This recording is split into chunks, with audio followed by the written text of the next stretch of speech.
Is Happy silenced? Right click. Oh, misses the right click. Force around again. He gets it on the DK. There's no TP for him anymore. Got it. That's locked in. Oh my god.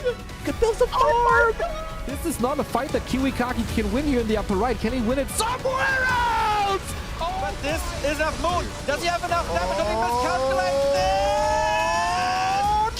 no way. Last serious? tunnel dead. Right click, Happy. How can you save this DK? You have no resources for a potion. Trying to nuke. Doesn't work. Scaffold. Funny composition, not the right one by Johnny Cage. Stormbolt Where all the trees go? Perfect shockwave. You don't have much time. Shockwave. Here we go. One more right click. Lin, Guagua. Oh!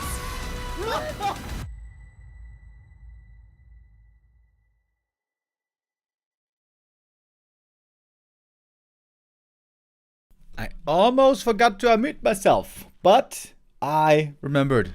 Last minute. Good day, everyone. How you guys doing? Today is our next day of the B Cup group stage. We have 2 days left for the group stage. We have 4 more spots for the playoffs. Group G is going to be happening today. Oh, there we go. Group G. And Group B will be happening tomorrow. Yo, MW3886 with the resub. Thanks for the support. Thanks to the heart. The heart goes right back. Today is Group G. We got Blade, Pink, Dise, and War3Orcero. Not to be confused with 120. I'm sure, though, many people will again be asking in the chat if this is 120. It is not. It is somebody else. It is an orc player from China of a somewhat lower level, but we have seen him play some good games in some group stages before. Yeah, this is for today. Tomorrow, by the way, we're going to have Lawlight, Colorful, Lucy, and Foggy. Heavy Korean group. Yeah, that's what we got today. We're going to have 5 matches, 5 best of 3s. At the end of the day, we're going to have 2 players to make it out of the group. And I think the 2 Europeans are the favorites today, right? Blade did surprisingly well in the last couple of B Cups. He even made a top 4 run once, which is kind of sick. Blade has been the strongest human before in the B Cup, especially with the absence of Fortitude, who doesn't play this cup for unknown reasons. We've seen Blade indeed do pretty well here before. I would also expect him to do pretty well in this group.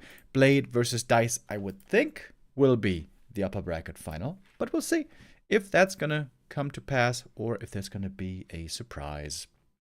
So I think we're good to go. First game of the day starting right now. Pink versus Blade. Starting things off on Turtle Rock. Less than 3. Yo, disproved by hell with the resub. Thank you very much. Off we go.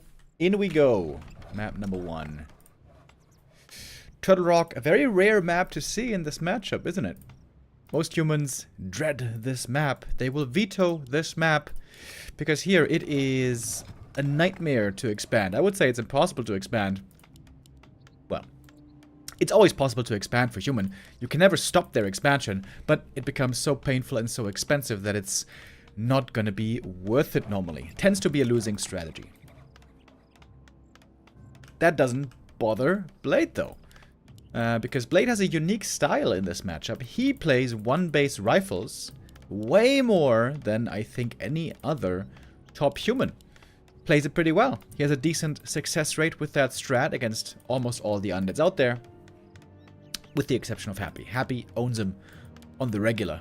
But even against 120, Blade has been doing fairly well over the last couple of months.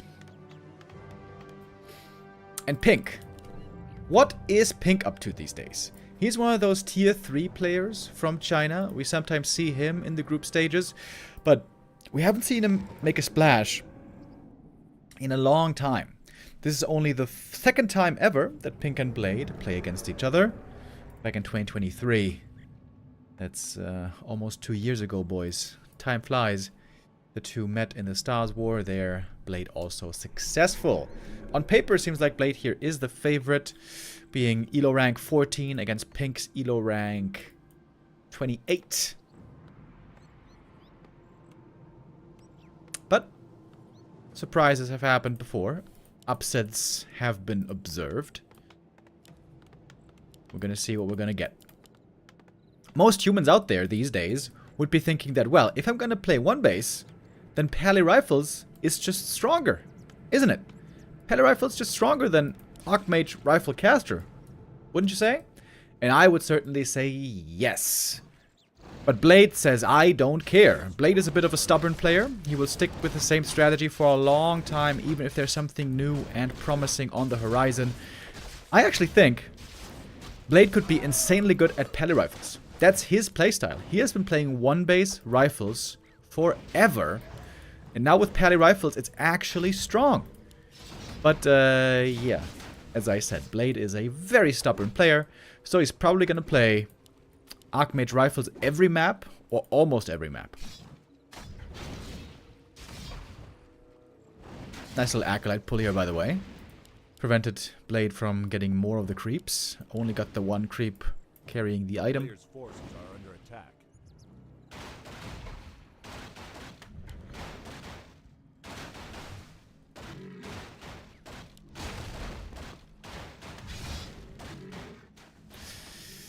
Attack has begun. That goes for both. This was to be expected if we are familiar with Blade's playstyle. Not good Archmage items here. Ring and gauntlets. These are, however, great for the Mountain King, which I'm sure we're going to be seeing as a second hero. MK second, tier 3 into Inner Fire Rifles, I think is what Blade is looking for. Paladin third. And all that good stuff. So far though, Pink is perfectly keeping up with the Archmage's creep speed, so that is great news for the Undead. Normally the Archmage is destined to pull ahead in the early game with the help of Water Elementals and Militia. Nobody in the game can creep as fast as the Archmage, but to be honest, this map is pretty bad for Archmage Militia creeping. Another reason why Turtle Rock is normally hated by humans.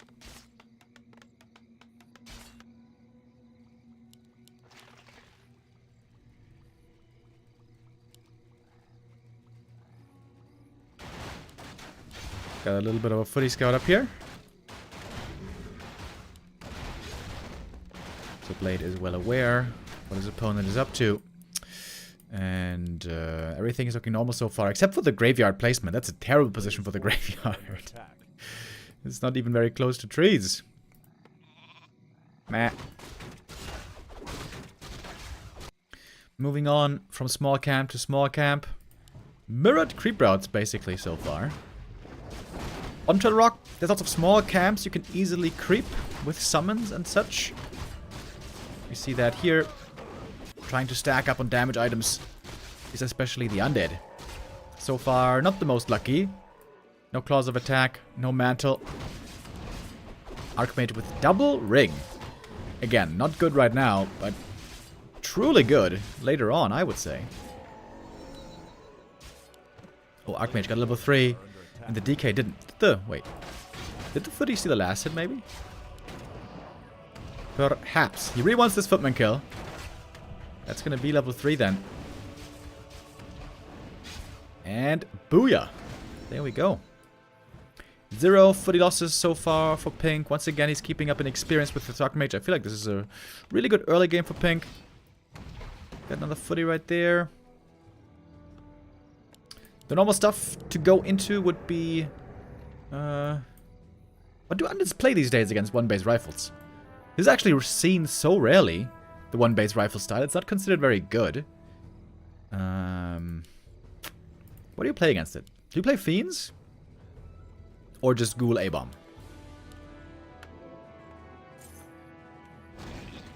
A long time ago, Undeads used to play Fiends with anti-magic shell against it. But that was before Anti-Magic Shell got nerfed, so now Anti-Magic Shell can be dispelled, so it's not that good against Rifle Priest anymore.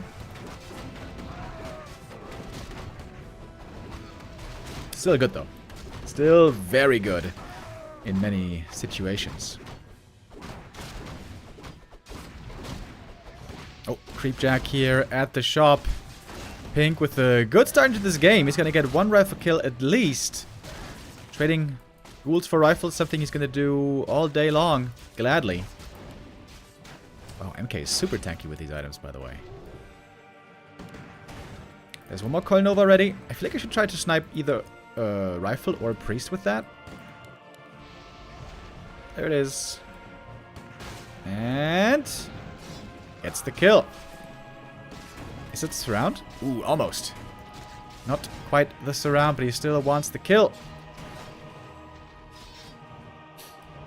Pink with some good moves here.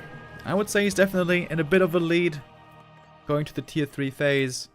We got the first ghoul attack upgrade already, so that should tell us that indeed this is going to be A-bombs at some point. Cryptlord is also really good against Rifleman. Rifle Priest. Cryptlord's a good hero. Dark Ranger's a good hero. Lich is also going to be great with Nova late game. So Undead has lots of great answers against Rifle Priest. That is why normally we don't really see that style. Of course, we all know Human loves to play Rifle Caster against Night Elf. Very strong there. Also pretty strong against Orc. But normally pretty awful against Undead. But this is Blade style. This has been Blade style for many years. Blade is, in fact, a very predictable player. To be honest, he also doesn't really play the most entertaining style. His games can look fairly one-dimensional. But if it's enough to win, then it's good enough. After all, it is about winning.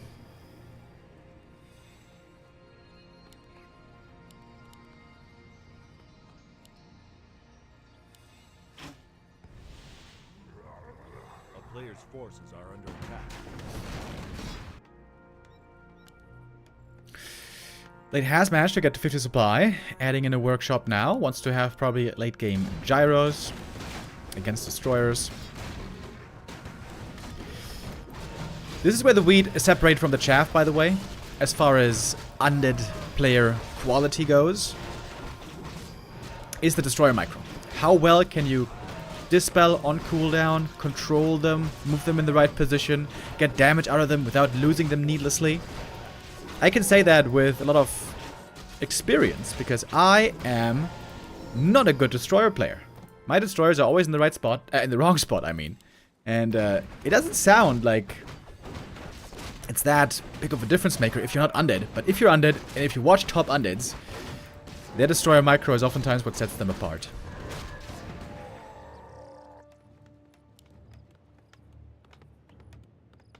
Oh, there's an opening into the base. The undead army is extremely fast. Level 2 aura and the endurance that was found.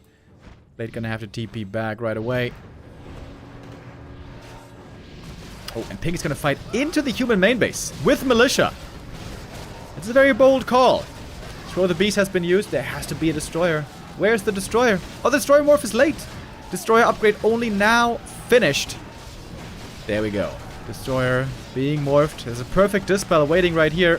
Got most of it. Full mana on the destroyer. Nice timing on the flying machine. Gets that out just in time. And Blade is owning this fight here. Fighting into the main against militia. Very dangerous. Sometimes it feels like militia are good for the undead because they can be turned into skellies. But that is a... what's it called? A fallacy. Because before they die, they still do lots of damage. And most importantly, they soak up damage, protecting the rifleman.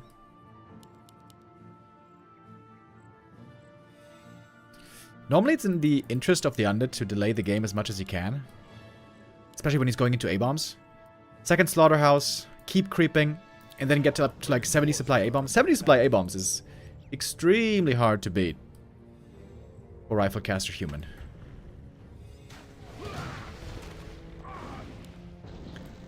Bonk. MK doesn't have clap, by the way. That is definitely a mistake by Blade. Whether you're against A-bombs or against ghouls, you really want clap.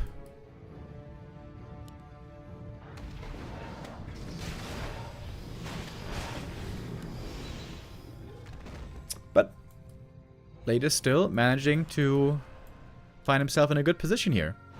And he's got the gyros, very importantly. Because rifles also work against destroyers, but the gyros have the air vision. They're very fast. And the gyros take on the destroyers, and the rifles can take on the ghouls, is the plan. Blade's positioning here a little bit off, but it seems like he's far enough ahead here to not have to worry about that too much anymore.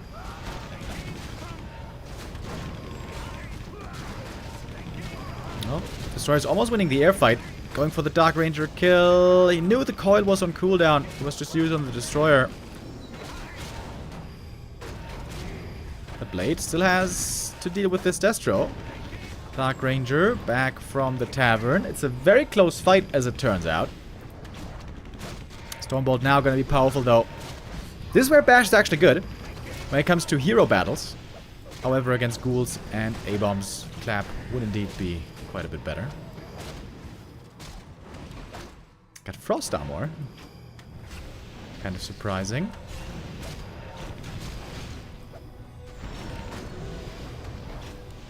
DK running out of mana soon. I think that's what Blade is waiting for. When there's no coils left, he can look for those kills more easily. And it seems like we're still in a pretty even game. Supply-wise, looking close. But Blade's gonna get a big upgrade here from the level 3 Pally. That level 2 Holy Light is massive. Ooh, Archmage doesn't have a potion, by the way. That's very dangerous. He has to give this invuln to the Archmage, I would say.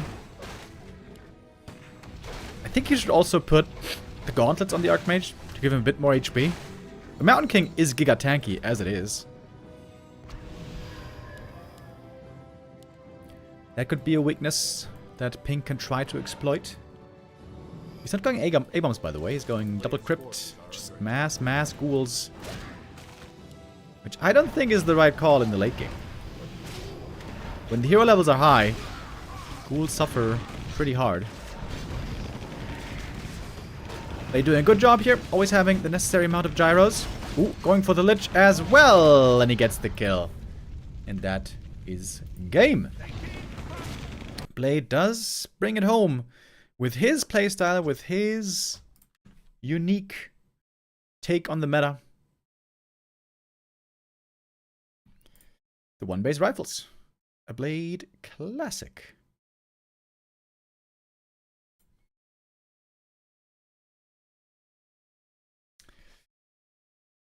Pretty one-sided affair, to be honest. This is not too much of a surprise with Blade going into this being the big favorite.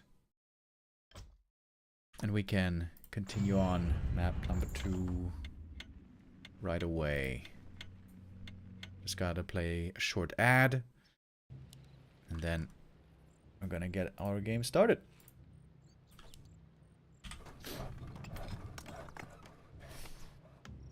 It was kind of a bad early game for Blade, to be honest.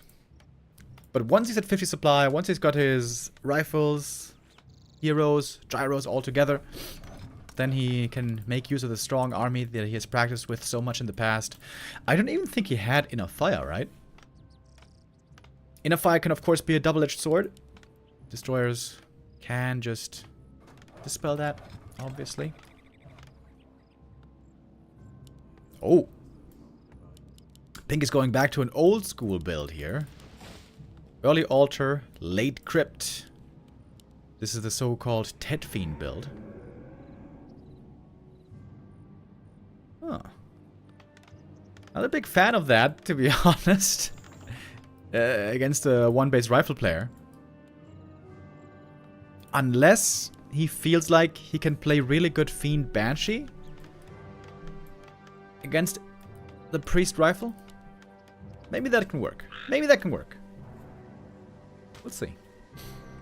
The problem is, though, when you play Ted Fiend build, you have only one DK at the start of the game for a long time. So, you tend to fall behind in experience. On a small map like this, where every camp can be contested easily, it's dangerous to fall behind in XP in the early game, to play from behind.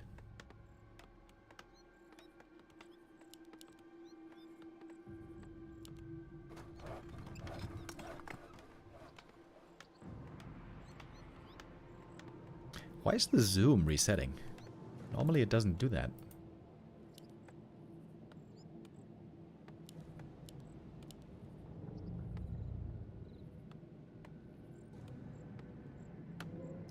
This is annoying. What the hell? A player's forces are under attack.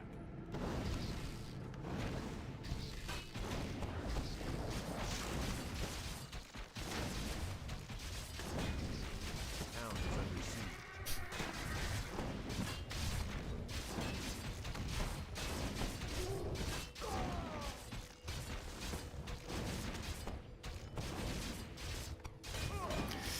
Alright, a little bit of level 1 DK harass.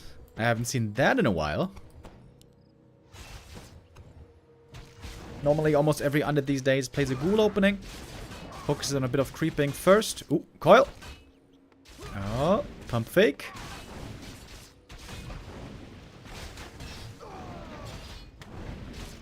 DK got it though. Archmage reaches level 2, but this isn't the worst for the Death Knight. Got half a level from this harass, can do a bit more damage with the skellies. Even gonna get a ghoul kill here. I mean, footy kill.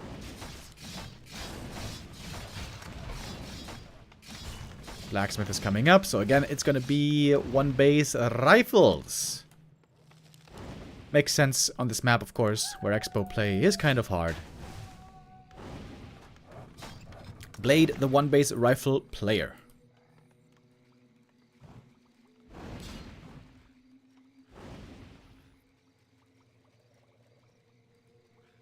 For some reason, I don't see Blade's Paladin rifles. Yeah, I mentioned that earlier on the first map. Blade is a very stubborn player. Normally, he picks his strategy, and then he plays it for like 5 or 10 years. And the Pally rifle is a new strategy that I actually think he could excel at, because he's really good with one-base rifles. But he just refuses. He refuses to play the new strat. He refuses to learn the new strat, so yeah, here we are. He's still playing one-base Archmage rifles, which are just straight up weaker. Just straight up weaker than Pally rifles. But Pally rifles is, you know, a very different strategy. Would take some learning to master.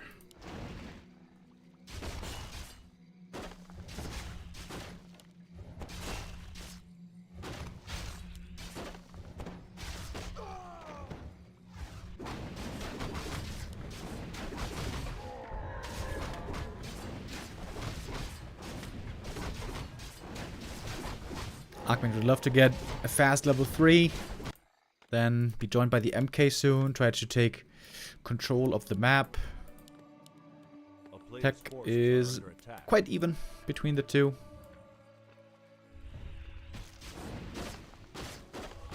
Pally rifle isn't a new strategy. Thorazine played it a long time ago.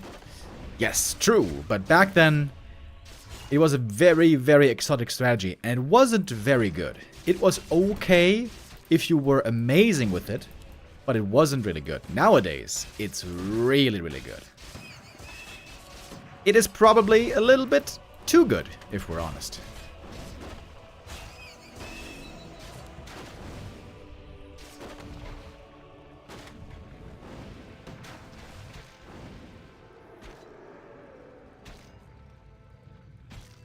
Archmage now level 3, trying to throw his weight around here in the middle. This kobold carries an item. He would love to get it. Double claws. Very nice for the Archmage, by the way.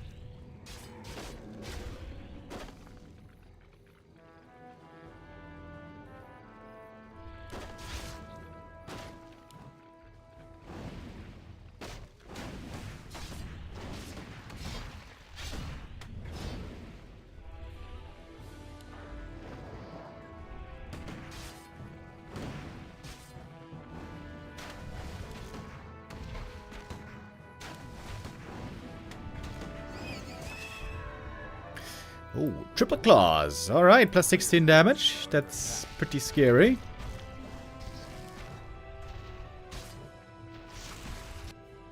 Get the Mountain King second. Wait, is Blade gonna expand here? On tier 2? That would be very unlike Blade's normal play.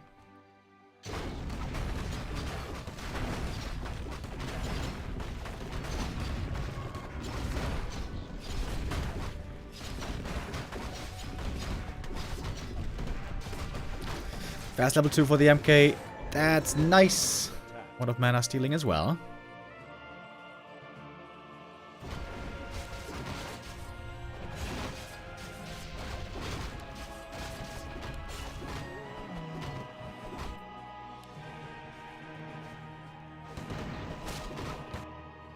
Archmage scouting seemingly in the wrong corner. The two players here dangerously close to each other, but especially Pink not feeling very feisty yet. He's trying to go tier 3, get the orb. If you want to beat Rifles with Fiends, I think you need Banshees. I don't think you're going to do it without Banshees, are you?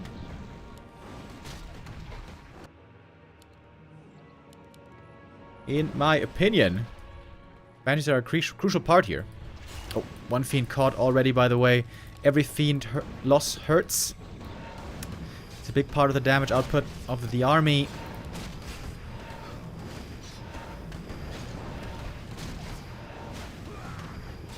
But Priest can also go down pretty quickly. Stormbolt now on the Death Knight. That's going to be 2 Priests gone. The healing has disappeared. Oh, Watch Elements in the back of the base. Oh, these statues are very important. Archmage has lots of right-click, as we saw.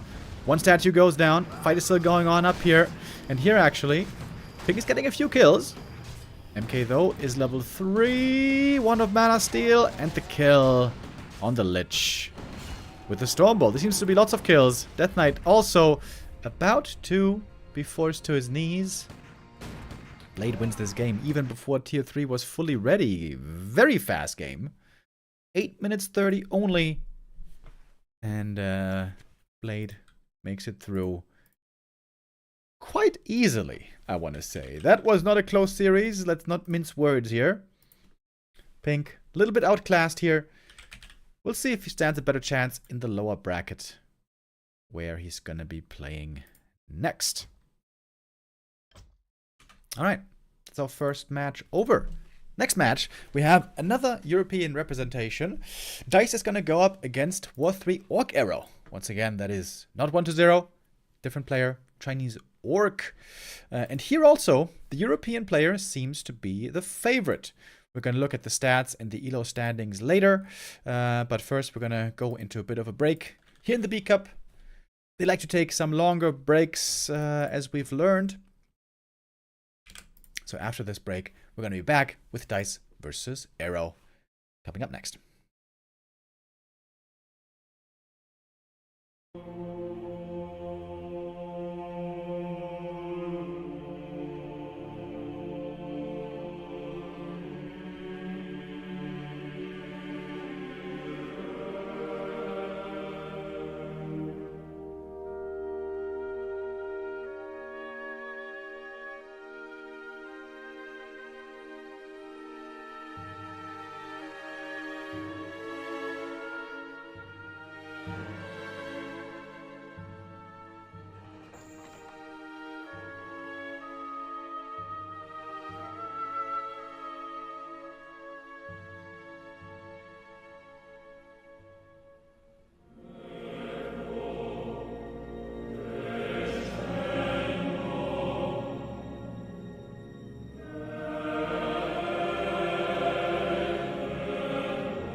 Welcome back, ladies and gentlemen. I am not muted. Excellent. And we are getting ready for the next match of the day. It is War3Orcero, the Chinese orc player, against Dise, player from Russia, the Night Elf we have seen many times before. And oh, can I believe my eyes? It's a Keeper of the Grove. I didn't even know this hero existed anymore. Somebody is actually playing the Keeper. Believe it or not. Wild, huh? Well, let's see how Dise is gonna make him work. Almost every Night Elf out there lately has been playing Demon Hunter first. Demon into Bears or Demon into Dryads. Keeper expansion has fallen out of the meta. Like a broken part in a car, just falling out the engine. Kind of wild where the Keeper's journey went over the last few years. First he was giga broken. That was in 2019 roughly, right? No wait, was that even earlier? Hold on. When was the Moon versus Keeper Moon versus Foggy WGL Grand Final? Okay, hold on. I'm gonna look that up real quick. What year was that? The town players' forces are under attack. Qualifier? No. Hold on. There's a Blade Master in the main base. Don't want to miss that. It was 2018. Okay. WGL Winter 2018. Moon versus Foggy Grand Final. Yeah. That's when the Keeper was ridiculous. I mean, it wasn't just the Keeper. It was also the Alchemist. It was also the Huntresses. It was also the Archers. It was also the Glaives. Everything back then was wild.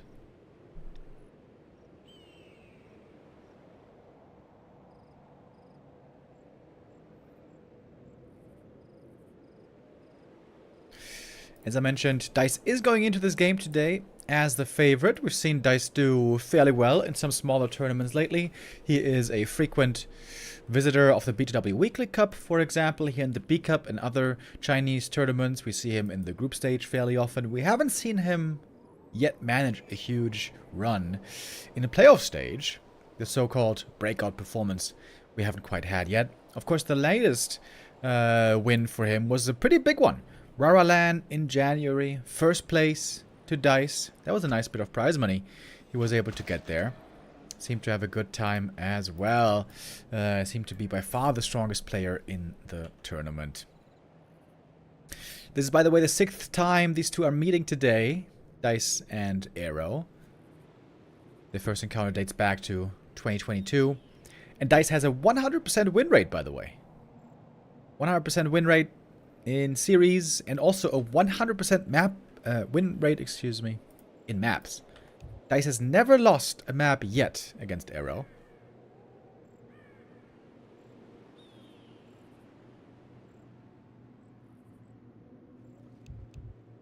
Alright, there was a bit of a pause, but looks like we are again good to go. Was a fast tech by Aero. Delayed barracks, but got the barracks now. Looks like he's going to go into Headhunters, which is normally pretty dangerous to play against the Keeper. Entangle plus Treants are very, very, very good against Headhunters.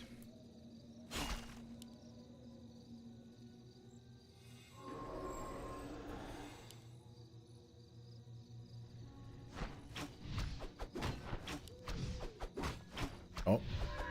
I was about to say, this could be easy last hit steal, but good reveal by Dise. Costs him 50 gold, though.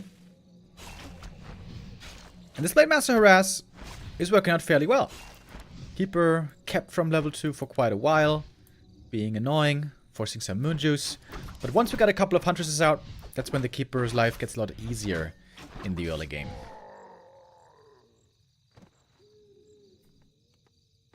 One grunt. 2 grunts. Okay, I guess not going to be Headhunters after all. The early War Mill Or something else, I guess. A town is under siege. Double Bestiary? No. Bestiary and Torrent Totem, so it looks like he's on the way to Radar Walker, as we've seen many times before. It can be a bit dangerous against the Keeper. Oh, we got another pause. But we got the speed up button. Pog champ. This button didn't used to work me. Bro, what is up with my English today? This button didn't used to work for me. For some reason, but apparently now it does. Pog. So with the Keeper hunts, normally we see an expansion, don't we? Oh, there we go. Got the Wisp here parked. Keeper gets the level 2. Got some decent items. And here is the Tree of Life on the spot. Is Aero going to scout for it or not? That's going to be the question.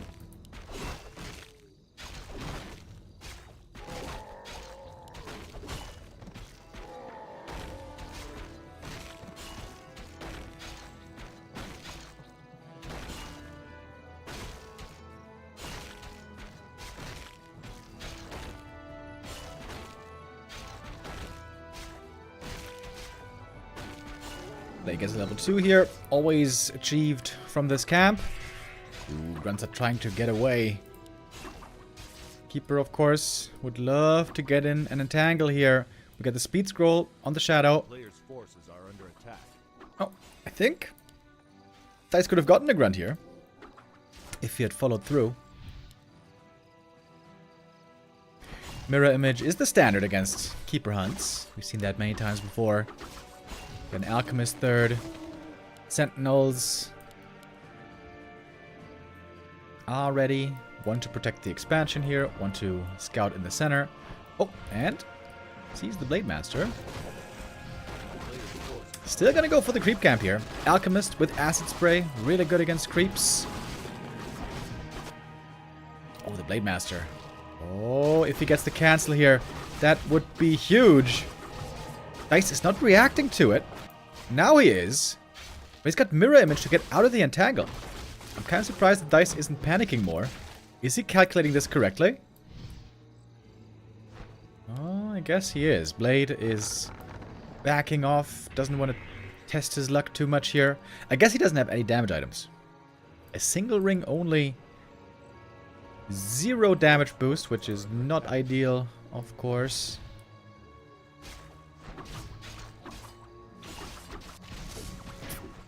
Lots of hunts here to start things off. And I feel like I haven't seen a classic Keeper hunts against Orc in such a long time. We used to see it all the time. Hundreds and hundreds of games. And then it was all gone. But Dise is bringing it back here today, at least on map 1. We know from back then that a crucial level up for Orc is Shadowhunter level 3. You need to get that as fast as you can. And then level 2 Serpent Wards will be very, very good against the Huntresses.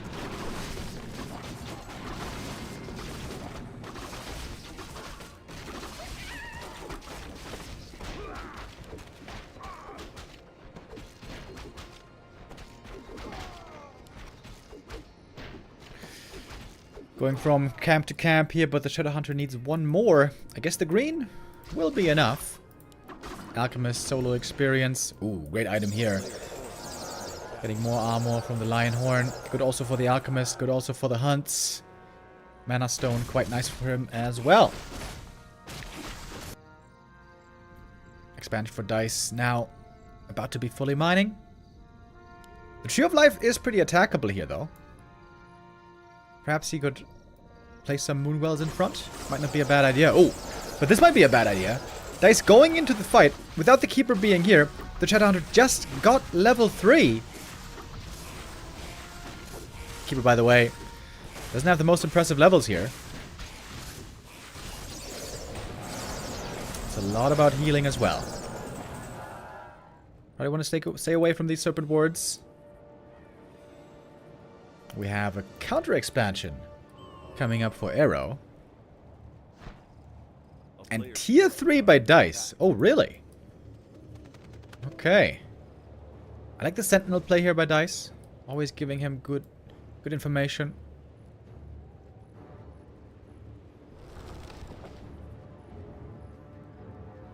If you ask me, though, right now the Orc is looking much stronger. Shadowhunter also with a lot of mana. Alchemist running low. But he's got the Mana Stone. Dise now expected to be pivoting into more archers soon. Ooh, but the Tree of Life. Oh, the Tree of Life is going to take damage here right away. Dise has to react now. And do so quick. He is close by. He's missing Moonwells, isn't he? Can't go to 60 supply yet. Entangle on the Raider getting dispelled, but mana is low now. Acid Bomb hit pretty well. Alchemist out of mana fast. Has to go for the Mana Stone here, perhaps. Another Entangle. This might be the kill finally. We've not seen many kills yet, have we? Acid Bomb, Heal Spray. Mana Stone has indeed been committed. Keeper level 3 almost has the next Entangle ready, but not quite. It's only a single Raider going down here, so this was surprisingly all not very lethal. One Raider died here, one Huntress died here, and that was it for kills.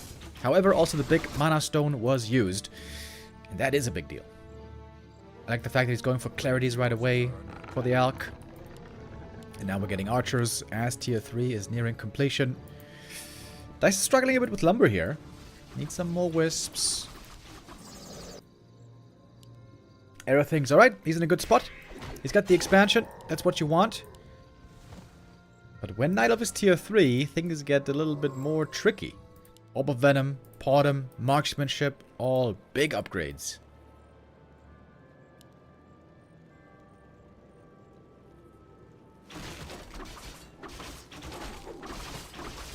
Yeah, if Arrow had gone all in against the Expo, I think Dise would have been in real trouble. But that was not the case. But again, we see how vulnerable the Tree of Life is. Very easily attackable from the center of the map. A lot of repair is needed right here. We don't have Nature's Blessing. And tier 3 upgrades are not yet ready for Dise. Now he's got the Podum coming. He's got more Archers coming. Again, Lumber is low though. Should definitely go for an Orb of Venom. There we go. Staffs back with the Alchemist. I like that. It's a 2-minute cooldown before the second Orb of Venom is going to be ready. He's going to need 2 orbs. Or he's going to want at least 2 orbs. One on the Keeper, one on the Podum. Very nice. The Blade is lacking damage items. Yeah, absolutely. It's great to have tank items also on the Blade, by the way. Also with mirror images. That's actually very effective. But you also want to have some damage items. This was certainly a bit unlucky for Arrow. He found literally 0 damage items. That's kind of wild.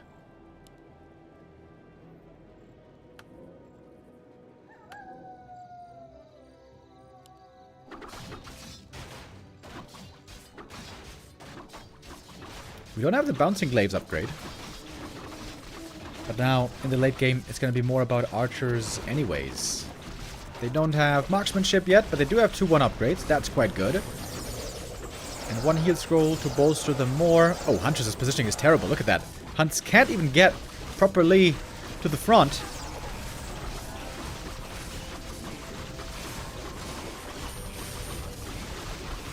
Keeper also herping and derping a little bit here. Here comes the Podum. Hasn't skilled anything yet. Oh, good disenchants. Gets rid of the Treants right away. Alchemist level 4 though. Big level up there as well. Kodo Beast got in a Devour. Is the damage enough here on the Night Elf side to break through? We got the Aura now. True Shot bonus on all the Night Elf units. Speed Scroll forces away the Night Elf for a moment. Alchemist staffing home. It's a lot about how much mana he has. Ah, look at that. He heals up, staffs back with the Telestaff. He's got the Clarity and the Mana Potion. Love to see it. And it's a fight about mana. Who's going to run out of mana first? And at this point, it seems to be the Orc.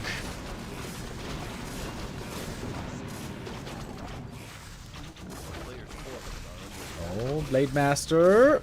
All of a sudden very hurt. Nice Invo Potion pass. That saves him for a moment. But the peons are getting slaughtered by the Hunts. Looked a bit sketchy for Dise when his attack failed over here. And then his expansion was in a bit of trouble. But in the end, looks like Dise is going to break it home. Bring it home, I should say. Got his expo still running. He's benefiting fully now from the tier 3. Finally getting Nature's Blessing. I feel like macro-wise, Dise was a little bit off with the lumber this game. So probably in the future we'll need a bit more wisps.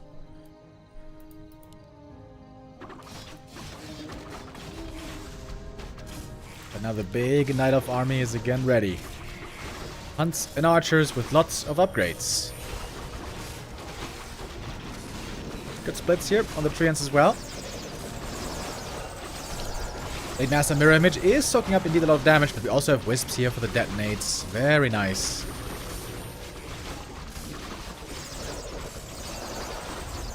And that's gonna do it for map number 1. Dise takes map 1. We knew he was gonna be the favorite here. So far, the Europeans are doing very well in Group G.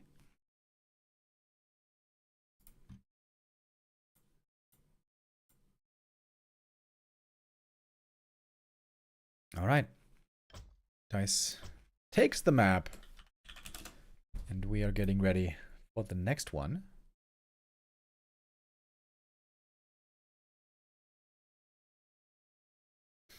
That is going to be Twisted Meadows. Looks like 2 minutes, and then we're going to be ready to join.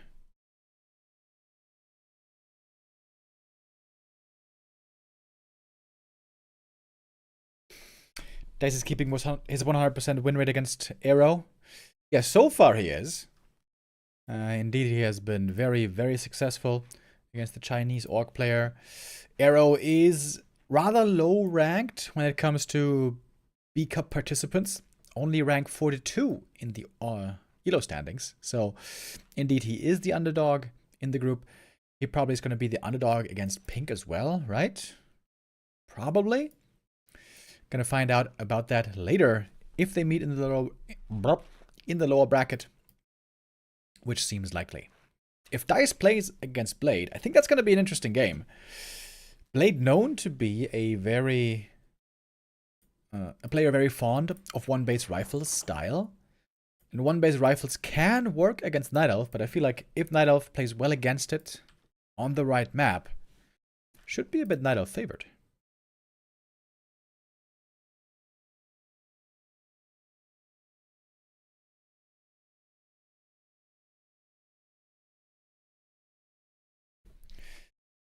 I was also trying to look around to see if there's any surprise show matches happening today. You never know if there's going to be all of a sudden a Don't Force Me Cup announced. But it doesn't seem like that's the case today. Seems like today we only got B Cup. Tomorrow then, it's going to be the last day of the B Cup group stage when it's Group B with the Night Elves and Lucy. Looking forward to see Foggy play again there. Gonna be Foggy and Lawliot and Colorful. Gonna be a bunch of Bear Mirror as well, which, you know, not my favorite thing in the world, but it's gonna be some fun still. But Foggy, I know, really doesn't like Bear Mirror. So, from Foggy, I'm pretty sure we're gonna be seeing something else. Foggy always super creative, always a treat to watch. And he hasn't been that active lately, so I'm excited to see him finally again tomorrow in a bigger tournament.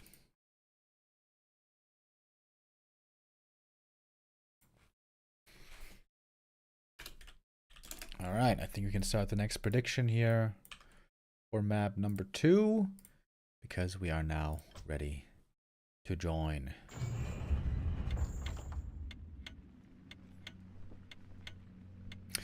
Twisted Meadows, we really haven't seen that much of in this tournament.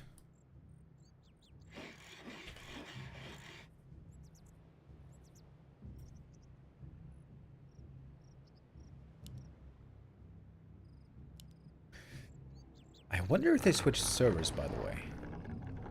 On map 1, we had quite a few pauses. Of course, playing between Russia and China is not always very easy. And I think Dise might be in Germany right now. He had a German flag in his profile.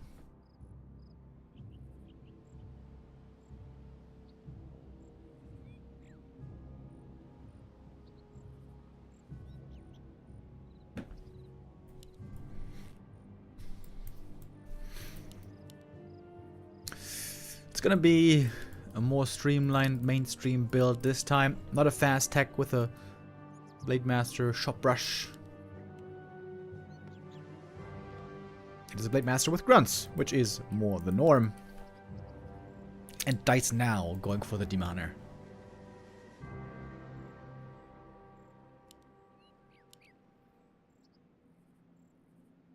It's going to be a bit of a stressful situation though right away. If the Blade Master shows up here to harass, then creeping this camp is not that easy.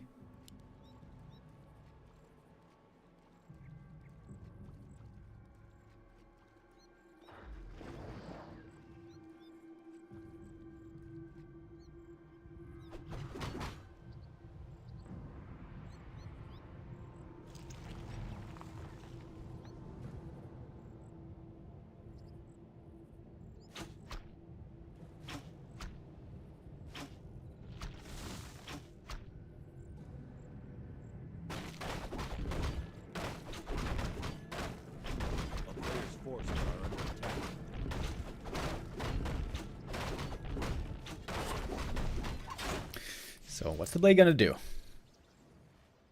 He didn't scout, but he has a good guess that the Demon Hunter is indeed over here at the Rock Golem. And his guess is right. Even gets the items though. Slipper is very good. Oh no, he does have a scout. Excuse me. Does have a peon scout. No mercenaries picked up yet. Blade Master looking for easy kills on the Wisps. That's gonna be one.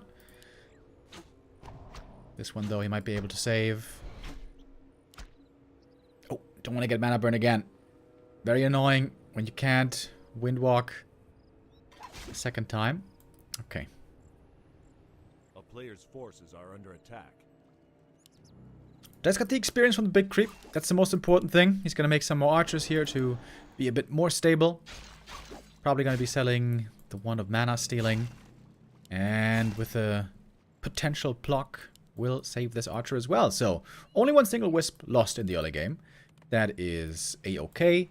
But Dise has a not significantly slower tech, but noticeably slower tech. A player's forces are under attack. Oh, archers, whoops. Walked into the creeps there. Took a bit more damage. Demon Hunter with Mantle of Intelligence.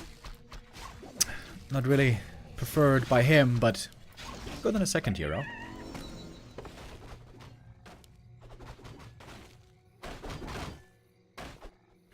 Picking up a Berserker as well. And I would assume some boots of speed, eh? He's keeping the Wand of Mana Steal. Really? Why is he keeping the wand? Oh! We have Saul Apeman coming in with the raid. Hello, Raiders. How you guys doing? I hope you had a good day so far. Today we are covering the B Cup 16. It is the second to last day of the group stage. Oh!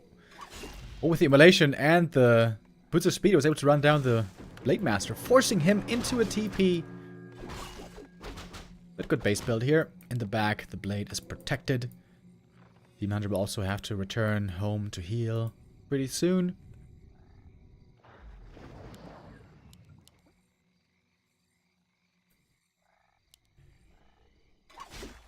The question is, what's it gonna be then from the Ancients of Lore? Dryads or Bears? Both are possible. And it's very important that the Orc makes the right read. Against Bears, you need Raider Walkers. Against Dryads, you want Raider Headhunter. And there's some Headhunters here already. Beast Fury coming up. No Torn Totem yet. Still keeping the Wand of Mana Steal. I'm quite surprised. Player's forces are under attack.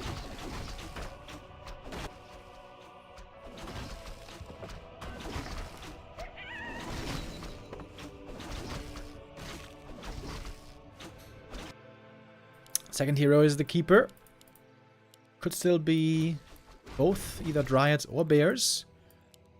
One lore, and now a second lore. And the Demon Hunter harassing for a bit, or returning for a bit more harass. Gonna need some Hex to deal with this Demon Hunter. If he uses Mana Burn and 1 of Mana Steal, Shadowhunter would be out of mana right away. 1 of Mana Steal. Quick. He's got the Wisp close as well for the Detonate. That's kind of cool. Nice touch.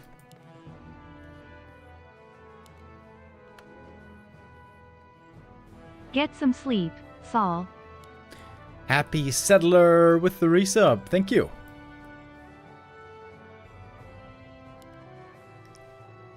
Was Saul 8man streaming all night? Or what's going on? Players' forces are Saul 8man says he sleeps 7 hours per night. Yeah, I think that's kind of normal, right? I think I also sleep roughly 7 hours every night on average. Oh, look at the Detonate. Oh, nice. The Wisp here comes in clutch. And here comes the Keeper. He's got Entangle. That's going to be 1 Headhunter maybe going down. I actually think the damage isn't quite enough. Or perhaps it is? Oh, was not. 1 right click. Keeper is almost dead. Oh, but great kills here. Dise is playing this really well. Look at that. He got Headhunter, Headhunter, Berserker, and a Peon as well somewhere, right? Yeah, Peon died here. Maybe to the creeps. Great play by Dise. Doing this really well. Players' forces are under attack. I have to Google this now. How long do people sleep on average? Between 6 and 7 hours. Okay. I'm always stunned when people say they can sleep 9 hours. Or even 10 hours. I don't know. I don't know how that works. When I was younger, not even that much younger, like just like 4 years ago or so, I used to have really bad, what's it called? What's the word for it again? When you have bad sleep and you have trouble sleeping, there's a word for it. God damn it, it's escaping me right now. My Alzheimer's is kicking in again. Sleep difficulty? In German it's Schlafstörung. Is it just insomnia? But insomnia, I didn't have insomnia. It's not like I couldn't sleep. I would be falling asleep fairly early, you know, like 11 p.m. at night. But then I would be waking up 4 hours after every night. Every single night, exactly 4 hours later. I would be... Sleep disorder. Yes, thank you. Sleep disorder. Thanks. Fittingly, the name is Dr. Shrek. Yeah. I had a bit of a sleep disorder. I would sleep for 4 hours every night, and then I would wake up almost in a bit of a panic, and I wouldn't be able to go back to sleep. And this was really annoying, because when you have only slept 4 hours, you don't really feel very refreshed. And then later in the day, I would get extremely tired. Knock on wood. Right now, it's better. But every now and then, the sleep disorder will crawl back into my life. Their Master training wasn't done yet, by the way. Kind of bold to go this far out on the map.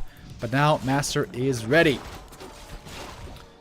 Dryad's getting ensnared. Dryad's getting killed pretty quickly. Heal Scroll comes in. Demon Hunter has Immolation and Mana Burn. And level 4. Big level up right there. There's level 2 Immolation now. Demon Hunter, though, is taking a lot of damage here. There's no staff for him. Oh, Kodo gets devoured. That was a big micro mistake, I think. Dise was paying attention to the demon right there. It's going to be another bear going down, isn't it? Oh, Dise seems to be in big trouble here. We've got an Orc Expo coming up at the same time. Kept the 1 of Mana Stealing for the Keeper, by the way, to have lots of Entangle, all the way from the early game. Interesting. Oh, wait. Wait. What about the Blade? Trying to go for the 4 points around. Ooh, nicely done. Has a heal potion, though. Woo. But there is Entangle. Is that enough? Trying to kill the Blade Master here and gets him. Keeper almost had to give his life for it. Dise prioritizing mana on the Keeper. We don't see that done very often, right? He kept the 1 of Mana Steal all the way from the early game. Lots of mana items. This was a ton of Entangles. And it worked out quite well. Selling the pendant now. Now that the mana is low, that's also logical. Dise seem to be in very hot water there, but does keep on fighting. And now gonna disrupt mining at the expo for now.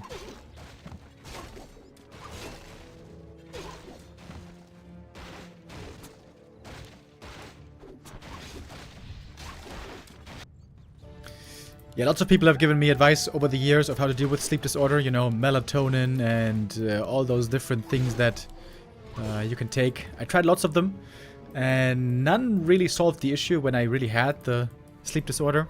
But it comes and goes in waves, you know, and at the moment it's not that bad. What seemed to help a little bit was taking magnesium before going to bed. That seemed to help. Okay. Keeper and Demon stuck up here behind enemy territory. Dise doesn't have a big army. I wonder if he should be TPing out here. Maybe he's wandering the same. Demon Hunter also very low mana, which is not great. No, but Dise is gonna enter into the fight. Disenchant against the Entangle. And I think Arrow wins this fight easily. One more Dryad goes down. Kodo survives. Bear does not come back. And we got mining again here for Arrow. Seems like Arrow is in a winning position. This will be the first map that he ever wins against Dise. Next big item for the Blade Master as well. That's level 4. Ring of the Archmagi. Very nice. And this should be level 3 for the Shadow. Surely. Oh, wait. If he doesn't get level 3 here, that's a mistake with creeping. Just send the Blade Master away. He didn't send the blade away. Is the bear still being eaten? Dude, it takes forever to digest this one. Guy's gonna creep one more camp. But he has to get a move on. The Ogre expansion is running and running. And I feel like Arrow is in a great winning position here. Okay, we got the bear reinforcements. We got some wisps being brought in as well. Big item. Oh, that's a sick item for the Demon Hunter, actually. Khadga's Gem of Health. Plus 300 HP. Demon Hunter with 1075 hit points. And now a lot of mana to fight with. Mana burn on the Shadow. Still has a little bit left over. Mirror Image don't stand for long. The front line is looking a bit rough here for Arrow. He doesn't have grunts anymore. He's only got raiders, which of course get battered by those bears. One Kodo did get off a Devour. This Kodo here is being focused, but good disenchant. Saves it. One bear goes down, and this Kodo is barely getting away. Dise has to do more damage with the immolation, I feel. It's gonna be... Oh, Blade Master in trouble again. Uh-oh. Oh, the blade dies once more. Oh, losing him for a second time. That was very painful. It's gonna be an expensive tavern res and so many kills. Oh, boy. Oh, maybe I got a bit too excited. It seemed like Arrow was gonna win his first map finally against Dise.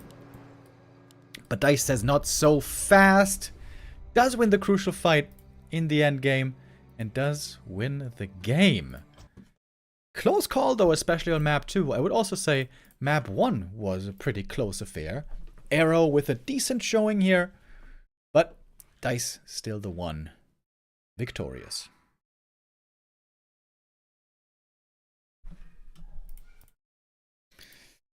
So Dise with the second 2-0 of the day. It's going to be a Western meeting in the upper bracket final. Dise versus Blade. Coming up next. In the lower bracket, we're going to have Arrow against Pink as well. And I'm curious. Dise must have played it against Blade quite a few times before, right? Some of the smaller tournaments. Let's take a look at their track record against each other. Historically, 61% win rate for Blade. So there, he has the upper hand. But look at the recent encounters. 2-0, 2-0, 2-0. Slide Team Open Cup. What the hell is that? I've never heard of that before. But yeah, indeed, recently, Dise has been doing really well. Oh, look at that. That was like 15 losses in a row in Dice's early days. But Dice has gotten really good. We saw that certainly at Raralan. Perhaps Dice is going into this next match as the favorite, despite Blade being higher ranked in the ELO standings. The players are going to need some time again to get this game started. We're going to go into one more break, and then we're going to come back with Dice versus Blade after this.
Welcome back, everyone. First two matches are behind us. It was, again, 2-0s, as it turns out.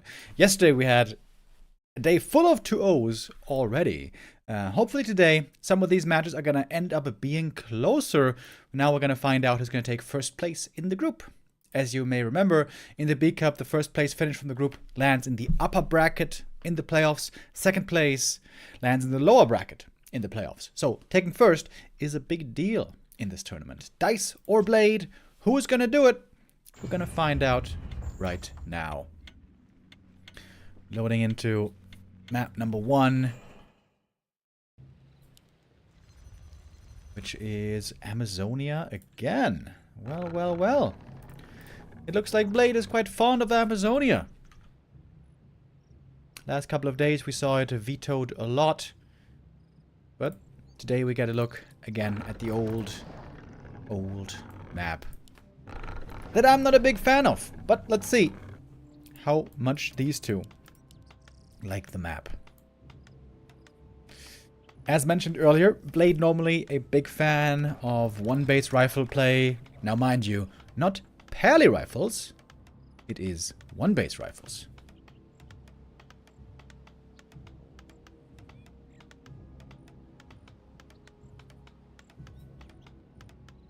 Oh wait, I just remembered. I gotta ask Starbuck something. Where is he? Starbuck. Okay. So, nobody is playing pally rifles versus elf anymore. Can you tell me why? Smiley face.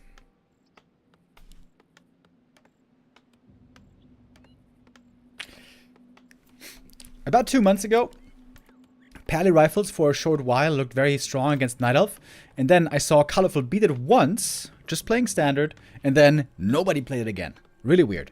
On ladder, I imagine something else must have happened as well. I was asking Starbuck back then, what is the counter to pally rifles? And he didn't want to tell me. Oh, Toxie in the chat, always our pally rifle expert. But Toxie, do you remember like 2 months ago when pally rifles had like a 100% win rate against Night Elf? They would just go pally rifles at the start and they would get absolutely owned by Demon Hunter Mana Burn in the beginning. But then the Blood Mage comes out and then they push right away across the map with Blood Mage, with Siphon, and then the Night Elf would just die. Did something change? Like, what happened?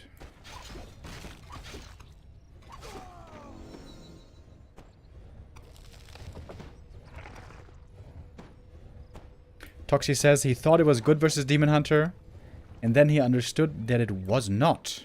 Oh. Intriguing. What does that mean?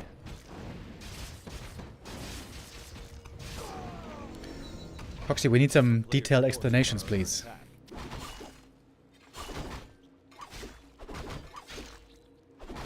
Is pally rifles its own race now? To be honest, I mean, not technically, but sort of. Like, pally rifles play so different from normal human that, yeah, it is certainly its very own playstyle.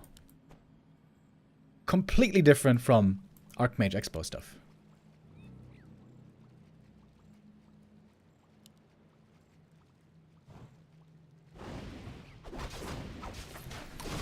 Toxie says you cannot have level 3 pally when Blood Mage comes out. Demon Hunter puts you in jail until Blood Mage is out. Okay, interesting.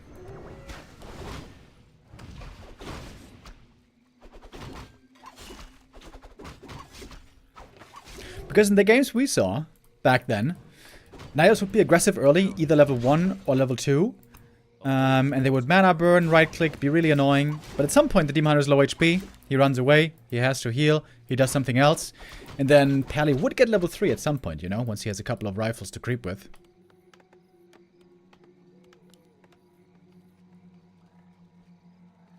But yeah, seems like certainly the style has fallen out of favor heavily against Night Elf. Of course, against Orc we still see it a ton. Against Undead we see it a good amount again. If you guys were here to watch yesterday, Happy versus 40. That was 2 days ago. No, wait, was that 2? No, that was yesterday. Never mind.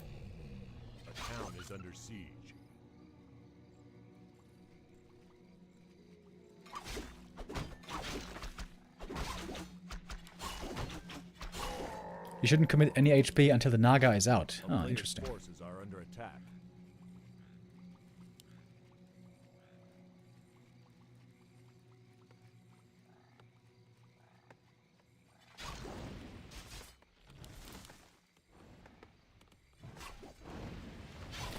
So far in this game, not too much has happened. Archmage found the demon items. Demon found the Archmage items. Kind of weird. These items are also sensational though for a Naga. Archer, a little bit of solo creeping here. Demon Hunter was holding the skill point for a long time. But now we get the mana burn. Does Blade even play Blood Mage, by the way? Blade is so set in his ways and an old school player. Maybe he's just playing Naga still, to this day. Naga used to be the counter against Demon Hunter a long time ago. Oh my god, he's gonna do it. He's actually gonna do it. Archmage Naga. Dude, it's amazing. I swear to god. Blade finds a strategy, and then he holds on to the strategy for 10 years.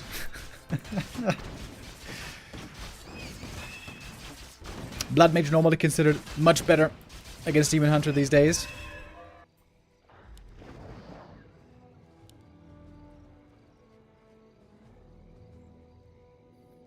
Is the old Gamba still running? Oh, I think I forgot about the Gamba. Oh, yeah, I didn't cash out the last Gamba yet. My bad. We're gonna have a new Gamba for the next map.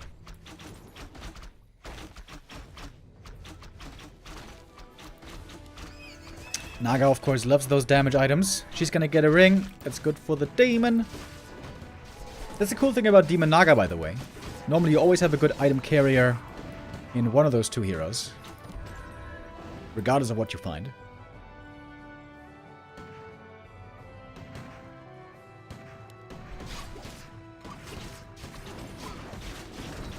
Naga level 2 already. Quick with the Fork Lightning. Looking for kills here right away. Demon Hunter, taking quite a bit of damage here, but backs off in time. Good exchange. With only one archer going down in the end. Oh, but then again, with Cold Arrow, there might be more. Fork Lightning. Could have killed the footy here. Dise on the way to tier 3. Looking to get to the bears, which are of course the huge power spike on tier 3.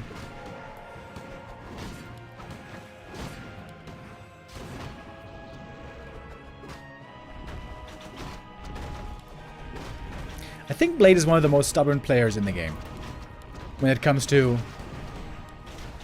the attempt of discovering and practicing new strategies. He just refuses.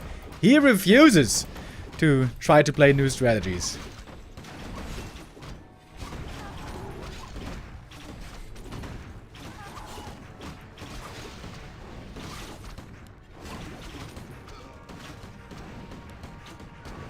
Some archers went down here though. All of a sudden we only have 2 left. Mana is low on the human side, but of course we got the Brilliance Aura. Ooh, that rejuve running for a long time. Finally we get the Ring of Protection on the Demon Hunter. That should have been given over a little bit earlier, to be honest. Took a bit more damage there than necessary. But the rejuve is kicking in. And the tier 3 is ready soon. Blade of course makes it to 50 supply first. A player's forces are under attack. Pulling back the boys, bringing in new boys. Time is of the essence here. Blade is on a clock. The Knight of tier 3, the bears will soon be too strong, so Blade needs to get a move on.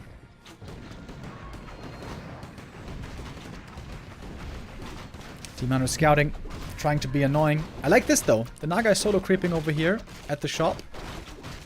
Trying to get level 3. Having level 3 for the level 2 Fork Lightning could indeed be very nice. And now we got the push. But it feels like Dise had quite a bit of time to get prepared. Needs just a little bit more for the level up. 1 or 2 kills. Their Master Training gets ready just in time. Demon Hunter is looking to intercept some units here. Mana burned the Sorceress, so no slow from that one. In fact, gets the kill. Naga picks up the Orb of Venom. And Dise is looking very good here, isn't he? Seems like Dise is very experienced against this style. Great scouting. Knew what he had to look for. Took advantage of every opportunity that he got. Oh, Demon Hunter here might be getting caught. Might be forced into a TP. But then again, this is going to take so much time. I think this is okay. In fact, the slow is going to wear off. Seems like Dise is just running circles around the human here. A player's forces are Blade under attack. not in a good spot.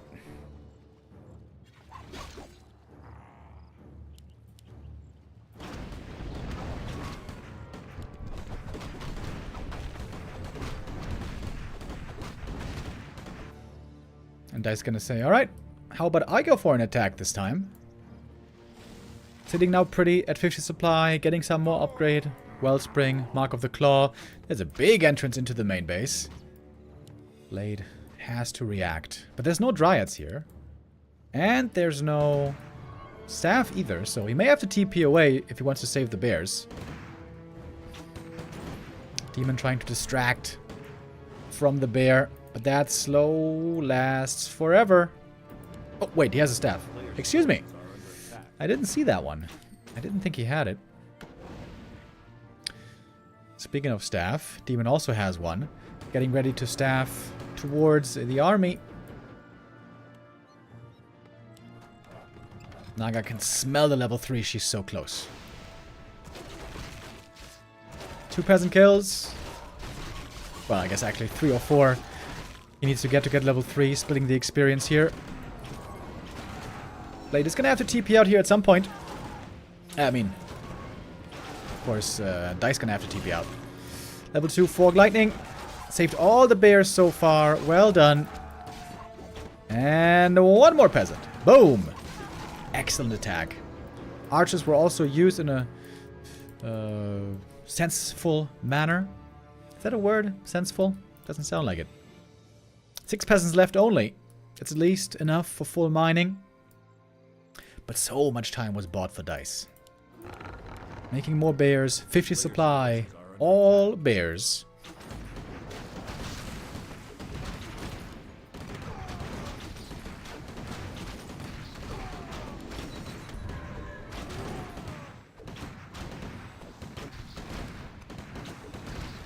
And the demon is getting back to it.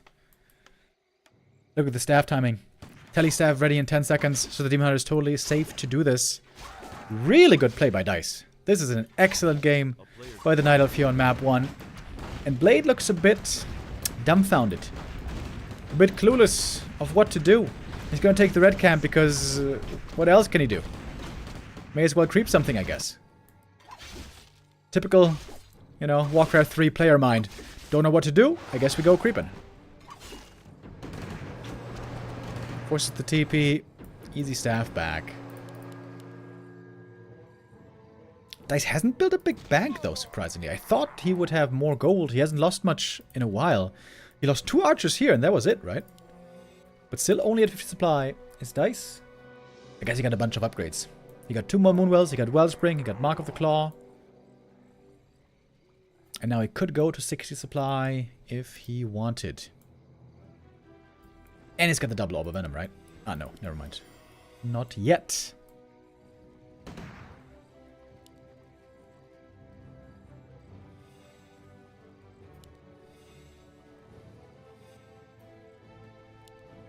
Oh, Invis Rifle. That's kind of cool. Can use that for scouting.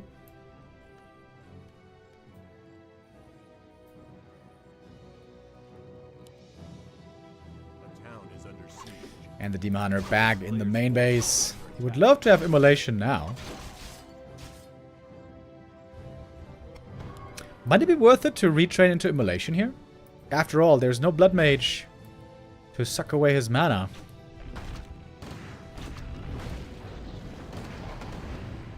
Seems like mana burn isn't very effective here.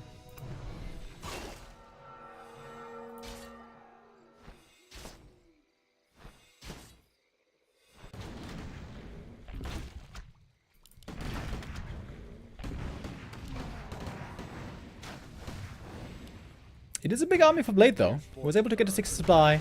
Dise is still chilling at 50. He's getting far enough ahead on gold. Or far ahead on gold, I should say. Demon Hunter taking quite a bit of damage here. Staffing back to the bear. The rejuve is ready. And over here, we got the Naga trying to intervene.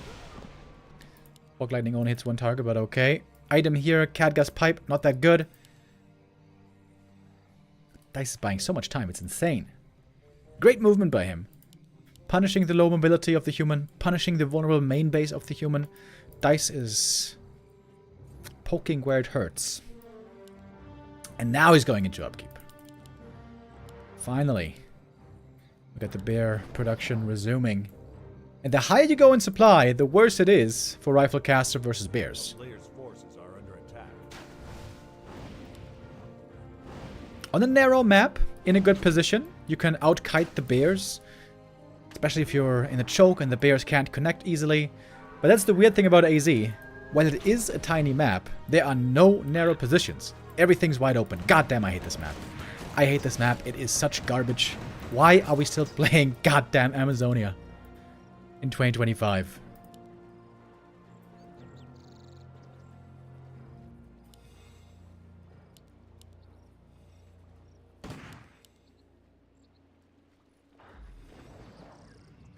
And now Dise is taking the supply lead. Doing great economic damage earlier on.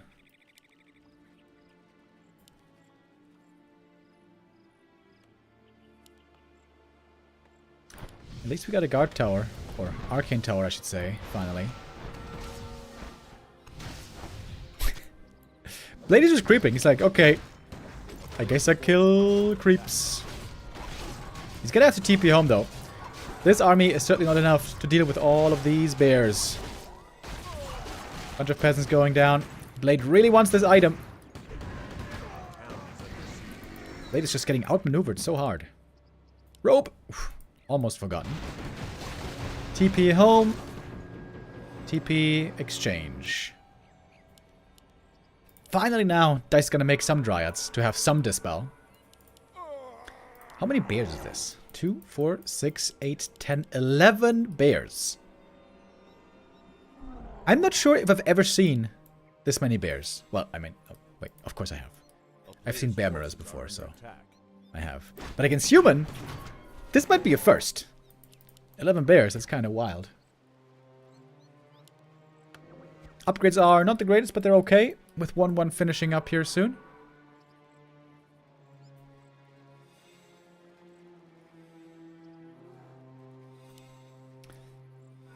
I think Dise is going to get absolutely mauled. Oh, Dryad mana is very low, though. So they don't have much dispel at all. There's only like 4 dispels. Useful. So water elementals are actually also going to be pretty good. Got some wisps coming in for detonates. Could send in 1 bear here to kill all the peasants.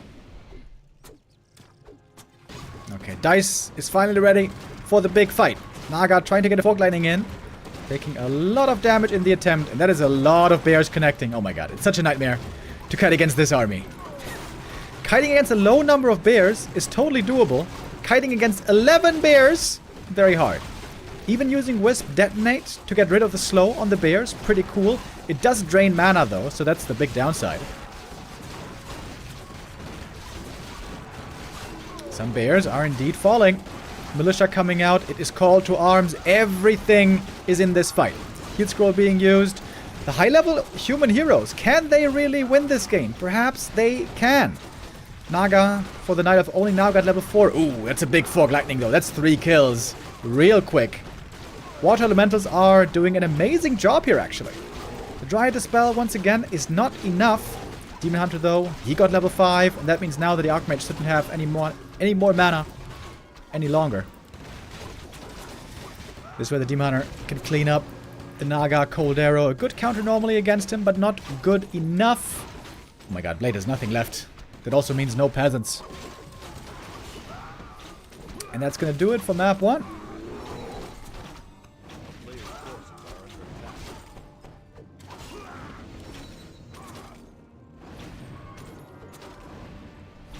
Naga made it to level 5. Excellent game by Dise, right? He played this so well. He's got the staff as well to save the Naga. The Demon Hunter is 5.5. He did send a bear in here to kill peasants. Joke's on him, though. There were no peasants. They were all brought to the fight.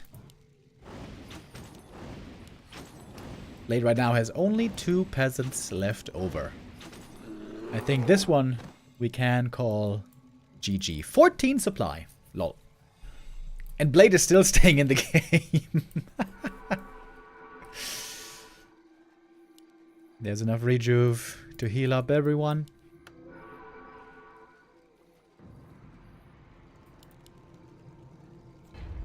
Alrighty. Now he's gonna admit it. Game is called. It's over at 20 minutes precisely.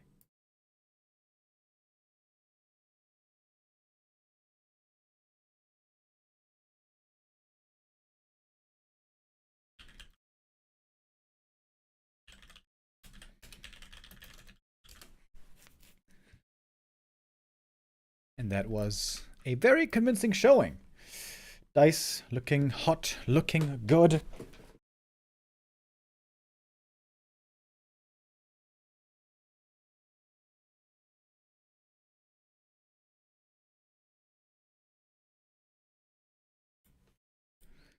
And so, Dise is 1 map away from the upper bracket in the playoffs.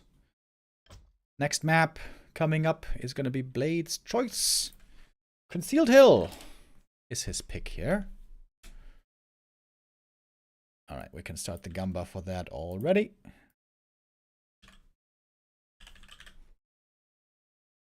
Blade sometimes will play 3 matches in a day, and he will play the same strat every time. 1 base, Archmage, Rifles, that's his jam. And we might be continuing with that direction. Concealed Hill is certainly a map where we have seen many rifle pushes in the past. The other top humans out there, the world-class humans, normally play rifle push with Blood Mage. I, in fact, think Blood Mage is way better than Naga these days. But again, Blade is a bit of a stubborn Steven, so he might stick with his style.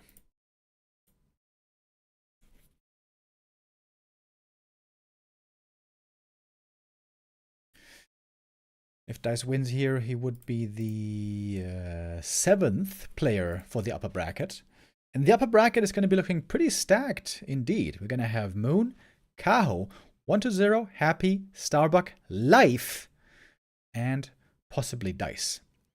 We have no orcs in the upper bracket, by the way. No orcs guaranteed, because there's no chance for an orc in the upper bracket anymore. With Lin at the moment out of the picture, the orcs have been struggling pretty hard.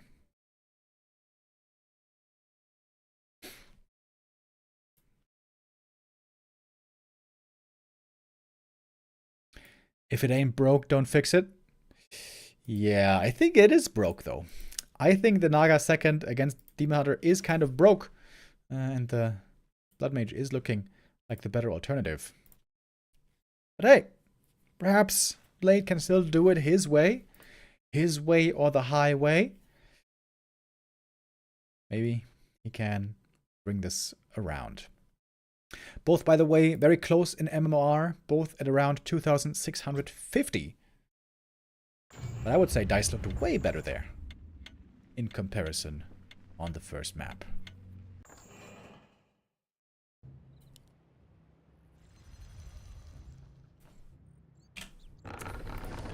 Here we are, ready for map 2.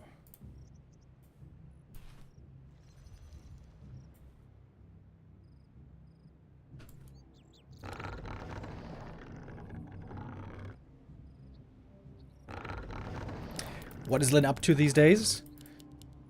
Well, I'm not sure what he's doing, but I can tell you what he's not doing. He has not played a single professional match in 1 full month.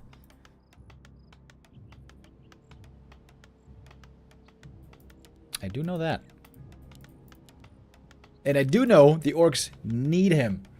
Because, yeah, right now they're all just getting battered.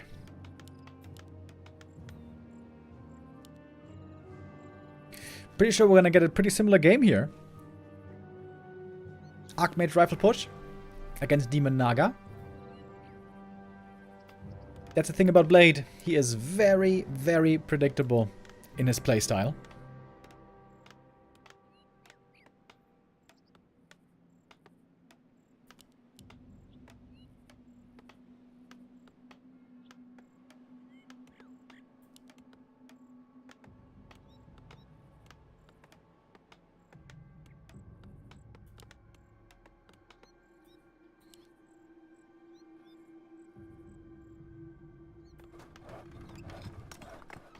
Player's forces are under attack. Fully gonna be sent over to scout. Not gonna go for the lab creep. Humans do that pretty often, right? They go for the lab creep here, then move out with the Archmage, use the militia back at home to try to get a fast level 3, and try to hunt wisps in the Night Elves main base. That would again be a little bit of creep innovation though, and as we've learned, Blade does not like innovation. Player's forces are under attack. Oh, wisp detonate. Oh, got it. Gets the experience. That's big. That's a fast level 2 for the Demon Hunter. Right on the dot. Also a bit sloppy by Blade, to be honest. There should always be one footy right here, looking for the wisp, so you can intercept it. Dise is just simply playing a bit better so far. Demon Hunter not going for the circlet here. Perhaps trying to get as fast of a tech as he can.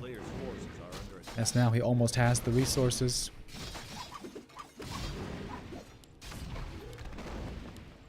But all the last hits going to the human. Tech starts. And tech starts. Demon Hunter still a bit too broke to go for the circlet this early. Want to have the Moonwell right away.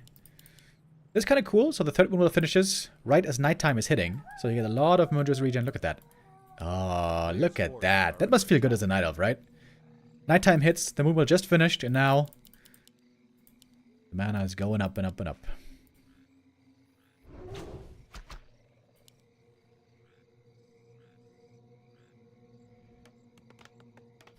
And guess what, guys? It's one-base rifles. Man, who could have seen that coming?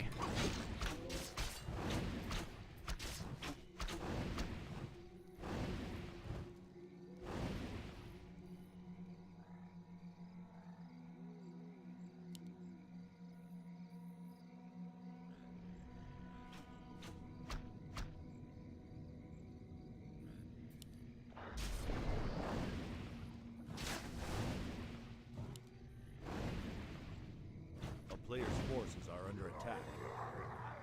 Demon Hunter would probably love to heal a bit for free at the fountain. Keep those Moonwells nice and full.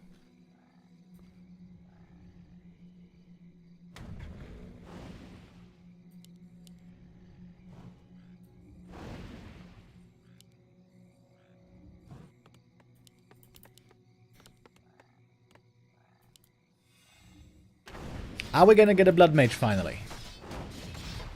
Is Blade gonna admit they need something more than just the Naga? Oh, that could be an easy archer kill here. Fortunate ensnare, or unfortunate the way, depending on how you want to say it. Oh! Double archer ensnare. Oh, Dise took a risk. Yeah, when you go in against this Murloc camp, you don't know how it's gonna turn out. He's gonna get one footy kill in exchange, but the other one should be able to get away. That's a decent start for Blade. There's an opening into the space, by the way. Is he gonna go in? If he goes in, he's not gonna get out, probably.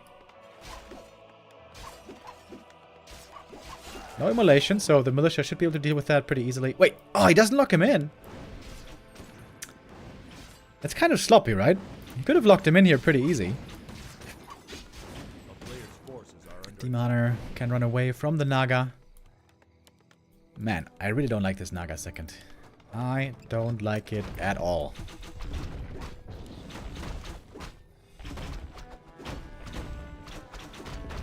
Blade beat Moon 3-0 with the Naga. Okay. And so far he's getting owned by Dise. What does that tell you?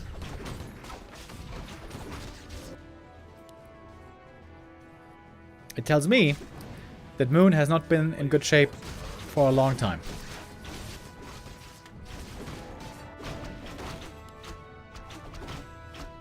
Solo creeping on the Naga, so the Demon Hunter has very little experience.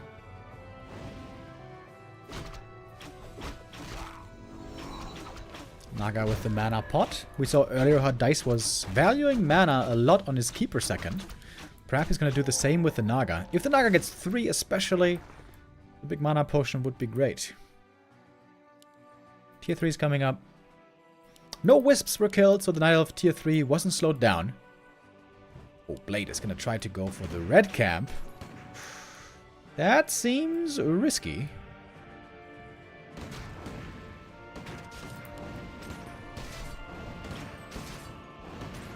And here's the Creepjack. Could be some archers in trouble again. Big last hit. Who's going to get it? Oh, Fog Lightning misses! Oh, super close. Miscalculated by Dise, losing 2 more archers. Did he get the item? I think he got the item, right? Claws plus 12. Okay. Is the claws plus 12 worth 2 archers? I would say not really. Especially because 2 other archers died earlier. Dise lost 4 archers in this early game. This is looking rough. This is looking rough.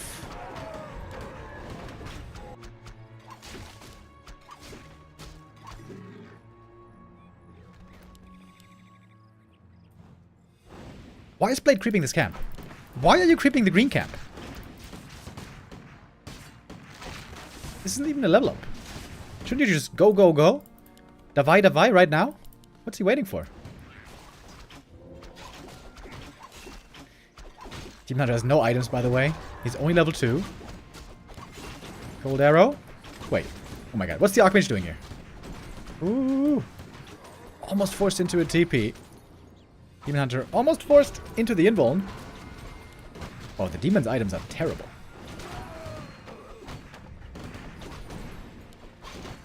Archmage stepping forward again. Claws plus 12. Archmage! Invuln is... Oh my god. Blade, what was that? Terrible Archmage movement. But he's gonna get the Demon Hunter. Okay. Forced the invuln. Killed the demon. Situation recovered, kind of.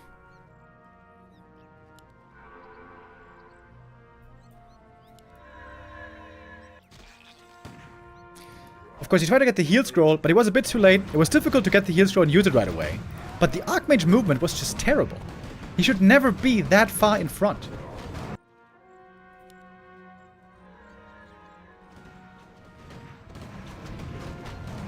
And Blade goes right back to creeping.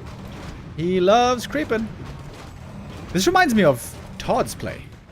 You guys remember how Todd loved to just creep all the time? Just keep creeping. Camp after camp.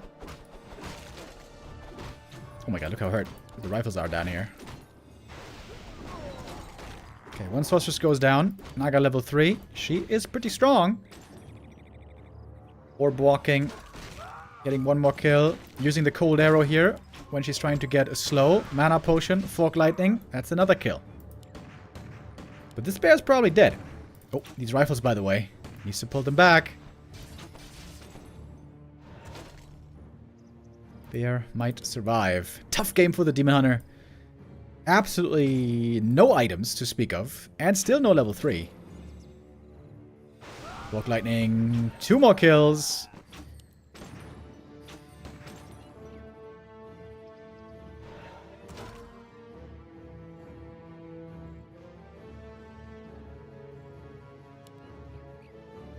Well, at least the Archmage comes back with a heal scroll.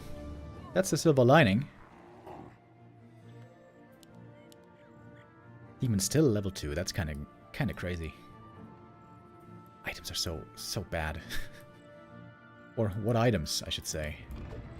Oh, Creepjack though. Dise not gonna be allowed to creep this golem too easily.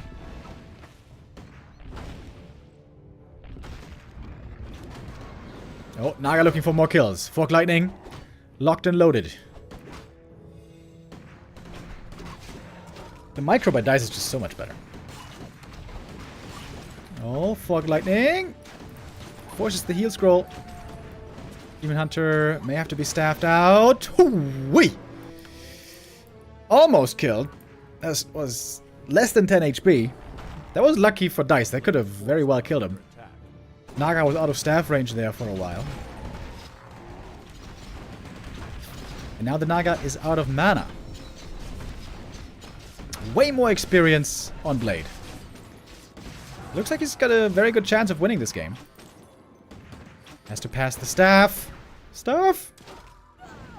Okay. I praise Dice's micro, and instantly he makes the big mistake. Classic.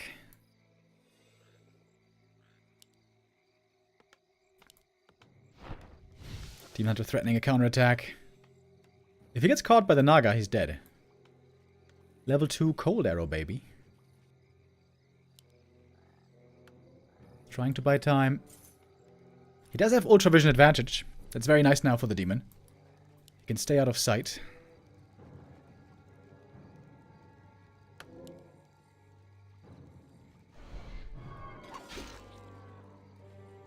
Oh, does he have the time to staff out? Trying to get the staff. Uh-oh. Fork Lightning. Careful. But he does get out. And that is finally level 3. Hallelujah. Gonna have to TP out pretty soon. Bears are trying to get into the main base. Kill some peasants here. But it's probably gonna cost some units again. It's a very expensive game for Dise. He keeps losing stuff all the time. Very different from the last map. Very easy now to micro for the human. Everything slowed on the Night Elf side. Lost only one bear at the end, so that's okay. Killed some peasants in the tower. Bought time for the Naga, of course, who's now almost back. But Dise is broke. And still, this Demon Hunter is looking weak as hell. And what's Blade gonna do next? You guessed it. Time to creep. Players' forces are under attack.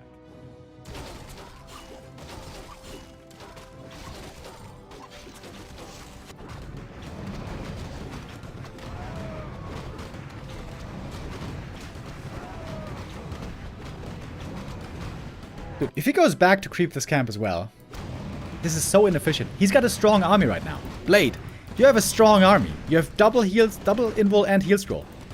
Do you ever want to push, man? Don't tell me he goes back to the gold mine. Oh my god, he's going back again. What are you doing, dude?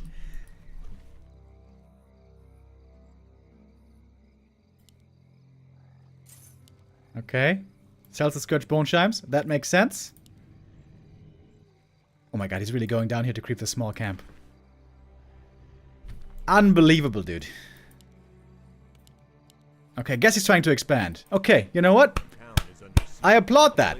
He's not just only creeping. He's trying to expand. Pog. And he's got a big lead, so this actually makes sense.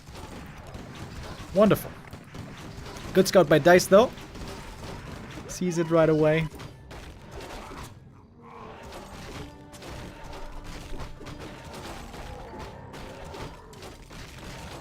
Naga getting level 4 here. Not a very valuable level up for her, though. She's not using the cold arrow anymore. Oh, Demon Hunter. Guess who's back? Got a Zeppelin here. That's cute. But it's also kind of expensive.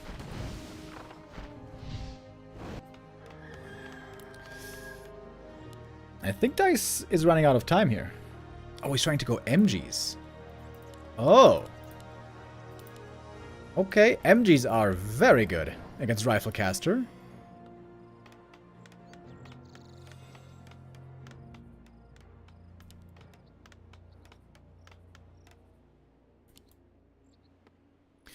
Demon Hunter has a tele staff, so he can always get out. Naga could go invis here if she wants to be sneaky. Nope, tele staff for her as well.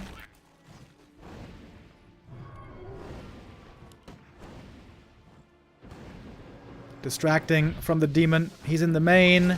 Booyah! Double harass. It's going to be a few peasants going down. And perhaps the tower. Dise is successfully buying time here. But of course, human expansion is now up. Blade is getting good gold. Oh, what are they doing here? Level 5 Naga. Okay, that's pretty crazy, actually. I think Dise might just be too far behind this game. Also, why is he focusing the Demon Hunter? Just kill bears. You can kill all these bears easy. Oh, Naga drops from the back. Yo, that's cool. Okay. Heal scroll forced. TP out now. It's gonna be one rifle going down at the end. Bears get away. But still, again, Dise lost quite a bit.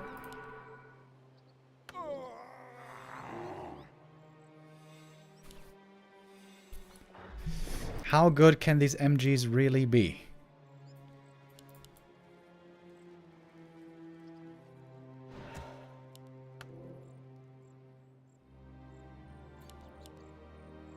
Dise still staying at 50 supply.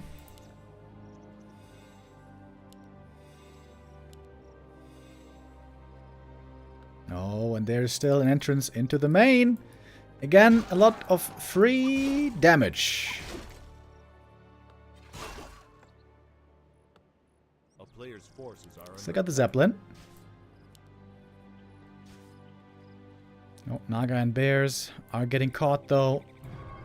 This might be at least one bear going down. One bear over here would be so sick right now. No mining at the moment in the main base. Naga can save one bear with a staff. Ooh, detonate? No way. Gonna save it? Nah, that bear is gonna go down. Demon Hunter, though, he's doing real damage in the main base. That's so much gold lost.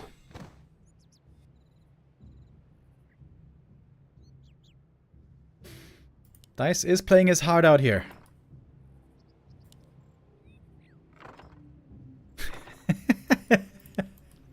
Very annoying for Blade to have to play against this.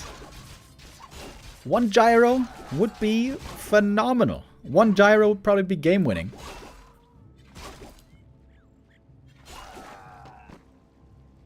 Oh, that bear. Lucky to get away. The Sorks were somewhere else. Forces are under attack. Get the first MG. Demon Hunter can also do some damage against these peasants here. And again, Dise always poking at the outskirts, you know?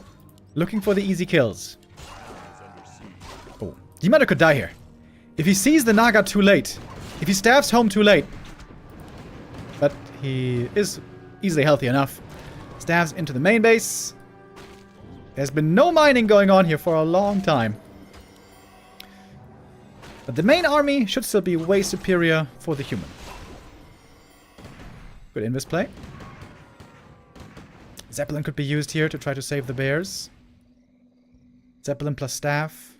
Could save everything. Woo! Woo! That was super close. Holy shit. Units were healing up here at the fountain. Naga, staff away. Dise with a shaky early game, but playing really well from behind in this late game. A bit Moon-esque. And all of a sudden, he's got 68 supply. Naga level 3 Fork Lightning is pretty good against MGs, though.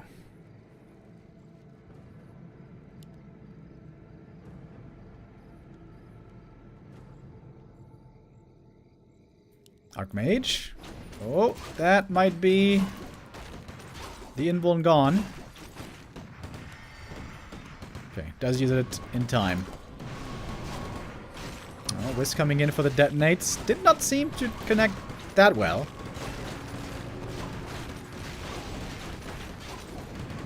Okay, one staff on the bear. MG damage is looking minimal at the moment, to be honest. Oh, Naga. She might be going down. Taunt to try to save the Naga, but I think she's dead. Naga is gone. Dead for a second time, and the demon falls as well. All the cute plays didn't work out in the end. Blade wins map number 2 and ties things up.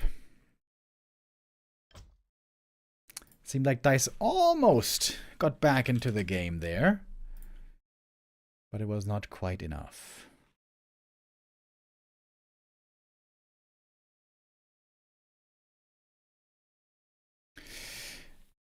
Blade wins map number 2. We're gonna have a third map decider. Finally! A game that doesn't end in a 2-0.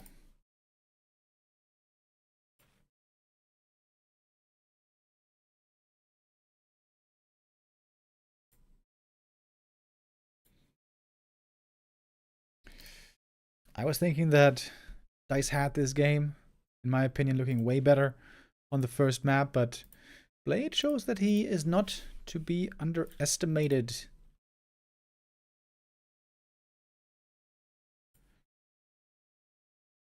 We'll see what Dise chooses for the third map. No, okay. It looks like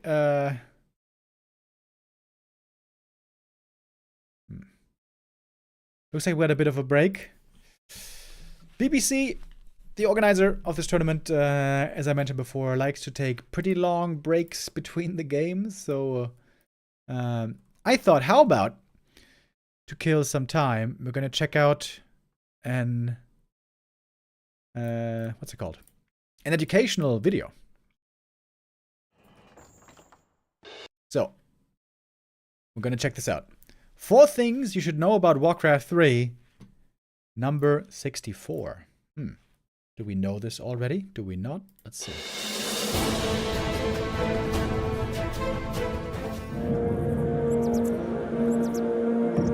Okay. So here we see what can and what cannot be dispelled.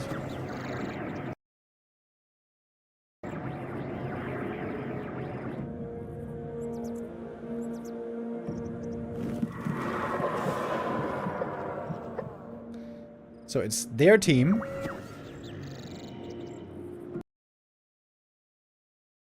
Wait, what?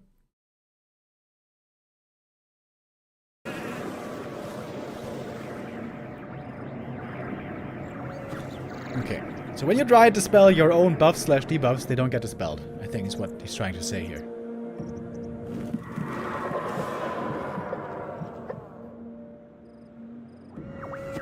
Yeah, okay.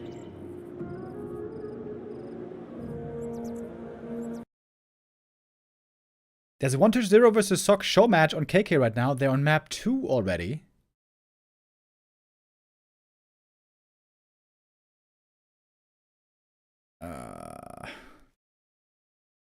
Yeah, I think we're a bit too late. We're also in the middle of the other series, you know. We want to check out the third map after this.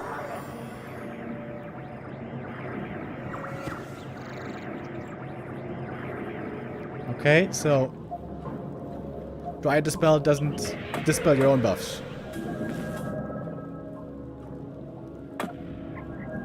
Okay. Wards and illusions don't activate the lab. I knew about the illusions.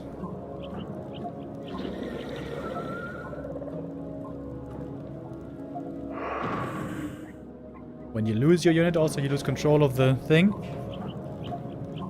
Kodo eats your unit. You lose control of the thing. Uh-huh.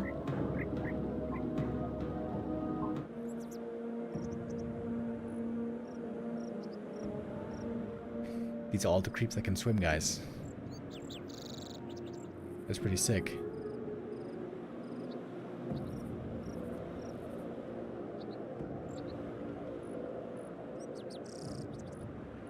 Are we gonna see them swimming, though? Now I want to see them swimming. Wait, what? The bear can swim? What? Ah, the polar bear. That makes sense, actually. Damn. What does it look like when the bear swims?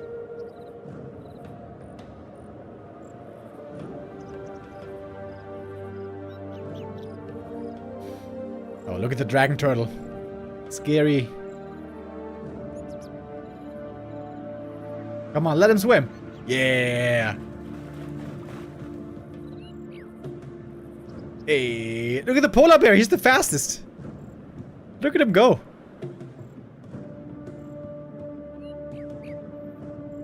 Bog jump. Okay, that was kind of fun. Hey, polar bears win.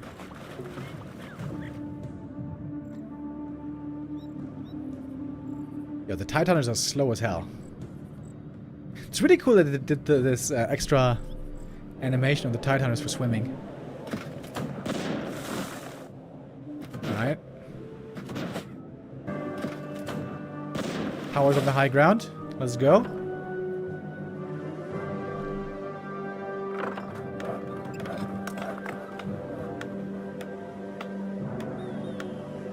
Job's done. Yeah. Ready for action. Ready for action. Ready for action. Ready for action. Ready for action. Ready for action. Ready for action. Ready for action. Okay. Ah. It stops the production. Interesting. Well, well, well.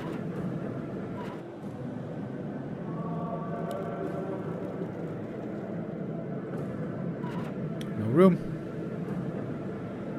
A newly constructed unit has no room to be placed. Didn't even know there was a message for that. No. That was it. Okay. Yo, guys, we learned something today. The polar bear swims faster than everything else. That's pretty crazy, huh? Alright. And now it's time for our third map decider. Blade versus Dise. After this little intermission. Let's go. Who's going to take first place in the group? Thank you, by the way, Zimmerling, for the resub. 2 years already. Pog.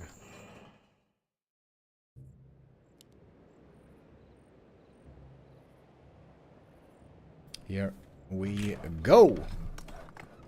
So, Blade played 100%. One base rifles, Archmage Naga rifles today. But hey, honorable mention.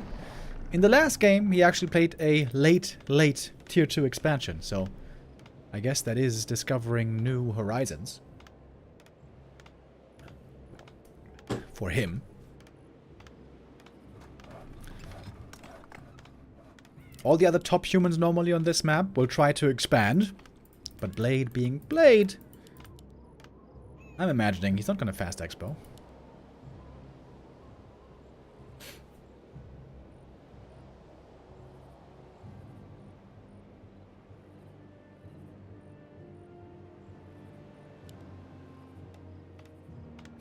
Earlier today, when Dise was facing the orc here, he played a keeper first.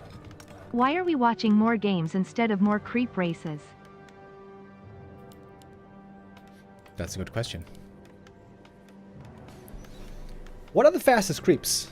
I think we got some of them on this map. The wolves are actually really fast. Got wolves over here. We got wolves here and here.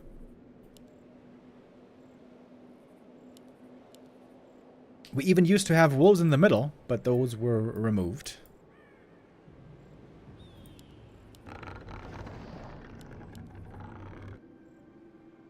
We could be betting on creep races. That is definitely the message of a degenerate channel point gambler. I know them when I see them. Have you seen the games where Neo casted a game from Woodywood where the Kodo ate a Tauren and died and the Kodo never came back? You mean the Tauren never came back, right? No, I didn't see that. So the Kodo died, but the Tauren didn't return. That's weird. Taurens need buffs. I knew it. Forces are under attack.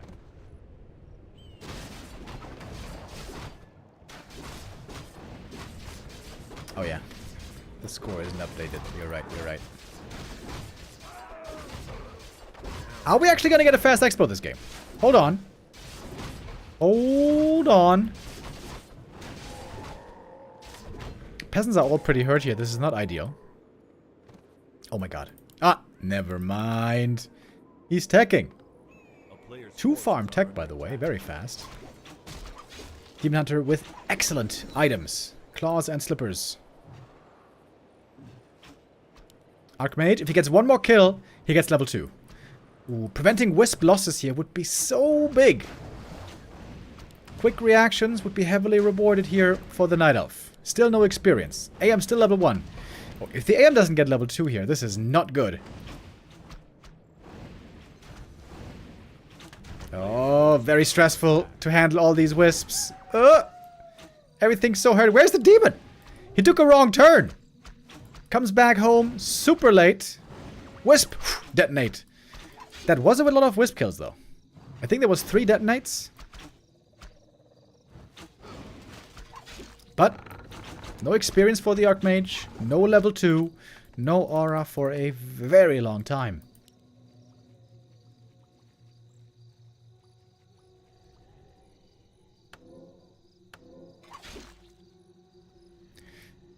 Both with the boots. Demon Hunter can try to look for more kills. Did you see him? Oh yes, he sure did.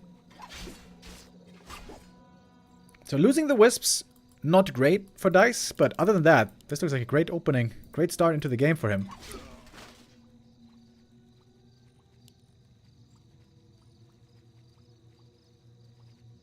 Is Blade better than Fortitude? Question mark. Is that a real question? Question mark. I hope not. Player's forces are under attack. Oh, I think this time the main got walled off. Just in time. Oh, perhaps not though. Oh, and the demon gets in once more. Archmage up here. Trying to continue to harass. Still doesn't have the new water elemental just yet.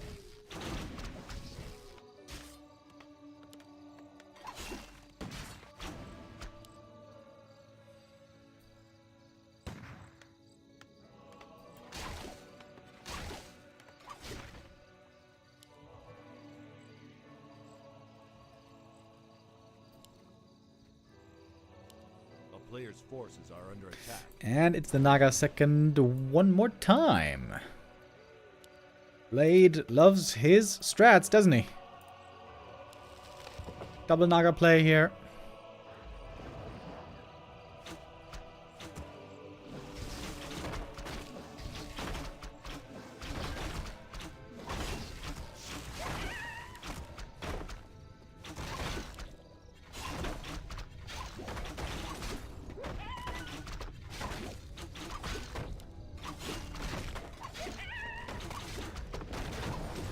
A little bit of a creep jack, though.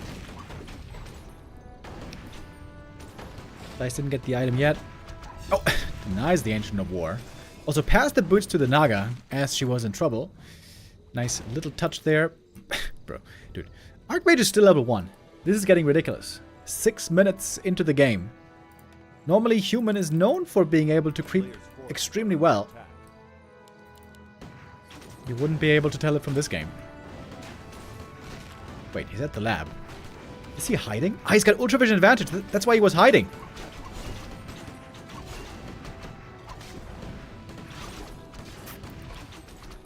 The Wildekin is still there. Militia are now a big boost for the human. Looks like Blade is going to get the last hit and the item finally. And at last, it's level 2 Archmage.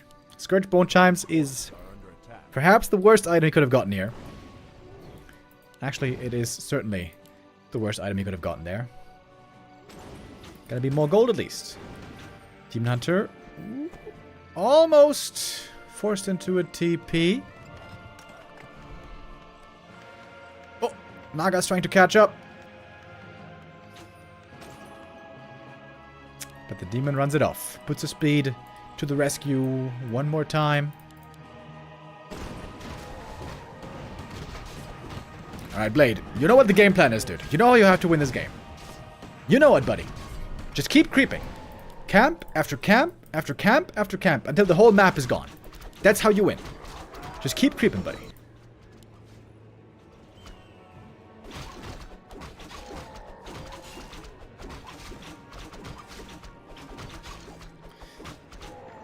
3 for the demon. Pretty good timing there.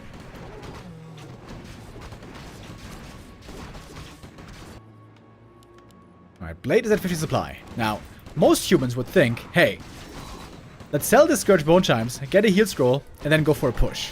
But most humans are noobs, guys, okay? Most humans don't know that what you need to do is creep the entire map, okay? Write this down. Write this down, guys.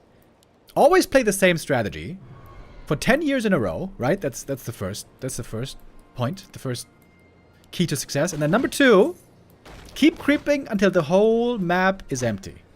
There you go. That's how you do it.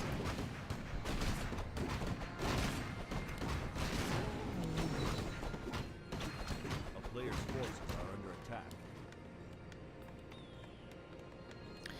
Now, Dise might think that late game with lots of bears and upgrades and moonwells and levels is good for him.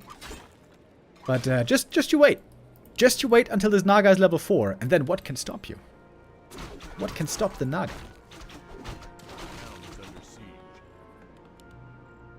I wonder if Dise shouldn't be going Immolation, though. I mentioned this earlier. Wouldn't Immolation be so good here? When there's no Blood Mage? Where's the other Naga? Ah, there she is. He's got a Telestaff and a Staff of Preservation and an Orb of Venom. And here we go. Ah, I thought she was going to the main, but no. Blade says, it's no problem, bro. It's no problem. I'm creeping. Wait. Blade might be going for a push, you guys. What is going on? The game plan is falling apart. He's going for a push. No. The town is under siege. How did this happen? This must be a glitch in the Matrix.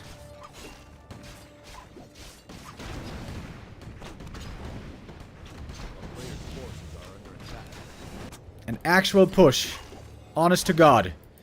The men are gonna have to TP home. And the Night Elf army is kind of hurt already, by the way. This Moonwell is going down as well. And all of a sudden... Where's the other bear? Oh, he didn't TP this bear back home. Guys, maybe Blade can win without creeping the whole map. I cannot believe what I'm seeing.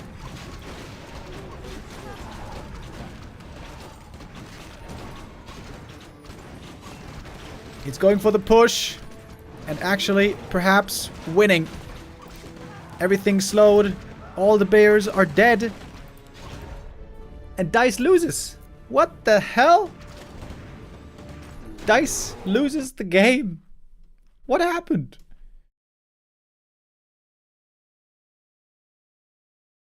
He was either trying to be too cute or too slow, I guess. The Naga creeping the orange cap, in retrospect, turned out to be very painful. Alright. Blade is in the end victorious, playing one base rifles every game. Ooh-wee. That was very exciting. We're all looking forward to see Blade play more one-base rifles when we see him again in the playoffs. He's going to be playing against many of the best players in the world. We'll see who he's going to be going up against.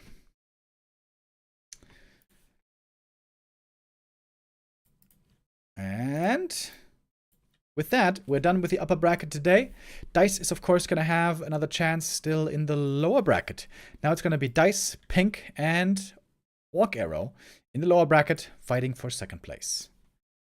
Once again, it's going to take us a little bit of time to get ready for the next game. So one more break, and then we come back with the lower bracket match.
Welcome back, ladies and gentlemen. We are jumping right into the action here for our... Wait. What's going on with the overlay? We're in the lower bracket here.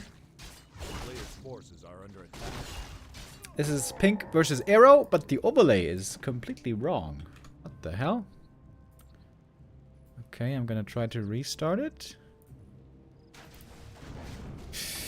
On KK, sometimes there are some bugs with our overlay.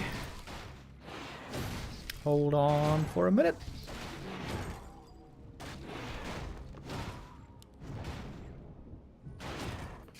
It's a DK versus War3Orcero opening here, and it is War3Orcero fast hack into double racks headhunters.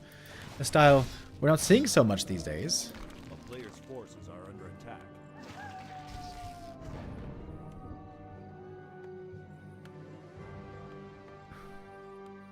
What the hell, man? What is going... Ah! Why is it buggy?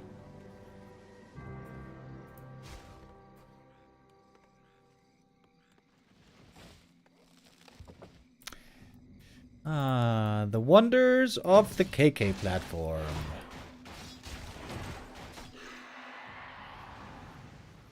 A player's forces are under attack. Okay, I'm gonna try to restart it one more time.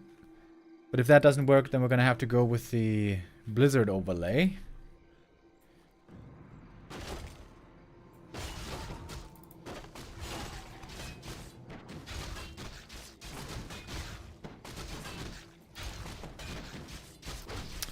DK is creeping up here, camp by camp. That's the way you like to see it. A player's forces are under attack. Would love to get a fast level 3 right here. Once you get the level 3, killing headhunters is pretty easy.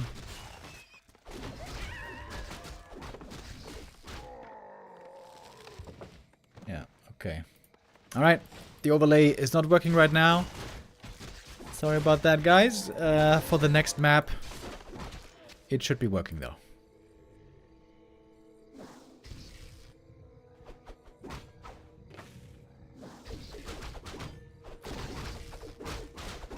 You can't trick me, Remo. I know that there's an Archmage in this game somewhere. Yeah, these guys wish. They would love to have a Brilliance Aura. I know that for sure. I think with double sentries over here. Getting some easy kills.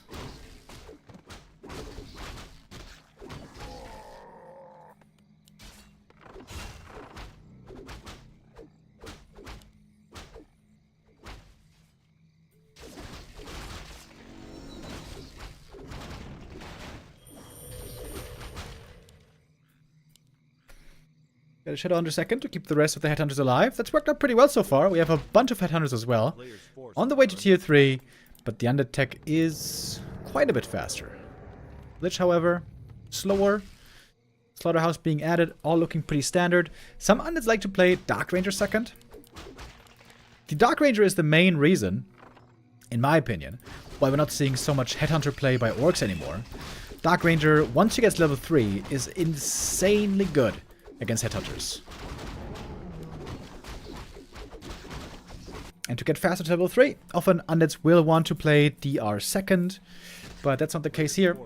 It's Lich second, and then probably Dark Ranger third later.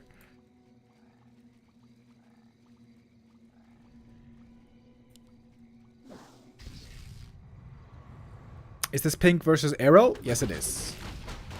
Like I said, unfortunately, our overlay is buggy right now. But for the next map, for the second map, it should be working again. This is not a bad start for Arrow. He's creeping a lot. With tons of headhunters, of course, you can do that easily. A player's forces are under attack.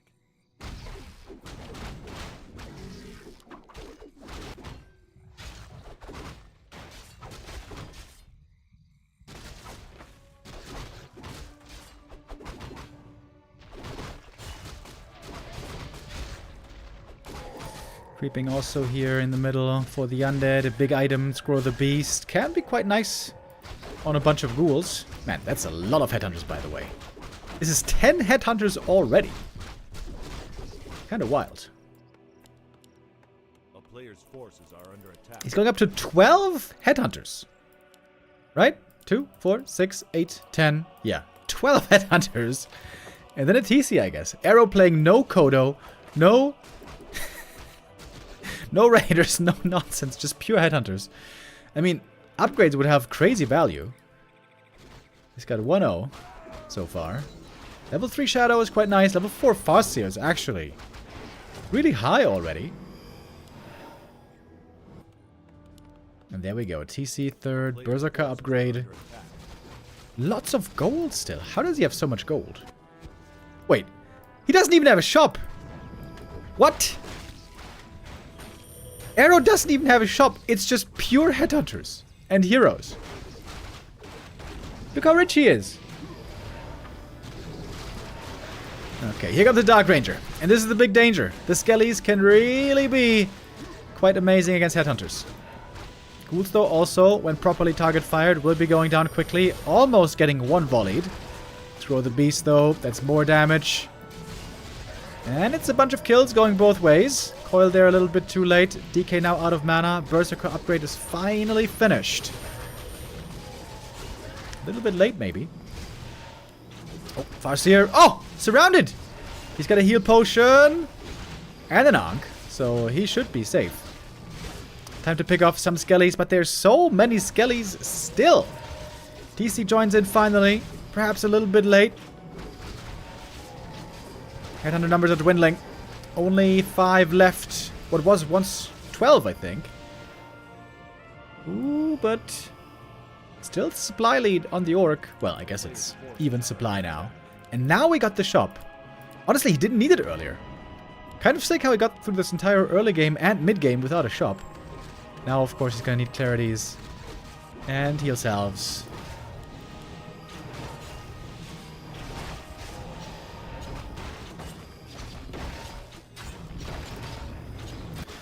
And the Skellies are always pretty tough to deal with.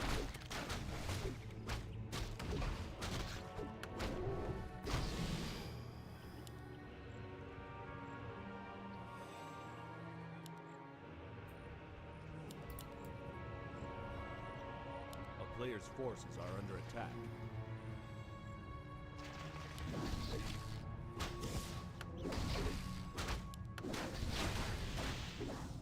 Oh, cool kill. Level 2 for the TC. Big buff for the entire army. He's still making no bestiary. It's just mass berserkers. He should really get some more upgrades for them. Also, the first armor upgrade is so valuable. He's got a bunch of peons still on lumber. Second attack upgrade coming. I think orcs... Oh, double silence. Hold on. Oh, Shadow Hunter. Very hurt. But he was given the Ankh. Well done. I think many orcs don't understand how good armor is. Like, just 2 armor is such a big help against the undead focus fire. Oh, Destroyer taken out as well. Now we see the damage really coming in for these berserkers. Thank you, Sourdas TV with the raid. Kilgrim with the resub. But the Skellies. How is he going to deal with the Skellies? Statue. Lucky to get away. One more Berserker goes down. Another Skelly is raised. But that statue falls as well. And Arrow is having a good game here. Arrow had a very tough time earlier when playing against Dise. But here against Pink, this is actually looking tremendous. The old school Farseer Headhunters, which we don't see at all anymore on the top level. Stomp. Berserk. That's a lot of damage. Chain Lightning, more damage against the ghouls. It's level 2 Chain. One more heal wave. And now almost everyone's out of mana. DK finds himself in a surround here, but he's got the cloak that will save him. And just a bunch of kills going both ways. The ghouls are taking a lot of damage here. 2-0 has kicked in. Berserker's doing great damage here.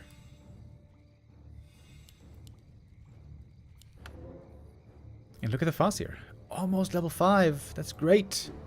And he's going to get the red cap. And he's going to get TC3. This is a huge lead. Huge lead for Arrow. I thought Pink was going to be the big favorite here, to be honest.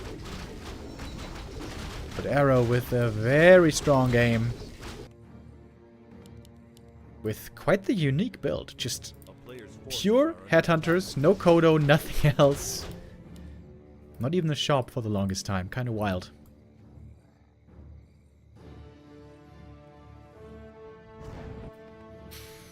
Now we're getting the Kodo finally. I would still love to see one armor upgrade.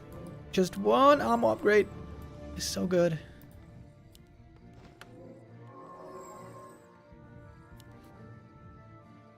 Fascia, by the way. Very nice items as well.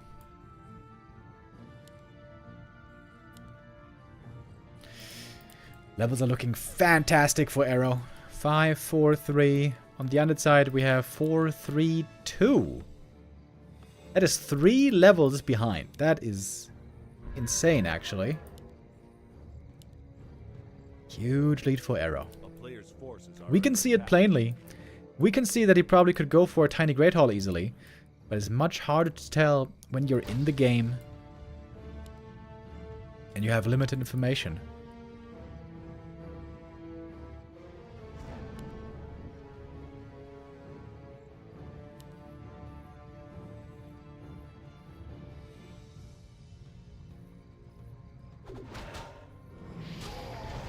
Alright, Coil Nova gonna be one easy kill, but there's the Stomp, Chain Lightning. Ooh, that's a lot of damage against the ghouls. Dark Ranger 3 would be a giant level up, but he doesn't have it yet. Oh, the ghouls are dying real fast. Chain Lightning over the top, more damage. The Skellies are mostly gone as well. Oh, going for the hero. The Coil is on cooldown. The Lich is in trouble, and the Lich has just enough time for the Invo Potion. We don't have Destroyers here, so Hex is indeed quite dangerous. Hex again on the DK. But that's the Shadowhunter now out of mana. It is a lot of Berserkers, though, still going down in the end. All of a sudden, it's only 2 left. The statues for the undead here, very good. I feel like in the late game, Orb of Lightning is really good on the Fascia as well. Especially to kill things like statues. And Pink, he might be fighting his way back here. Ooh, getting the Kodo would be huge. And he gets it. More experience for the Dark Ranger. He's almost level 3 now. Hold on. All of a sudden, supply lead swings the other way. The statues here are so big. Oh, but the Stomp on the DK. Trying to kill him with the last bit of mana he has. And it's just enough. Ooh, it seemed like the game had almost slipped away. But now with the DK dead, one statue also going down. Seems like that must surely be enough.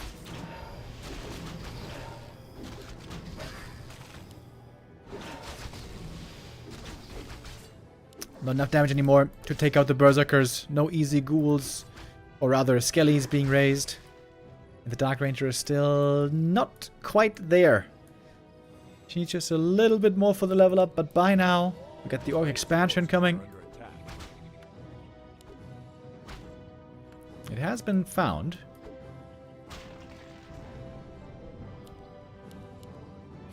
But now a quick trip back to the shop is going to be wonderful for clarities and heal salves.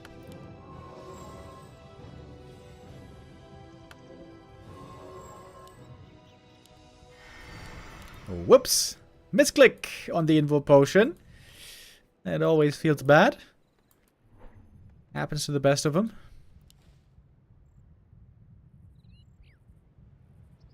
A player's forces are under attack. No clarity for the TC. What is the cooldown on a clarity in the shop, by the way? I don't even know. Is it like 30 seconds or something?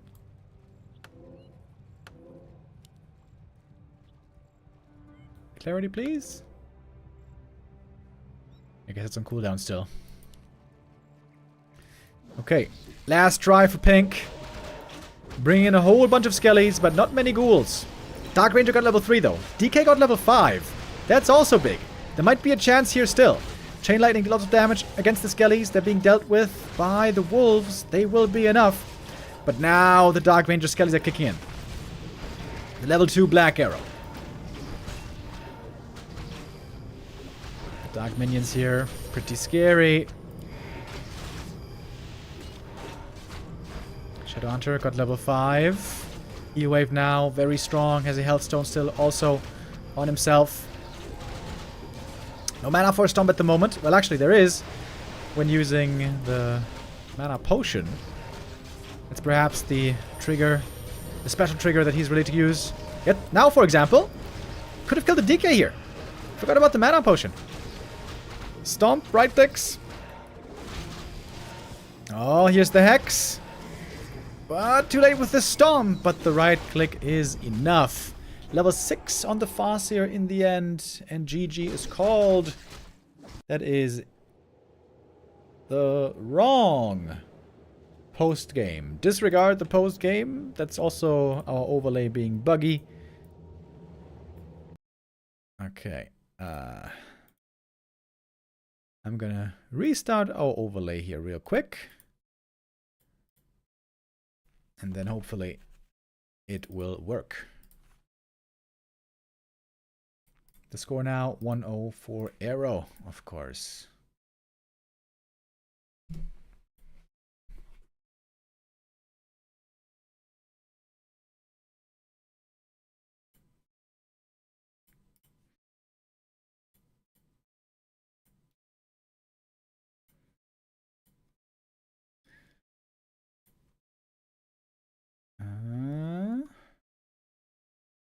Hammerfall, Tidehunters.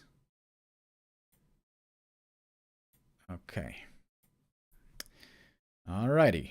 Everything should be back to normal. Everything should be working again. Fingers crossed. And we're about to jump into map number 2.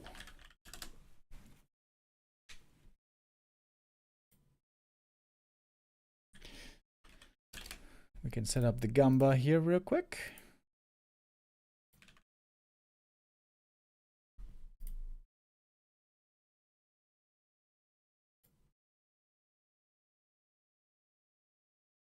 Okay. Ready we are for the second map.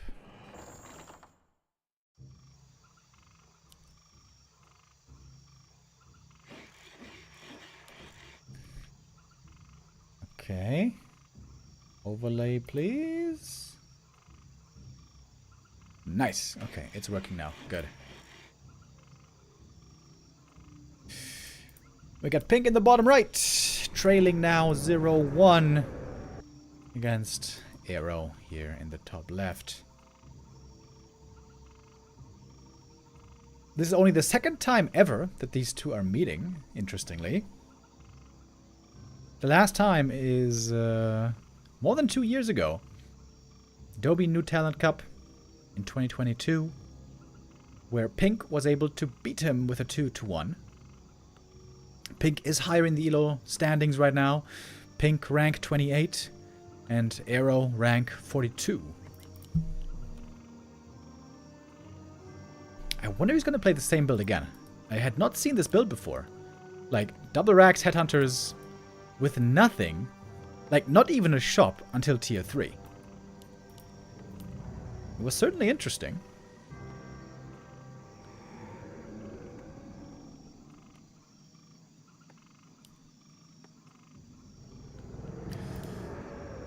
It's a DK Ghoul build. Standard opening on the undead side.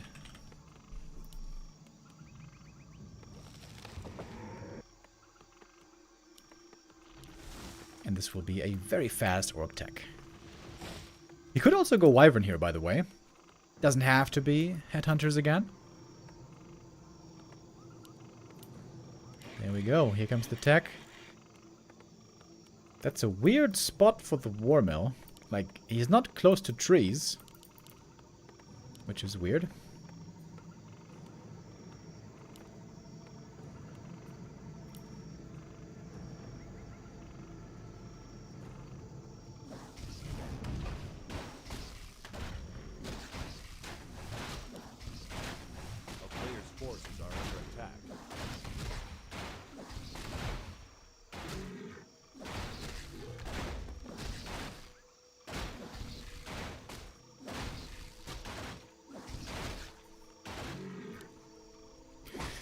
Farseer starting off with a little bit of creeping. With the wolves and the Farseer alone, you can creep the middle greens very well. It can lead to a fast level 2, which is great.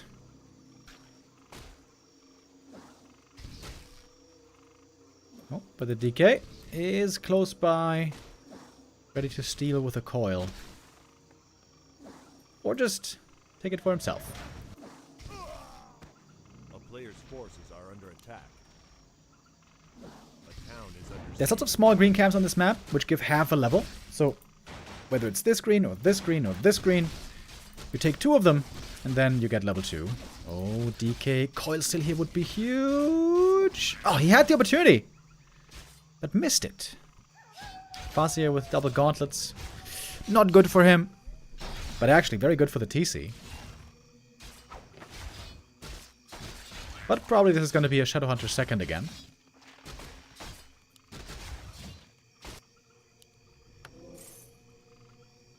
Sells the TP. Okay. I don't think he did that before. Wolves are scouting around everywhere.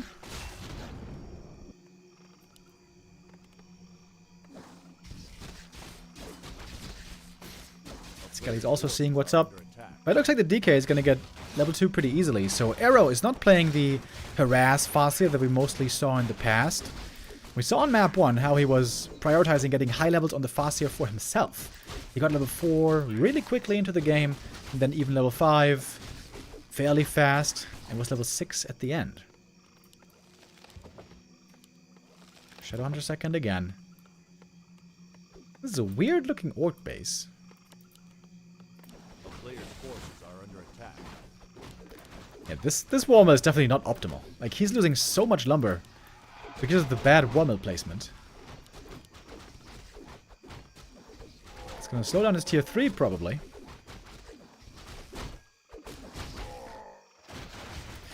While the DK just keeps on creeping. Gets level 3 already. Amazing items for the Lich here as well.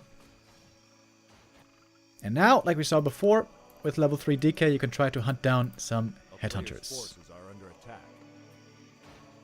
Oh, with the Skellies also showing up in the main.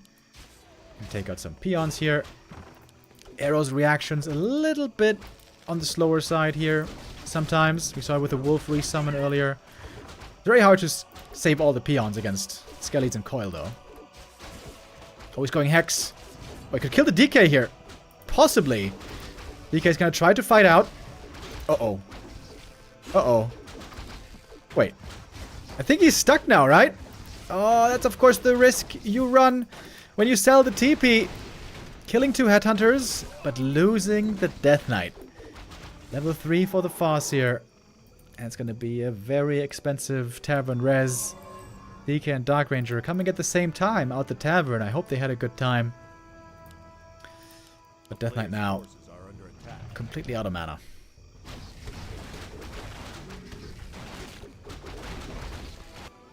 Good decision to be going for Hex there. Using the opportunity, finding the opening. And now, Shadowhunter's level 2. Can go for the heal wave. Begin for potion found. Hex on the Dark Ranger. Trying for the surround again. But this is ambitious this time. Now we got ghouls. And now this could be quite a few headhunters going down. And more skellies being raised. But also ghouls are dying in exchange. So this might be a 1-for-1 blows being traded. Shadowhunter no mana at the moment. And the wolf should be following this ghoul. The wolf could be killing this ghoul. There's some smaller micro mistakes in here as well that we see from the orc side. And despite the DK loss, actually Pink strikes back, getting a lot of kills. But there's still a supply lead on the orc by a slim margin. It's going to be a lot about experience in the end as well. Shadowhunter level 2.5. And the Farseer again. Farseer again with good experience.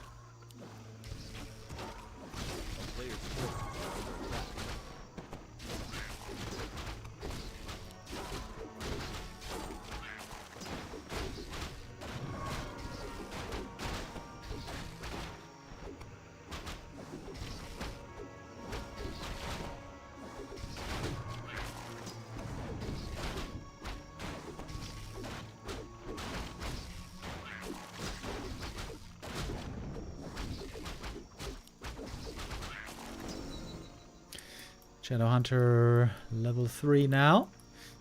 Farseer very close to that level 4 for the leveled up Chain Lightning. A player's forces are under attack. But it's always scary for the Orc to fight into this many skeletons.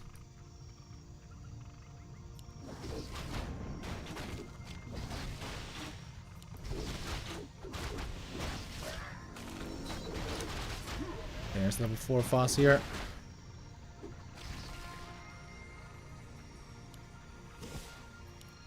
Oh, trying to get the kill on the Fiend. Oh, and Fiends, by the way, this time.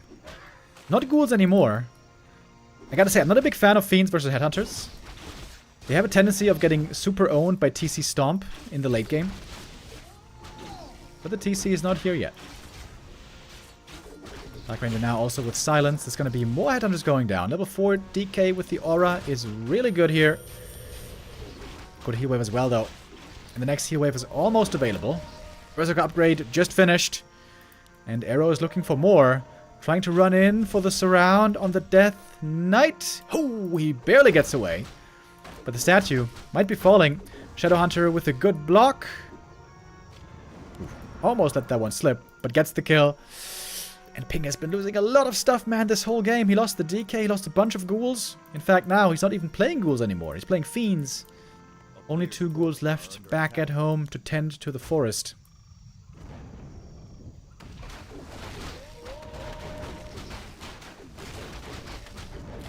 Pink struggling more in this series than I thought he was going to be honest. Double heal potion, quite nice for the Orc as well. TC shows up. He can be granted some tank items right away. Ring and gauntlets would be great for him.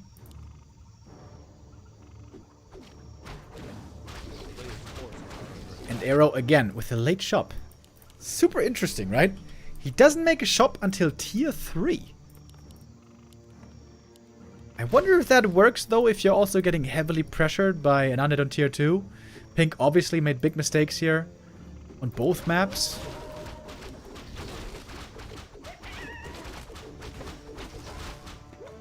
Pendant of Energy.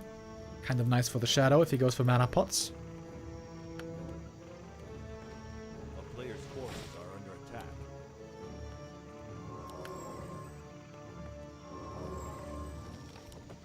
Alright, we're swapping around some items. Ooh, and he's got Orb of Lightning this time. I like that. The Berserker army doesn't have catch unless you go for Raiders, but Raiders are useless except for Ensnare. So this Orb of Lightning now provides catch on a 30% proc chance. Sully Mask found here as well. TC can easily creep here quickly with those Berserkers, of course. A player's forces are under attack. This game is looking terrible for Pink, but not hopeless. If he gets Dark Ranger level 3, Lich level 3, there's still a chance. But like I said, I feel like Fiends are actually harder to make work than Ghouls.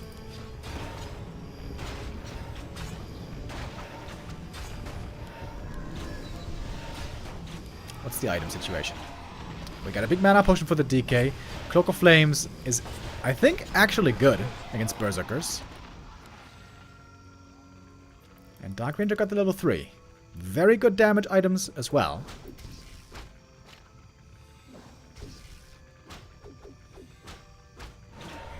Oh, running in. Silence on the Orc heroes. Didn't hit the Shadowhunter though. He could use a heal wave, but he's a little bit too late. There's 2 headhunters going down right away. 3 headhunters going down right away. Bad start to the fight for the Orc. Stomp. Chain Lightning though, getting rid of some skellies.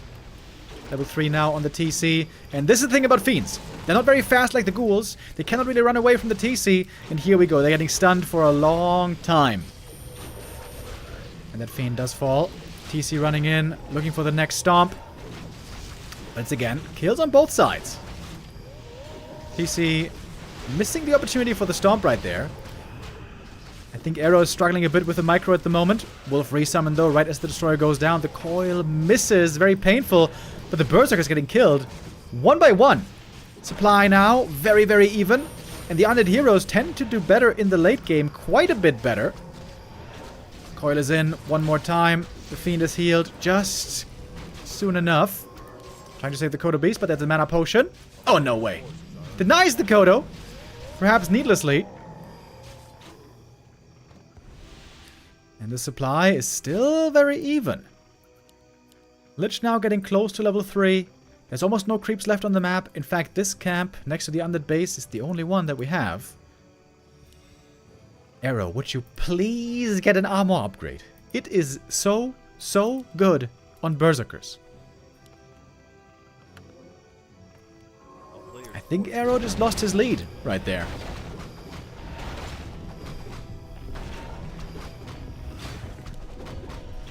Throw with the Magi. Ooh, amazing for the Lich. DK close to 5. Lich close to 3. Oh, Pink says not so fast. I think Pink is about to take the lead in this game.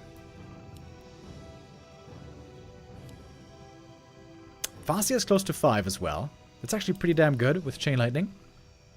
Against Fiends, maybe he even wants to go Wolves.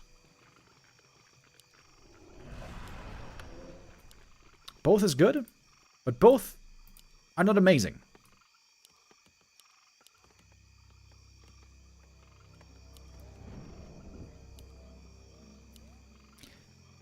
I wish there would be a public service announcement going out informing all the orcs how good one armor upgrade is. Because it seems like not enough orcs know.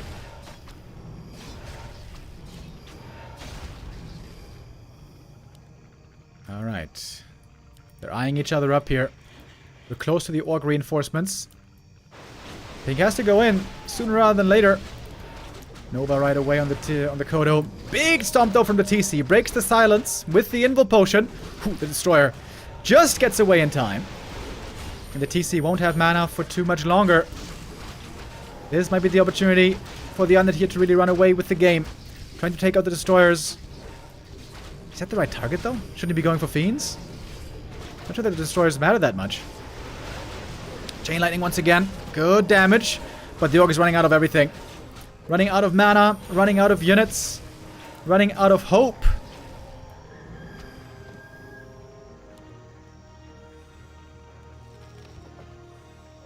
And just like that, I think we got the game turned around. Huge supply lead on the undead side. A player's forces are under attack.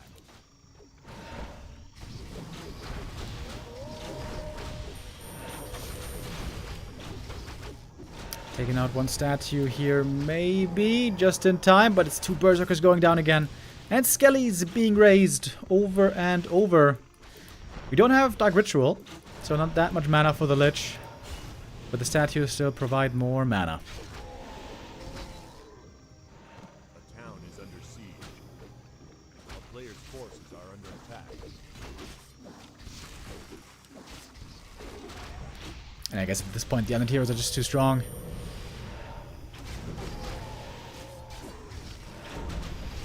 The GG is called. And Pink wins map number 2. Again, after a bad start. A terrible start. Oops. But he was able to swing it around. The late game Undead heroes, indeed a big danger. A big whiffed fight there in the corner. You gotta make sure you land those stomps properly. And you take a good fight. The game wasn't over necessarily. It's not like Arrow had him dead to rights. But he definitely had a lead. Definitely.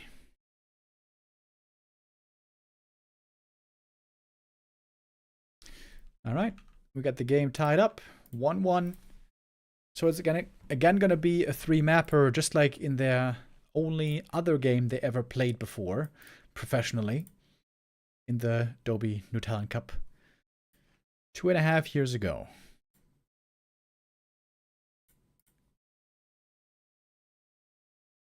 Map 3 coming up in a moment. Why is Armor so good on Headhunters?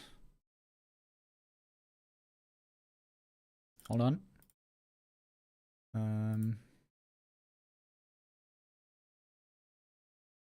Armor is obviously always good for damage mitigation.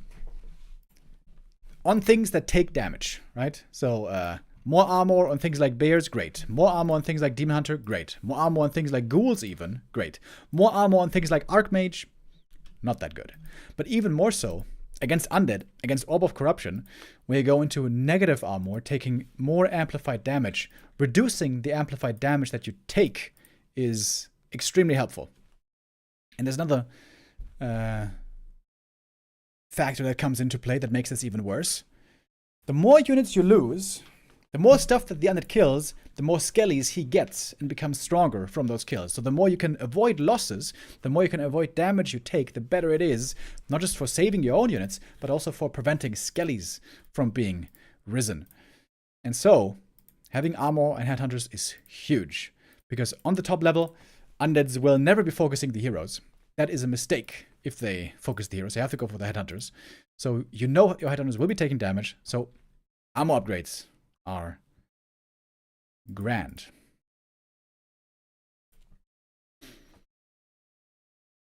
The best thing actually you can have in the late game, but that's very hard to micro perfectly. Best thing you can have in the late game against, when you play Farseer headhunters against undead, is a Zeppelin. And then when your headhunters get focused by the Lich, you load them up into the Zeppelin, prevent them from dying and spawning corpses. That is the pinnacle of play of headhunters against Lich. Or against undead, I should say. But that's very hard. I'm not expecting that from Arrow. That's something that only very few orcs can pull off. But yeah, the Zeppelin is the cream of the crop when it comes to headhunter play. But very, very difficult in execution.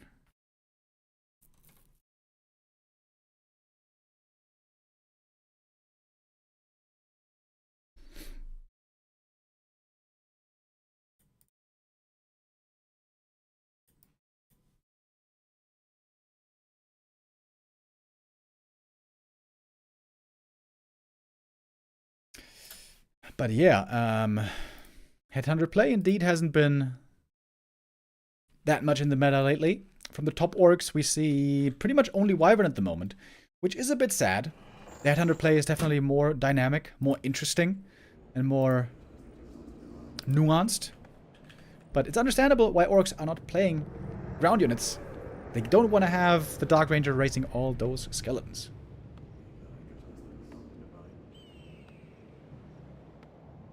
Alright, here we go. Map number 3 for the decision.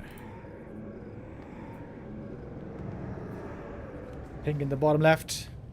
Arrow in the top right.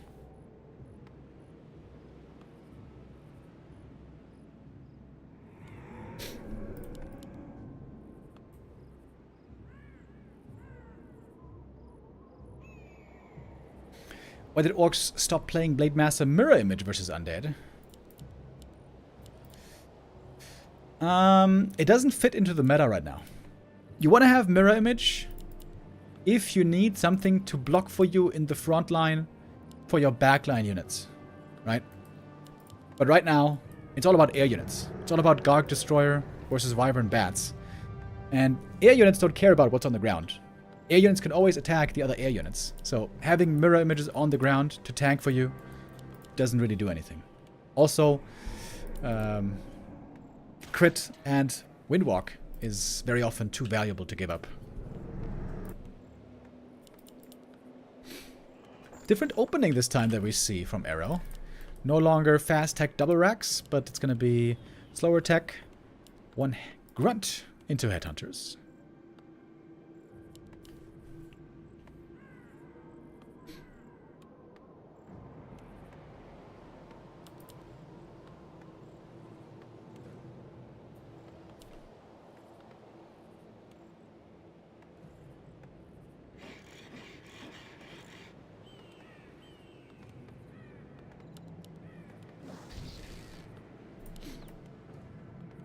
So far the Farseer was not too interested in early harass. He tried to creep up himself. Grunts helped quite a bit with creeping early on against medium armor.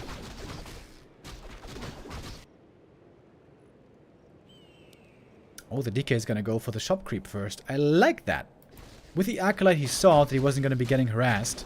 So he knows he's got the time to safely creep this camp. Could go for a circlet here. It slows down his tech a little bit, but of course it's going to be quite valuable over time on the heroes. A player's forces are under attack. Thank you, Le Sman. With the resub. Much appreciated.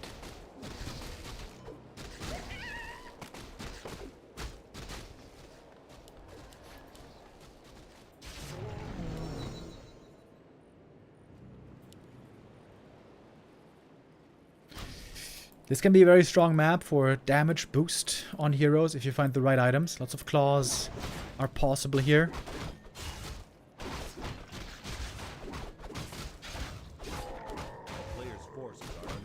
Something on the ground. Ring of protection. Not good for the undead. Because, like for the orc, it's going to be the headhunter that get focused all the time. For the undead, it's going to be either the ghouls or fiends that get focused all the time.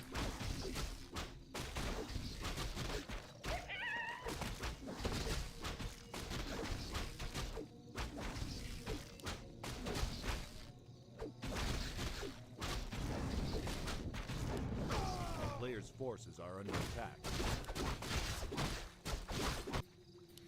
Pretty passive early game. Just a bunch of creeping here. Arrow clocking in his level 3. Pretty much at the same time as the DK. Boom. There we go. This normally favors the undead if both level at the same pace. Because the DK will scale a lot better than the Farseer. Oh, and the headhunter gives the game away. Now he knows where the Farseer's hanging out.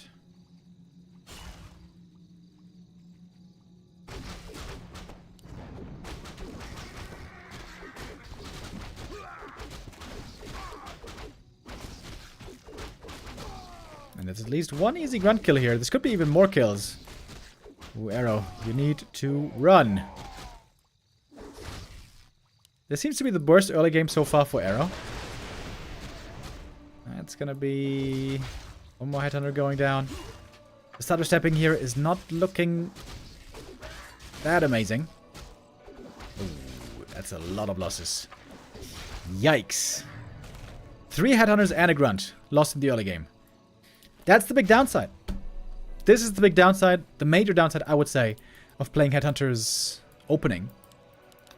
If the undead gets off to a good start, you might be losing a lot of units and will be behind. Whereas if you rush into Wyvern, there is no possibility to lose anything. For a long time, actually.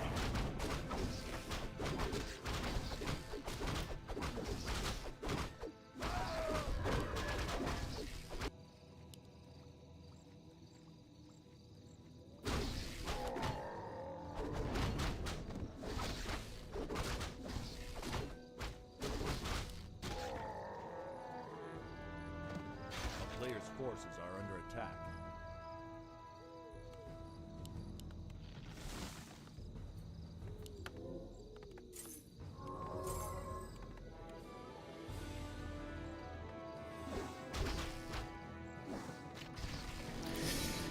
Farseer has again leveled very well though.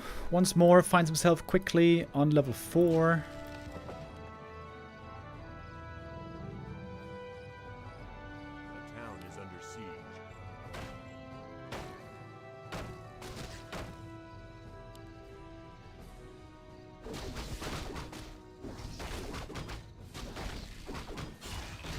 Death Knight with a keen eye. He is looking for the enemies creeping. Oh, Hex. Trying for the surround, but good counter surround. Ooh, well done with the skellies. That was a stressful moment. Getting hexed like that. Very scary. Second Hex comes in. No Hex ready at the moment. And the Nova is locked and loaded. It's 1 kill. Dise could even look for a second one, but he's a bit afraid right now. After that experience against Hex.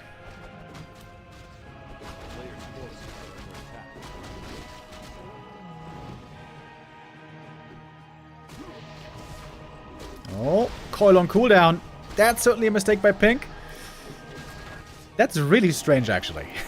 He just almost died to Hex. And then he exposes Lich again to die to Hex. That was kind of weird. That should have been pretty predictable if you used the coil like that. That was kind of strange, but okay.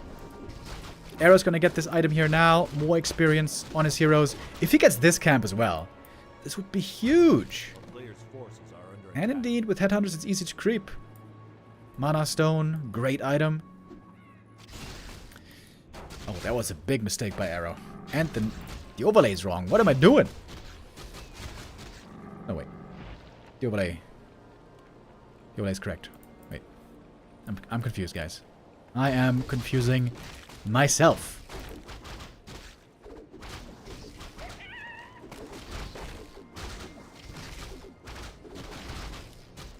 Players' forces are under attack.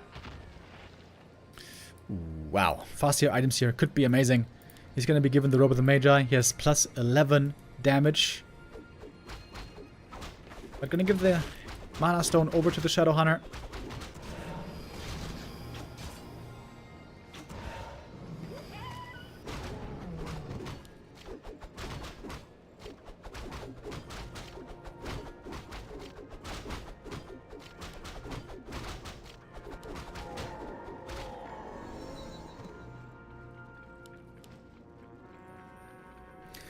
Alright, Pink at the tavern. Picking up the Dark Ranger. That is the normal hero we expect to see. But as I remember, only really scary on level 3. Level 1, still good with Black Arrow, but not insane yet. You see a push into the main, catching a peon at the start. No reinforced defenses, by the way. The burrows are pretty frail. TC is out. Shadowhunter is kind of low mana. Always waiting for the Berserker upgrade. Where is it? Now it's finally finished. And running in. TC has a beautiful storm position. Gets it in right away. Nova too fast for the heal wave save. And again, it might be a lot of Berserkers going down.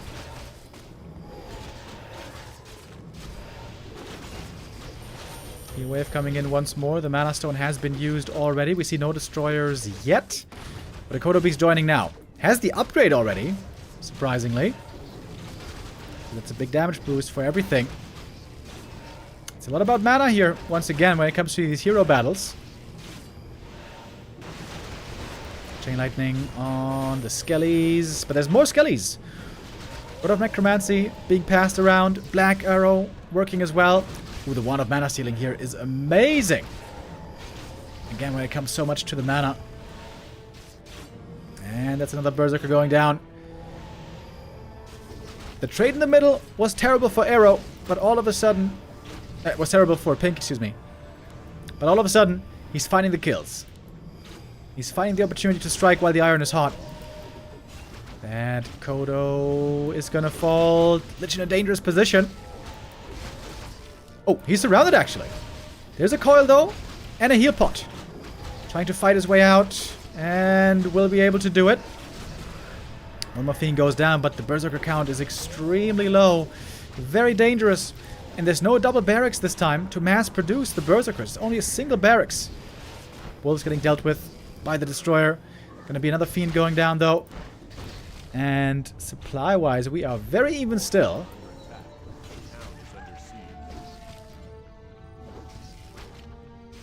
Farseer almost level 5. Nice deny right there. Still a playable game for Arrow, but I would say now the Undead has the lead. Especially if the Dark Ranger gets level 3.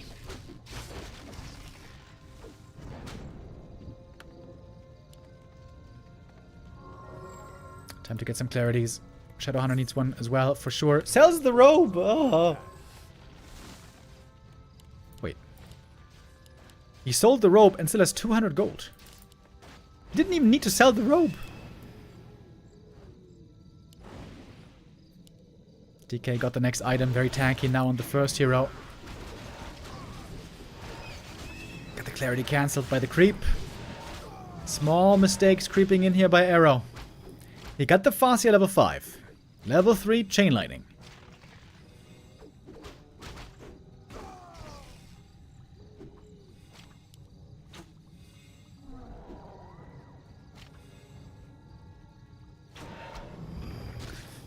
Looks like Pink is gathering confidence here. Thinking about a red camp creep. He's got the skellies here still helping him out.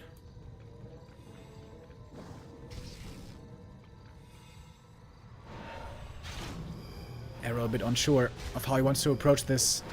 He's got one raider. He's going to have one ensnare. What's he going to use it on? On the destroyer, but not in a good position. Ensnare didn't seem to be properly timed.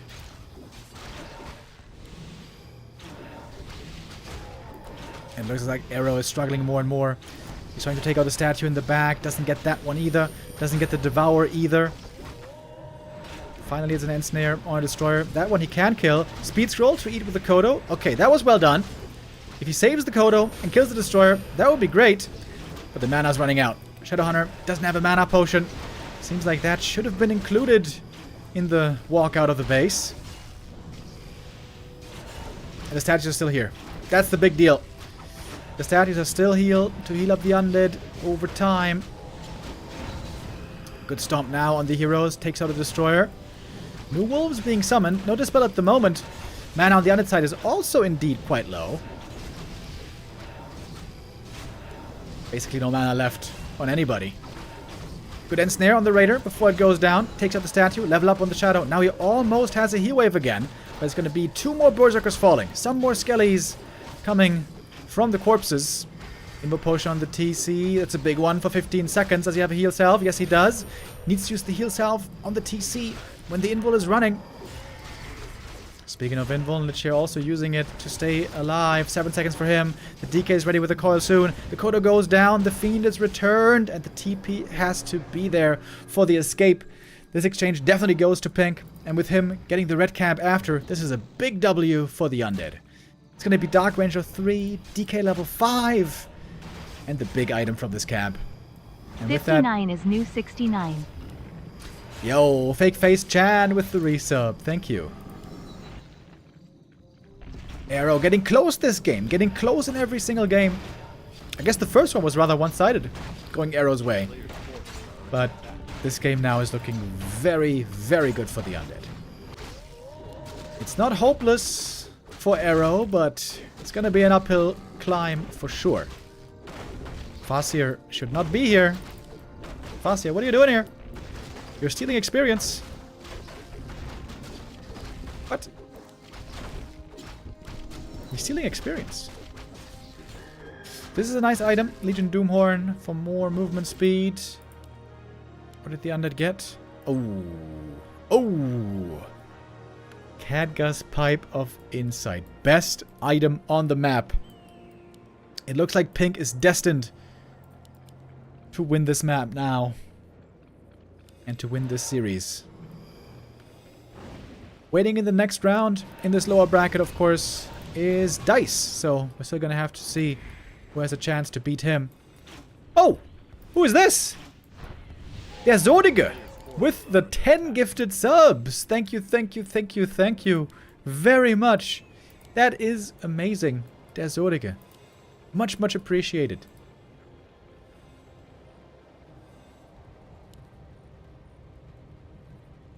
I can't say that I'm a big fan of these raiders.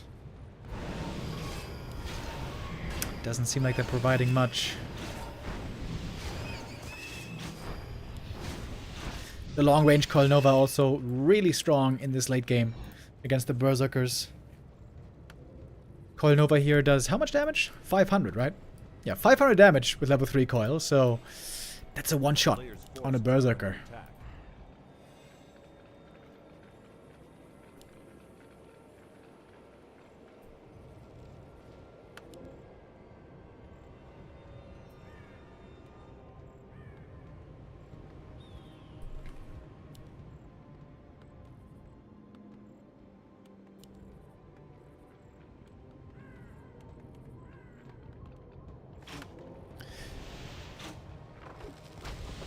Arrow falling back into the last corner of his base.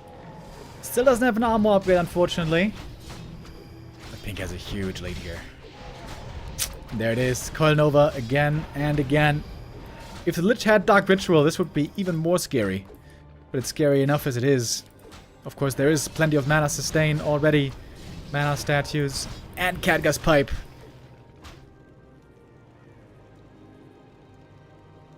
And a bit of a pause.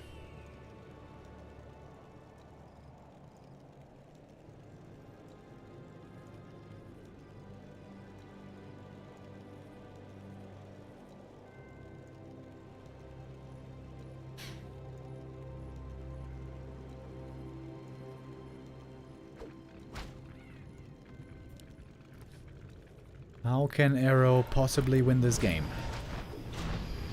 Yoinking in some destroyers into the burrows might be a start.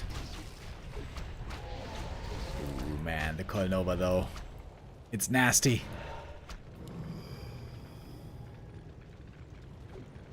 Lich out of mana for now. Invo Potion breaks the silence. TC with a magnificent stomp. Coda Beast trying to get over Devour. Ooh, but just didn't quite get there. Next stomp is ready. Whoa, this is actually insanely good stomps.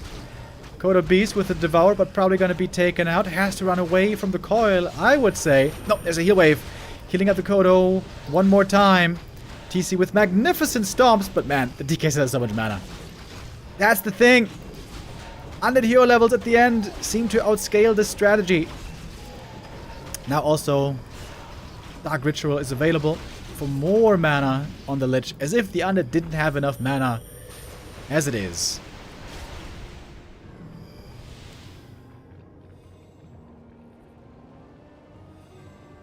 A player's force is under attack.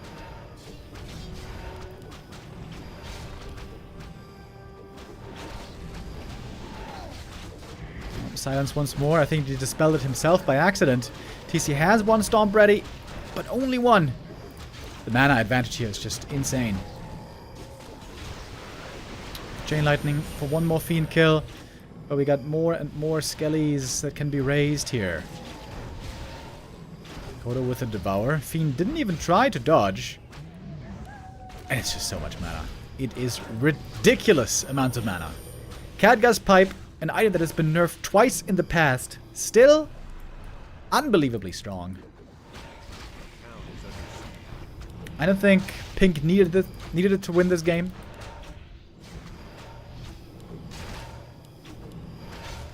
But it certainly helped.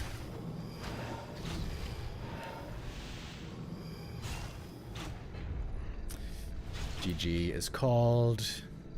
And Pink wins. I guess Pink was the favorite here coming into this. Arrow with a pretty good showing, especially map 1. He looked fantastic. But Pink indeed prevails at the end. And will fight in the final round against Dise for second place. Alright. That is going to be our last match of the day.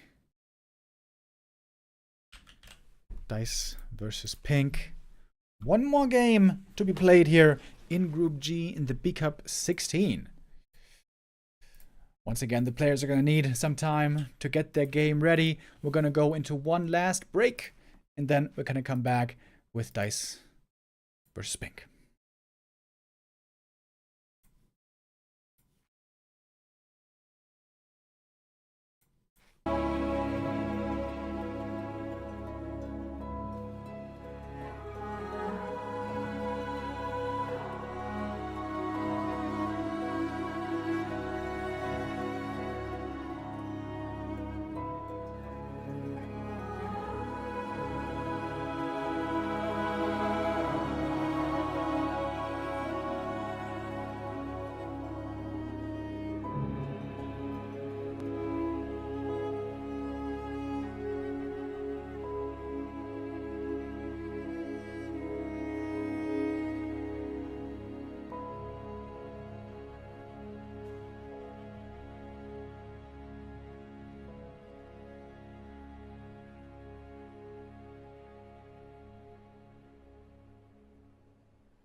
Welcome back, everyone. We got one game left today in the B Cup 16. We're in the group stage, of course. Group G. One last decision. First place was taken by Blade. Arrow, the orc player, was just eliminated a moment ago. And now we're going to find out who's going to take second place in this group. It's going to be between Dise and Pink for the decision. On paper, it seems like Dise should be the favorite here. Much higher in MMR, much higher in ELO standing. Let's see what we get here. On this map. Is the overlay bugged again? What the hell, bro? Why does this keep happening today?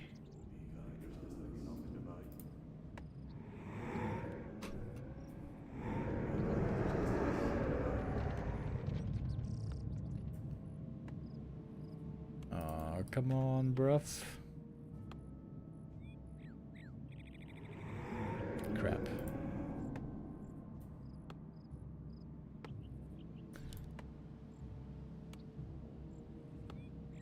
Okay. Hold on. This shouldn't be bugging. Why is this bugging? Okay, I'm gonna restart it one more time here.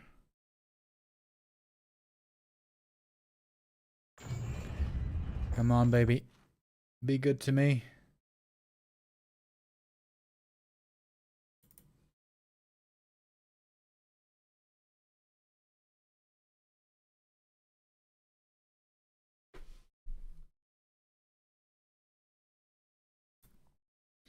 All right, we got this. We got that. Let's try this one more time. If it doesn't work now, then I'm going to be out of answers. Oh, it does work. Okay, thank God.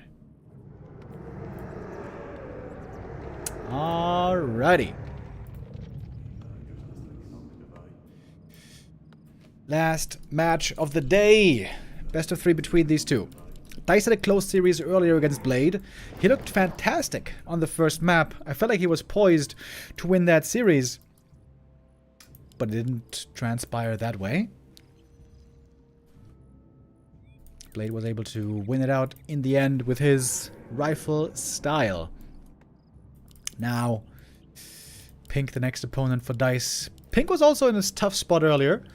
Looked like he was about to lose to Arrow, but then found his footing, was able to claim the late game for himself.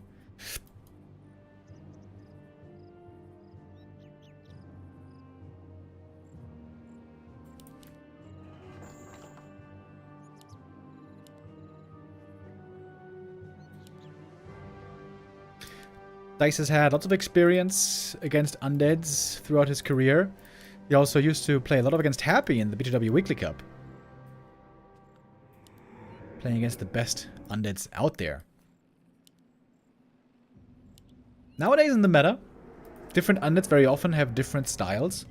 Labyrinth especially, but also 1.0 seem to be relying a lot on expansions right now. When we watched Sheik... Was that yesterday? Wait. Yeah, we watched Sheik yesterday, for example. We even saw gargoyles. Undead can play a lot of different things. One base Fiend Destroyer, of course, also is a possibility. That is the most micro demanding strategy. It also will come down a lot to the map. Some maps are great for expansions, some are not. This, in fact, is the worst map for expansion, so shouldn't be expected to be seen here.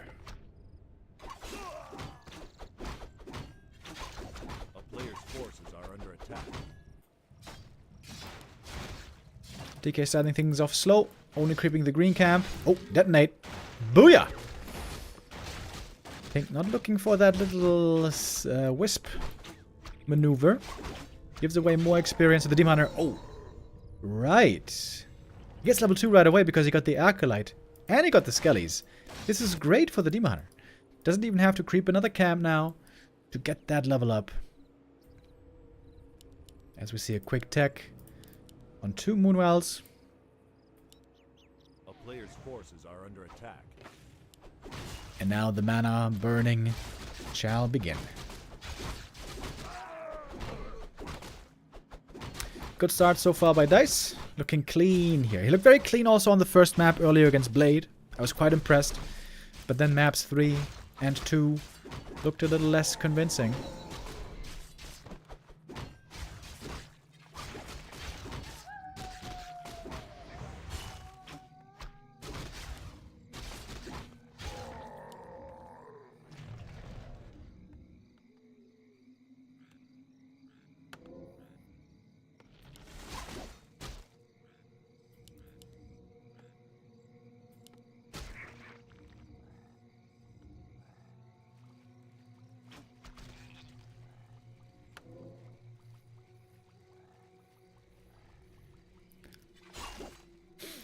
Gotta avoid getting surrounded here. Demon are going for the boots for good reason.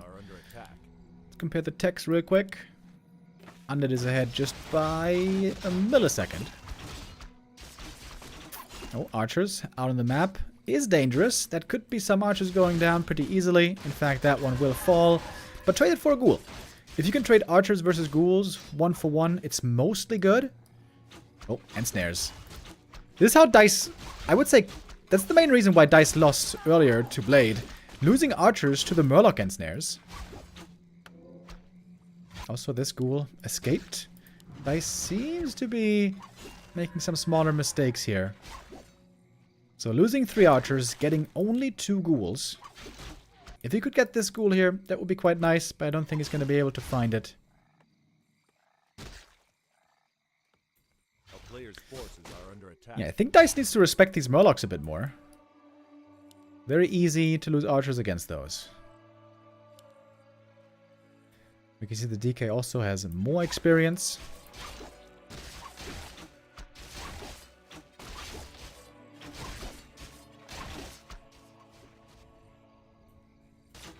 And I would say Pink is in a good position here.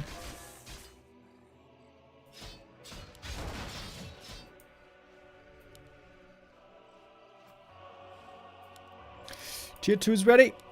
We're going to get the lures and Naga next.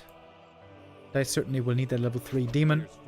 At the Ancient of War in position at the lab. This is all very standard so far.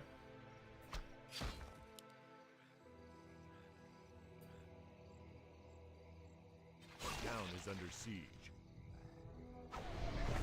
Well, trying to go for an Ogre Lord pull here. Little cheeky. But good scouting by Pink. Not gonna allow this. DK out of mana, so his coils right now not a threat. While we're going to tier 3. Indeed, this is all looking pretty standard. Lich, Slaughterhouse, tier 3. Knight of tier 3 also very early, before the second Ancient of Lore. Well, I guess it's not very early. Under tier 3 is still clearly ahead, which is also pretty much standard. Oh, DK might be able to cancel this Ancient of Lore. Or maybe not. Mana burn. Nice, where's the mana burn? Minus 50. Yeah, uncomfortable spot here for Dise. Having only 1 archer left is not great.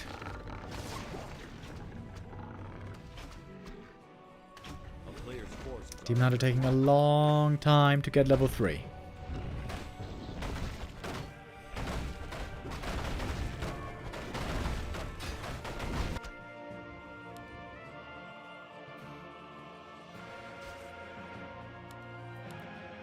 Dise again trying with the Ogre, but again there's a Skelly here to see. And the Skelly could be blocking.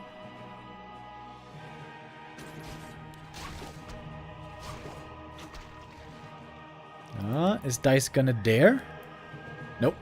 Not gonna dare. Plan B. Going to the lab. A player's forces are under attack. Pink has a little bit of a lead here. Definitely.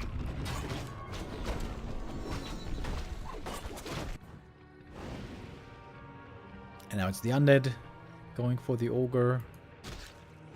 The Lord of Ogres.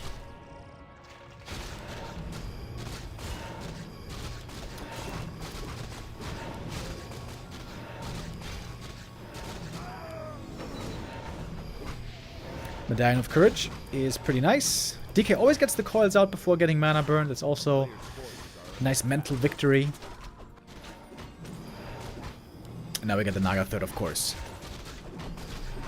This has been all around a very standard game so far. We got tier 3 finished.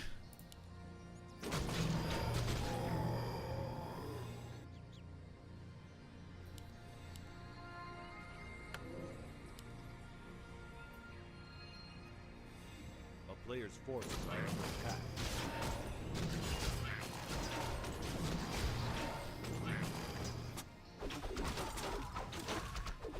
Oh, and another ensnare. Over at the shop, going for the heal scroll, going for the invuln. That means the Demon Hunter doesn't have an invul potion. That is not what the undead, or what the Night Elf rather, wants to have. Good mana burn to get the last hit, but Dise still seems pretty weak.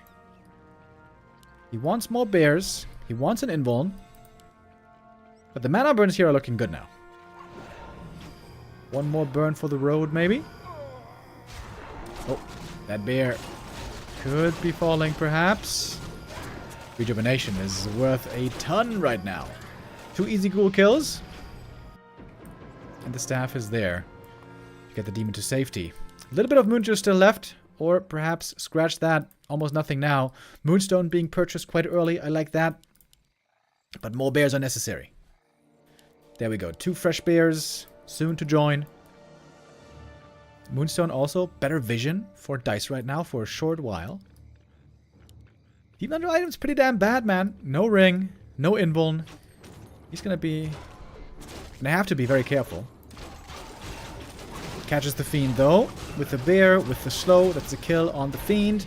Could staff the bear here, but didn't do it. Oh, and all of a sudden the Naga. Oh, Pink starting to struggle with a couple of his units. Taking a lot of damage. Good mana burns. Demon Hunter doing his task here properly in the back line. Lich now in trouble as well. Same for the Naga. Heroes could be going down quickly. Invul potion on the Naga. Looking for that kill on the enemy hero. The Lich is almost and now is dead. And what about the Naga? Uh-oh, Pink. All of a sudden, this game is completely falling apart. Early game looked great. First fight wasn't too bad. But now with 2 heroes dead, this is terrible. And that can be more kills still. Oh, the statue here is also very hurt. The statue would be the biggest kill. Demon Hunter, look at that. Oh, he could get the statue. Get it. Get it. 1 mana burn. Thank you. Lich back from the tavern, but no mana. Statues need to be healing here over time. Look at the demon. So much experience all of a sudden on him. He's almost level 4. Dise keeps brawling and comes out ahead in these exchanges. That's how fights can look sometimes when the undead is not happy. This seems very familiar to me, let me tell you. My worst matchup has always been against Night Elf. And watching Pink here, this looks like something I'm very familiar with. Losing to Night Elf at 50 supply is also my specialty. A player's forces are under attack.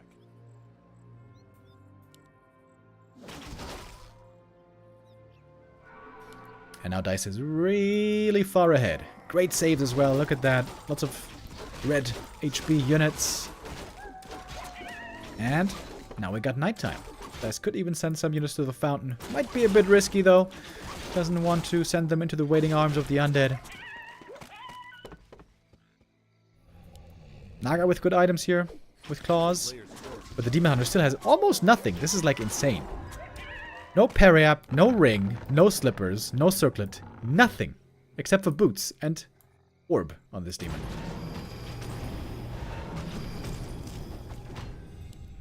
Big item here for the undead. A Flute of Accuracy is pretty good. Bonus damage from most of the army. Oh, whoops. Uh-oh. It's about to be 2 dryads here almost, dying to the creeps. Only 1 in the end, so that's fine. Bed of Giant Strength is actually very nice on the demon. Anything to tank up the Demon Hunter is really good against undead. Tome of Agi as well. Booyah.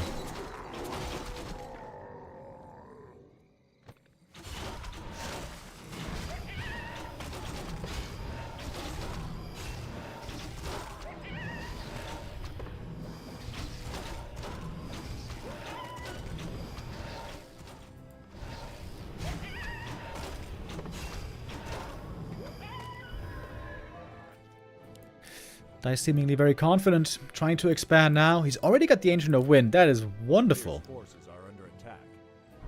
Druids of the Talon in Crow form are the best late game units for Night Elf against Undead. If you're facing Destroyers. If you're facing Gargs, then not so much.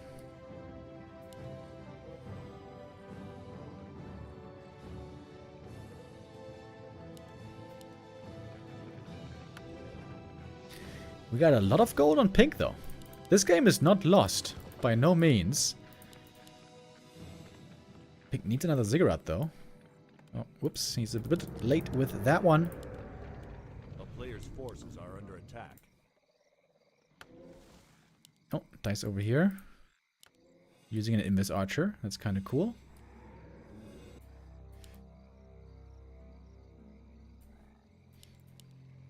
Lots of Moonwells all ready for Dise.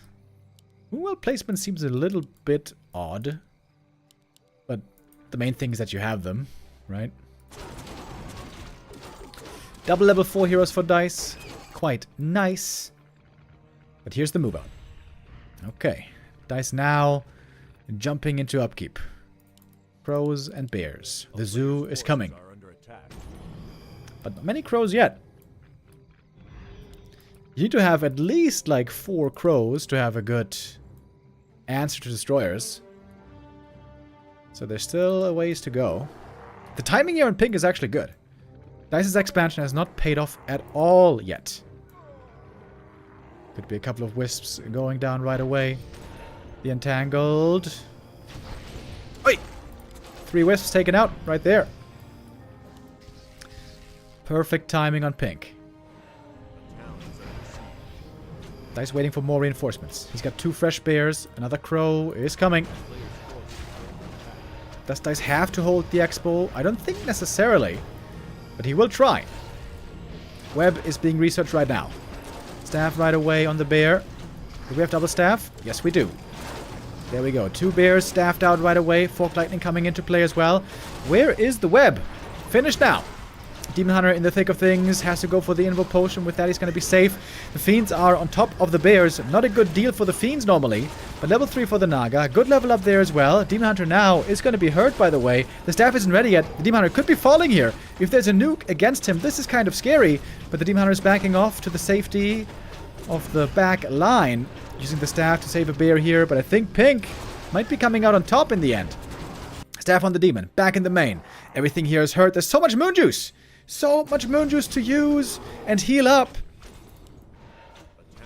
Demon staffing back. What are the bears doing? What are the bears doing? Dise a little bit too slow to deal with all of this at the same time. The APM perhaps not quite there. But the mana burns have been looking good. Very low mana now on the undead heroes. Trying to take out another fiend. Oh, the demon. Oh, it doesn't get staffed. It was on cooldown still, right? I think the staff was still on cooldown for like 2 seconds. Oh, big loss for Dise. That's the expo gone for sure. And gonna be an expensive res on the demon. Fight didn't start well. I think especially the Demon Hunter was in a bad position. Demon was in the back when the fight kicked off.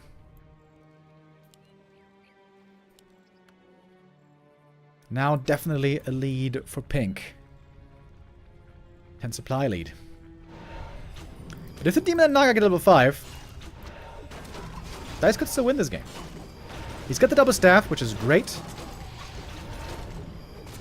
A lot of damage on the Demon Hunter again. Suiyo! The staff, man, just in time. Healing up from the Moonwells once more. Naga getting solo experience right now. She is very close to level 5. And the Undead is pretty much out of mana. Gonna be one more Fiend falling. And now the Naga a hair away from the level up. We're at 50 versus 50 supply pretty much. Still pretty even. Demon having no ring is really painful though. Ring of Protection would be such a big help here for him. There should be double staff ready.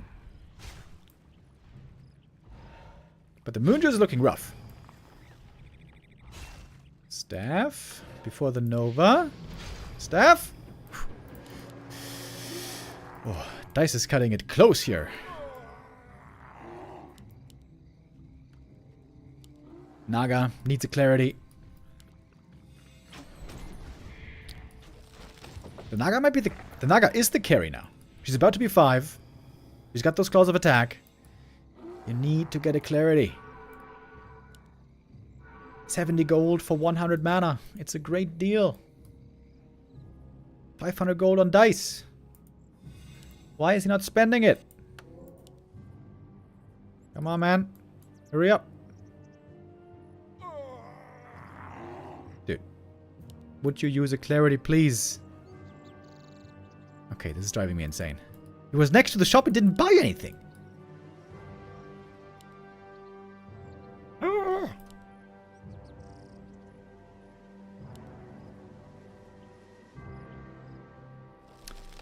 It's about to be nighttime, though. We have Wellspring, so there's going to be a lot of moon juice kicking in. And we're getting Nature's Blessing. Tree of Eternity getting ready to move. Please, clarity. Please? Please? 750 gold! Oh my god, Dise, what's going on? Why aren't you buying clarities?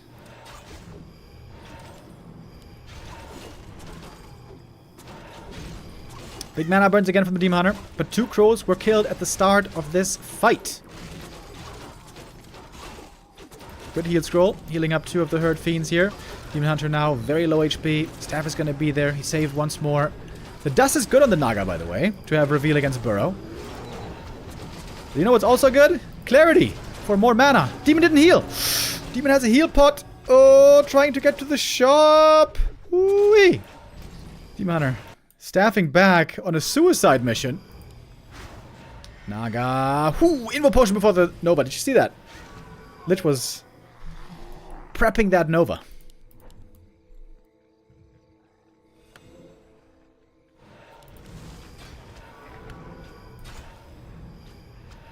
Okay, the Moon Juice. Now we have the Moon Juice kicking in again. That is a big deal. How do you not have a Clarity Potion, dude? I'm going insane. There's a Fog Lightning. And now the mana is gone. Oh, Crow gets a kill. But the Demon Hunter didn't get experience. He's in the back of the base, trying to heal up from the Moonwells. Demon still just watching. Still just watching. And the Naga is full low mana this whole time. She disabled the Cold Arrow to have more Fog Lightning, I think. Okay, now she turned it on. Never mind. And that's another Fiend kill. It's level 5. Level 5 Demon Hunter. Ooh, has Dise held on enough? Can the Tree of Life now be his win condition? The Tree of Eternity, perhaps.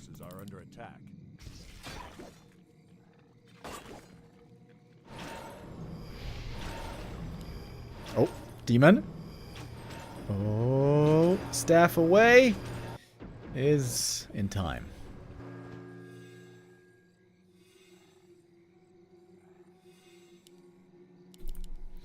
The Moon Juice, I think, just saving Dice's behind right here.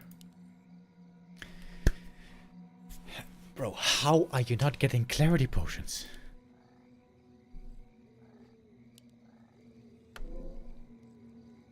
Please?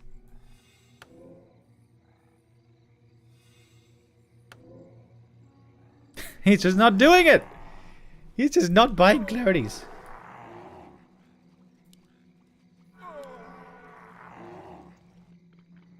You know how brazen that seems as an undead? You know, as an undead player, we would love to have clarities. If we had clarities, we would buy clarities all the time. And the Night Elf, they have clarities, and they don't even buy them.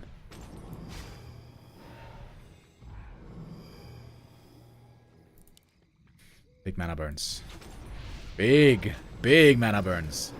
Good play here by Dise. He's doing this really well. I'm not trying to say at all he's playing poorly. He's playing this really well. He was in a really tough spot earlier, losing the demon, but he's fought his way back very, very well. If only he would also buy clarities. Oh, Entangled is up. Alright, this is the win condition. The Trio of Eternity, if it stays here, should win Dise the game. We got double level 5 on the Night of Heroes. Big damage from the Fork Lightning. And big mana burn. No mana left on the Undead Heroes, except for that 1 mana pot on the Death Knight. Oh! The mana burn came right after the mana potion. He can't even use the coil. Oh my god, that feels terrible. That feels terrible as the Undead. And I'm pretty sure that's game. No mana, no spells, no chance anymore. Dise claims map 1. The favorite will win on our first map. But had to work hard for it. He had to work really hard. That almost went the other way. That was very close. Some small macro mistakes by Dise. Also, the first engagement was really poor. Demon Hunter was way too far in the back when he took the first big fight at the expo. Demon Hunter has to be heading in at the front. And also, he could have healed the bears way faster and rejoined into the fight way faster. Smaller mistakes by Dise, but still enough to win that first map.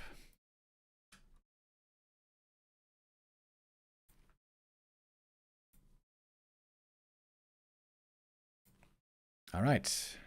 Map 2 coming up next. That is going to be Autumn Leaves. Could be our last map for the day, unless Pink can now surprise and beat Dise. At least on one map, I could see Pink doing it. Indeed, he came pretty close. He came pretty close there on the first map. Wait, did I forget your sub earlier? Der Zodige gifted 10 subs earlier on. That was amazing. And then also came in with his own resub. I think I forgot to mention that one. Thank you again, Der Zodige, if you're still here. Absolutely wonderful. Support like yours is what makes this all possible for us.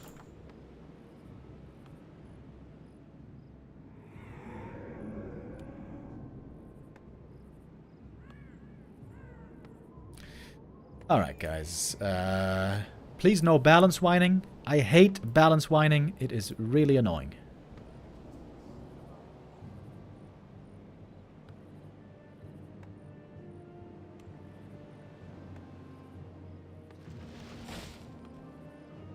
I just timed out the wrong guy. Shit, I'm sorry, dude. Crap. Hold on. I'm trying to unban you.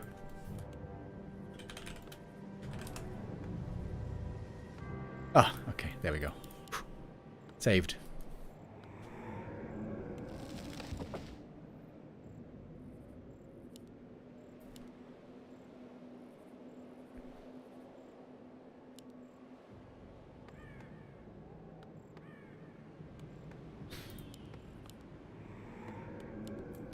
Tomb of Relics in a very far forward position here.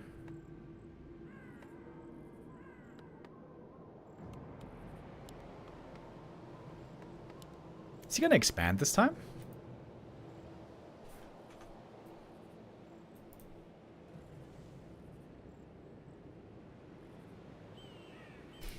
Dise now one map away, but let's cast our minds back. This is also how things started against Blade earlier, right? Blade in the upper bracket. Dise was able to take the first map. Looked really, really good on the first map. But then started to give it away. Dude, what is going on with the Ogre Magi? Why is he not aggroed by the Ancient of War? Did you see that? What the hell was that? Very strange.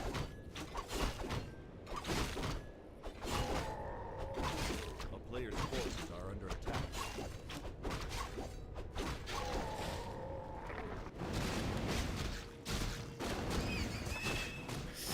And indeed, we have the expansion this time. Dise could counter-expand here. Oh, and he's doing that right away. Okay.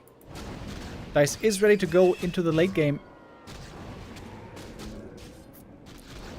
If he kills one Skelly here, if he detonates just one Skelly, he would get level 2. I feel like that would have been worth it.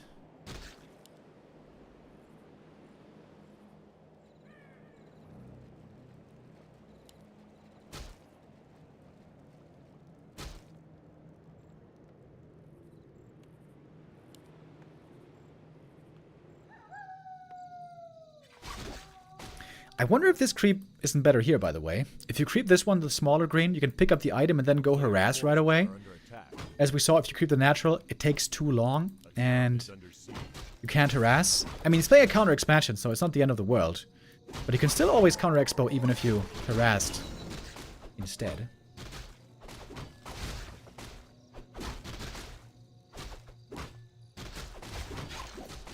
DK is going to be completely unkillable in the early game. Ring of Regen is so amazing. There's no Haunted yet. Wait, he made 3 Acolytes but no Haunted? Is he go? Wait. Okay, there we go. That's definitely a macro mistake by Pink. That Haunted could have been way earlier. Dise needs to bring Wisps. Ah, he has the Wisps right here. I like that.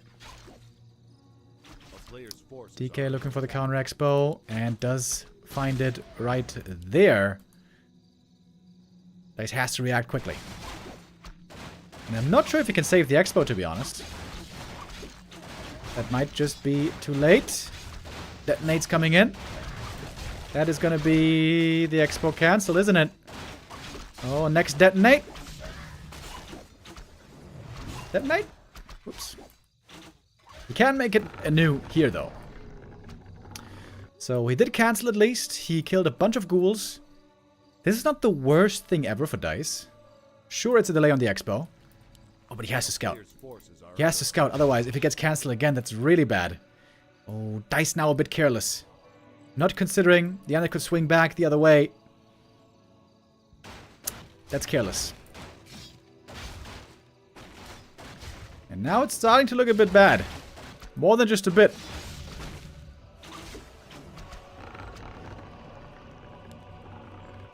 Yeah, the Demon Hunter needed to chase here. Demon Hunter needed to chase after the undead units. And again, there need to be wisps here. There need to be more wisps. Where are the wisps? They're in the main base. There's a wisp. Alrighty.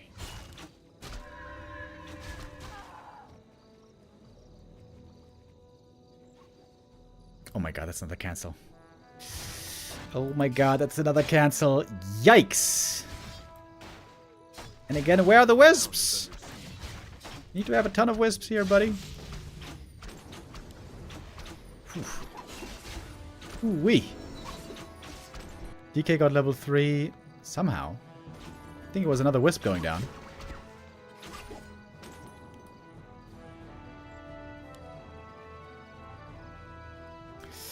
Yeah, Dice's positioning a little bit off here. First with the archers, then with the demon, and then with the wisps. A little bit sloppy of an early game, to be honest.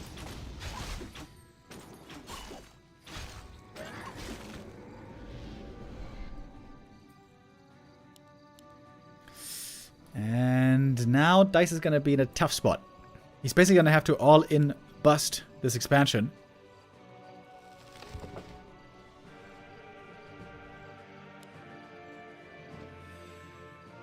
The Demon Hunter items aren't even looking good.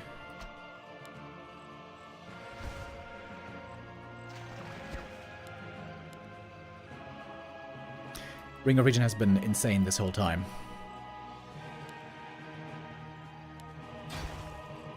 And look at the DK. Just solo canceling the Ancient of Lore. So annoying. Demon Hunter doesn't even have boots. This demon has almost nothing. A player's forces are under attack.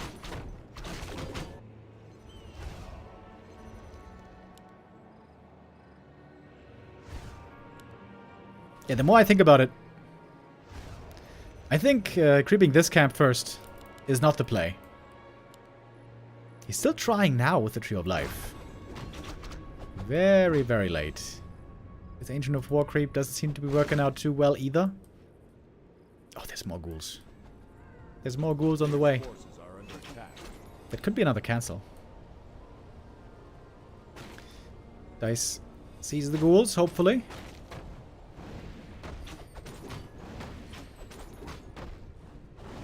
He needs those dryads. Real bad. First dryad is on the way. Needs a second lure. And we got Gargs, by the way. Okay. We are back to Gargoyles. Ooh, and they're going to be able to cancel this gold mine. Probably.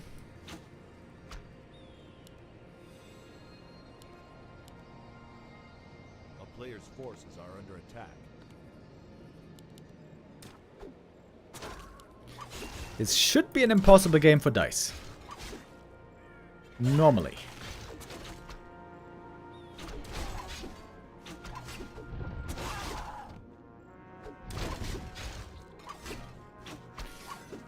Seeing the gargoyles here is pretty scary.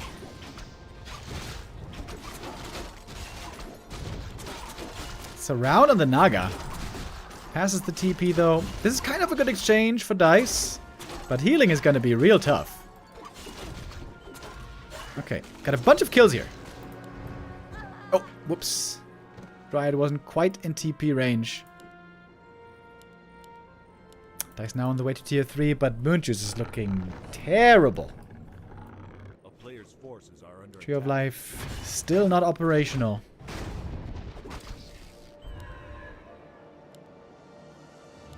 And Dise has very, very few units. Pink is pumping up. More Gargs. More statues. Is he not going to look for the cancel? Oh, that's a big mistake. If he doesn't cancel this Entangled. Ooh. Huge oversight by Pink. He's got Gargs. He should be scouting with Gargs.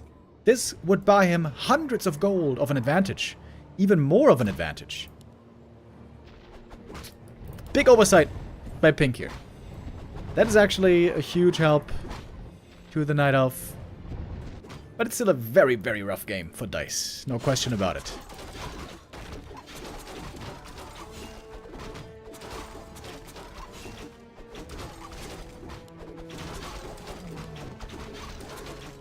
Claws +5. Demon Hunter's items still looking pretty pathetic.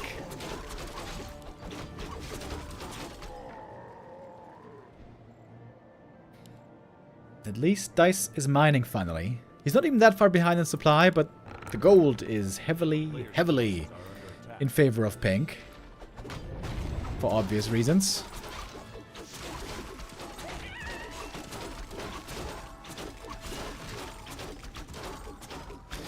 Demon Hunter going for a Shredder here as well. Ooh, that's a heavy investment in the late game. I hope that's not gonna backfire too bad on him. Sobi Mask found. Getting given to the Naga. Naga gets level 3. Jeez, very hurt here, by the way. This could be the Naga going down. Ooh, Dise. You gotta run, buddy.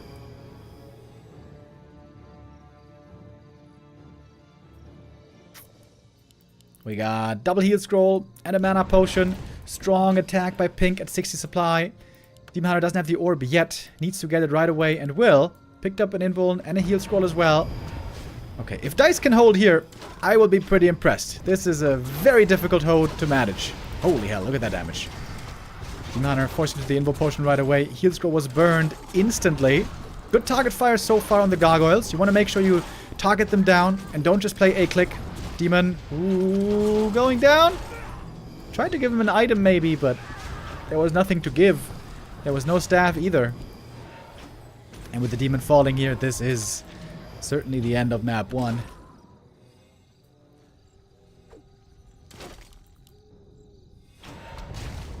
Expansion cannot be held.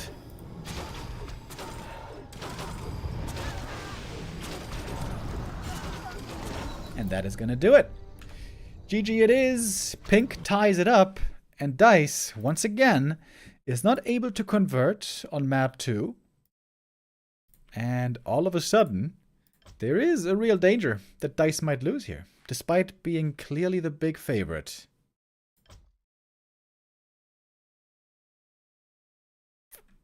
One last map to decide it all. The last map of the day is going to be Twisted Meadows. Okay. I've always been a big fan of that map. It's a good map for expansions. It is actually very good for Warden play. But only very few Night Elves can play a strong Warden against Undead. I don't think Dise is necessarily a Warden player against UD. Maybe he's going to surprise us. Let's see.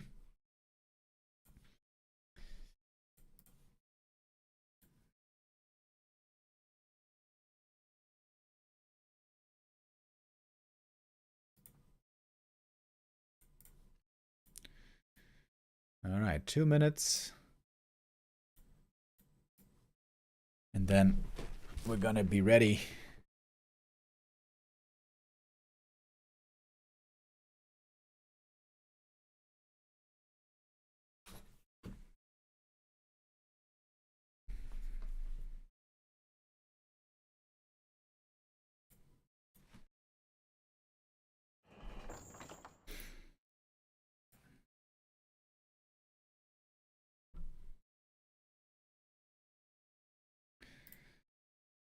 What do the two have planned here? Are we going to see an expansion again? Or is it going to be more one base? Fast expansion, definitely possible for Undead. But can also be harassed by a Demon Hunter. Warden, certainly a lot weaker with level 1 harass. Level 1 Demon with Immolation is actually pretty respectable. But Warden level 1, of course, not so much. It might have to do with the spawns as well. If Dise gets a spawn at a Merc camp, he might be more incentivized to go for Warden, use the mercenaries, walk with the Ancient of War, take camp after camp, keep leveling, and look for a counter expo. Warden also, with Phantom Knives and Shadow Strike, very good at killing ghouls early game, where the demon can struggle a bit, especially with mana burn.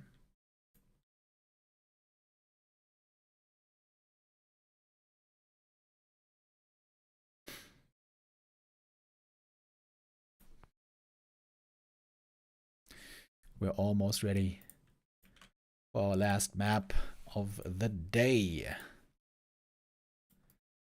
The channel point predictions are going in. Right now, Dise is the 3-1 favorite. I would have also, you know, seen him as a pretty big favorite here in this series. But Pink is proving himself to be no slouch and not to be underestimated. Let's get to our conclusion right now. Pink in the top left, Dise in the bottom right. Here in the yellow. And indeed, that is a spawn close to the Merc camp. This could be a marvelous game for the Warden. But the question is, does Dise have experience with Warden against Undead? In the games that I've seen, not really. But maybe he has some ladder experience here that I'm not aware of.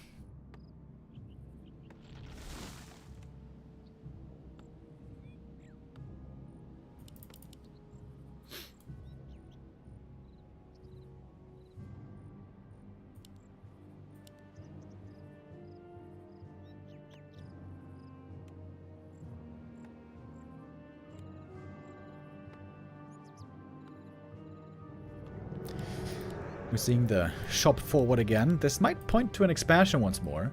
This can be a great fast expo map for Undead, because you get level 2 right away and a pretty big item from this creep camp. Picking up level 2 quickly is great for Undead, because the aura is such a huge help in everything. It is the Warden, by the way. Okay, okay. I'm going to be interested to see how Dise is going to handle her. She plays very differently from the Demon Hunter. Very flashy, entertaining, interesting hero. But you gotta be a lot more careful with the Warden. With the Demon you can always run in, low HP, doesn't matter, get in a couple of swipes, put in some damage, throw out a couple of mana burns. With the Warden you want to be very deliberate with how you use your mana. You have to be much more precise. And efficient with your time usage. Shadow Priest steal by Pink. It's gonna make expanding a bit harder for him, because that means no ghoul production for quite a while.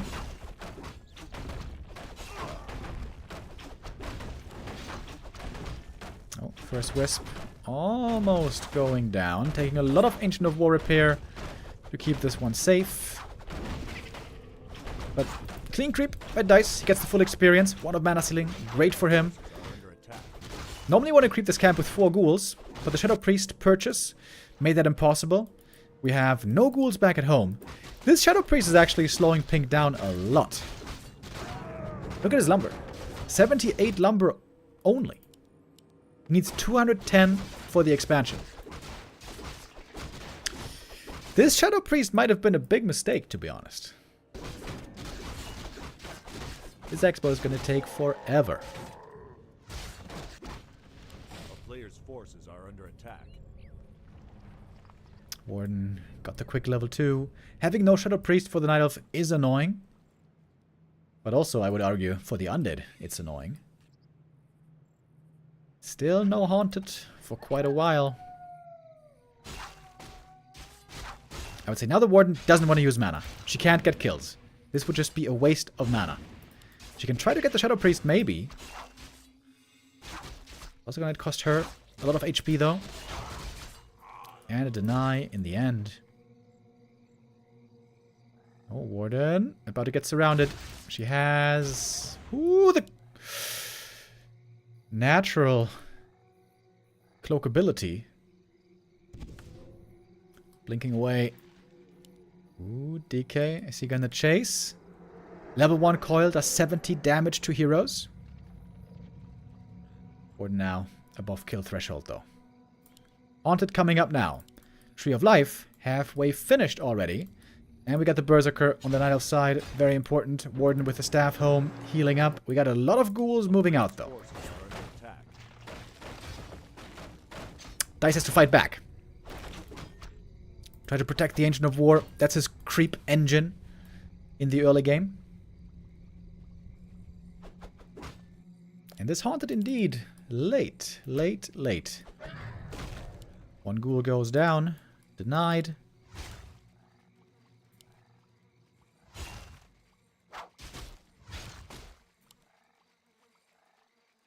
Could use the 1 of mana stealing here as he leaves, but doesn't need to.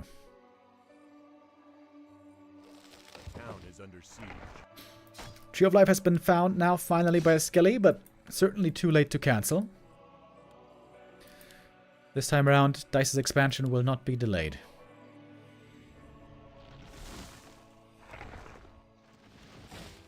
Normally Warden wants to go for Boots of Speed as well. And I guess she will. Oh, got a lot of ghouls here again in the mix. Warden could wake up the creeps maybe. Didn't do it. Oh, ghouls looking for the surround. Ideally would like to have wisps here once again. Surround would be very painful on the Berserker. Pink is trying to lock it in against the Burzy. Good movement on these ghouls. Gets only the Archer. That's okay for Dise. It's the Berserker that would really hurt. Very few units on Dise so far. Oh, and the Berserker's gonna go down. Oh, that hurts. Almost no units left. Ghoul was denied. Dise, I think, a bit too slow with creeping. I think a bit too aggressive. Remember when the Warden got level 2 here? Why did she go north? What did she do? She just killed 1 Shadow Priest that was denied. She could have just crept this camp, could have eaten through the trees, eat this, get this camp, get level 3. This is not the Warden play that we want to see. This looks like a Warden being played like a Demon Hunter, to be honest. Level 2 harass. That's what you do with Demon Hunter. That's not what you should do with Warden. Both lores being cancelled. Oh, Dise! Is the same thing happening twice here? After a fantastic first map, losing the series. This happened against Blade. It might happen here again. The Warden now finally gets level 3. Circlet is a good item, but he's got like no units. Lots of gold, but no units. Dise needs a panda, doesn't he? He's making the lures down here proxy.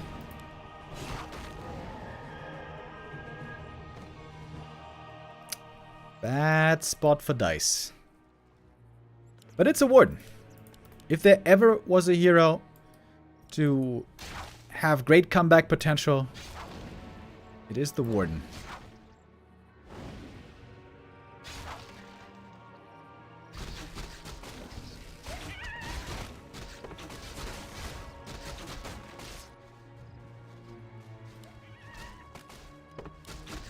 DK is going to get level 3 here, isn't he? Oh, no, he's not level 3 yet. Oh, the Warden might be able to kill him here, actually. He's got a lot of mana. DK didn't go for Staff. There is Blink. Shadow Strike. Oh, big moment here for Dise. If he gets the kill, DK close to the shop. Tier 2 is almost finished, but the Warden gets it. And she could get another kill as well. At least one more ghoul. Okay, Dise finding a little victory moment here. He could kill one more ghoul. But he's satisfied with what he did here. Staffing back. And there was a lot of experience. And a lot of money out of Pink's pocket. Crucial moment. Important moment for Dise.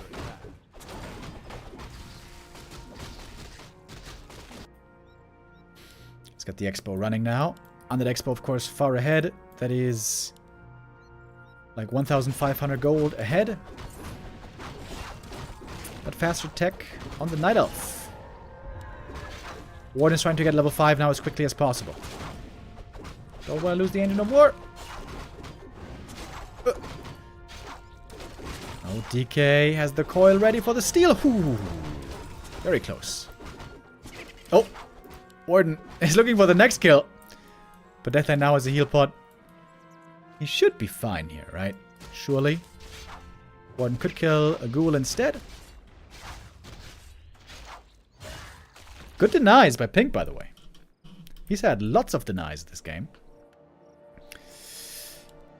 Dise in a tough spot. When Frenzy is finished, he needs to be level 5. Forces are under attack. There's no excuse. Dise needs level 5 ASAP. With this green camp and the lab, is that enough? Is that enough, I wonder?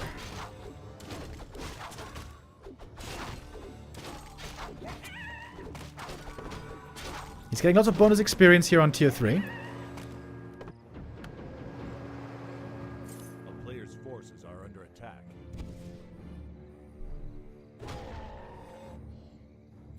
Where's the Warden going? Perhaps Dise is trying to creep this camp only with units.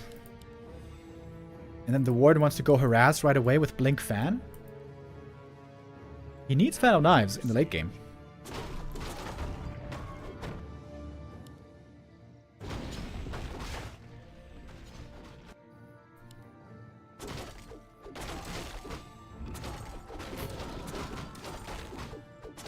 They are master training, taking a long time to finish.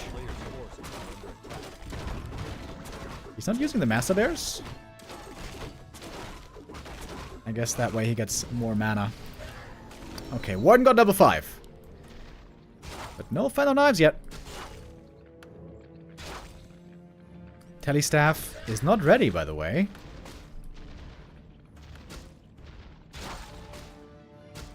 Getting some good kills here, though. One more ghoul can be killed. Oh, but Pink is just saying, whatever, screw it. I'm pushing. He's got 60 supply, but so does Dise. Waiting for the staff to be ready. Now it is. And off we go. Sells the Invuln. What? What? Okay, double robe. Shouldn't you have sold the staff?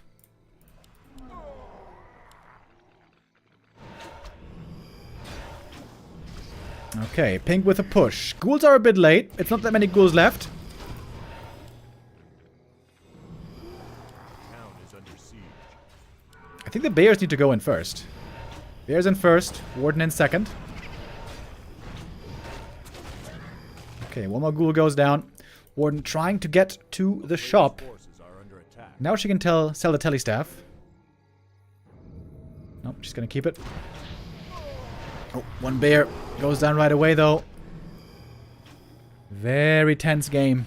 There's no Panda second, it's only the Warden. But now she has Blink Fan. Oh, the Moonwells at the expansion might be going down fast. Warden blinks in. Fan of Knives. There's gonna be 2 of those, maximum I guess. Heal Scroll against the damage. Denies would be huge here as well, by the way. Warden has still a bunch more mana, by the way. Oh, coil on the Fiend. Destroyer goes down. Warden trying to get to level 6. She's going to TP out. Back to the main base. Trying to get more kills if she can, but that Fiend survives. A player's forces are under attack. Dise has to move. Move quickly. But also, Pink is going to back off. He wants to get another heal scroll. His heroes aren't that impressive yet. And Dise is still producing, still mining from the expo. 62 versus 66. Warden ult should be a guarantee at this point. Oh, the creep drag here is a great opportunity for Dise. Absolutely wonderful. There has to be Dispel against the silence. Oh, he doesn't have Abolish. There's no Abolish magic. Now he's getting it.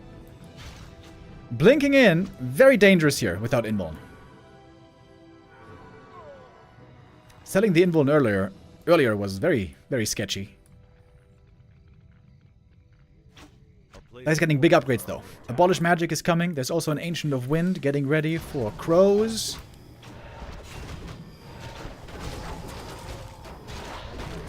Warden only needs a few more kills.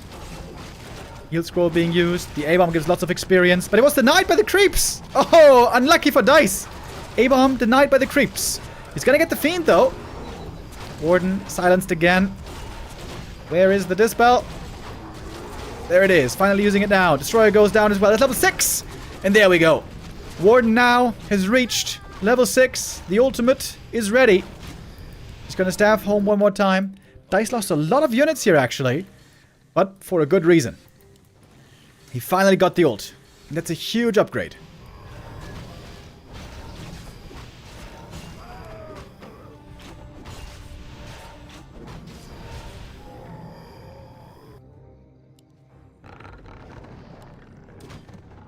But it's only the Warden. There's no Panda second. This strat gets really crazy when there's a Panda second as well, on level 3. A player's forces are under attack. Keeps the double pendant, the double mantle, I mean. Or I should say, robe. Alright, and there we go. Uses the Avatar of Vengeance in the Undead main base. Avatar is not going to be available across the map when it comes to the defense. Town is under We siege. got Crows here, scouting, should be seeing the Undead. A player's forces are under attack. Now we got a Panda second, by the way. Beginning to creep. Can Dise defend the Expo? Maybe he doesn't have to defend the Expo, actually. If he takes out the Haunted, he can let this Tree of Life fall and make a new one, perhaps over here. Panda with Rune Bracers. Town is under siege. And yeah, I guess Dise is going to give up this one.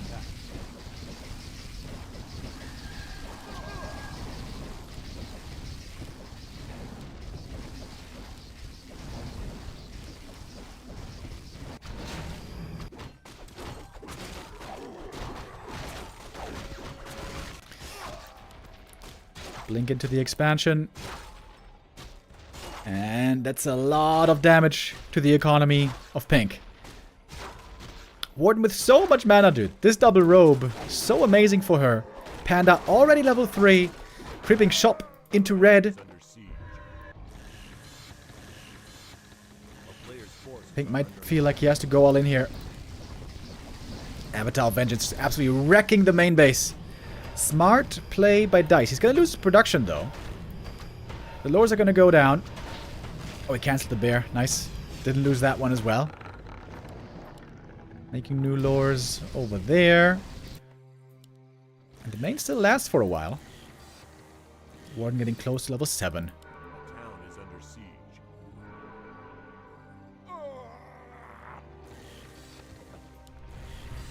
And now we have a lot of AoE damage. Good luck out healing that with heal scrolls and statues. Blink Fan right away, Drunken Haze, Breath of Fire, and now the damage is immense.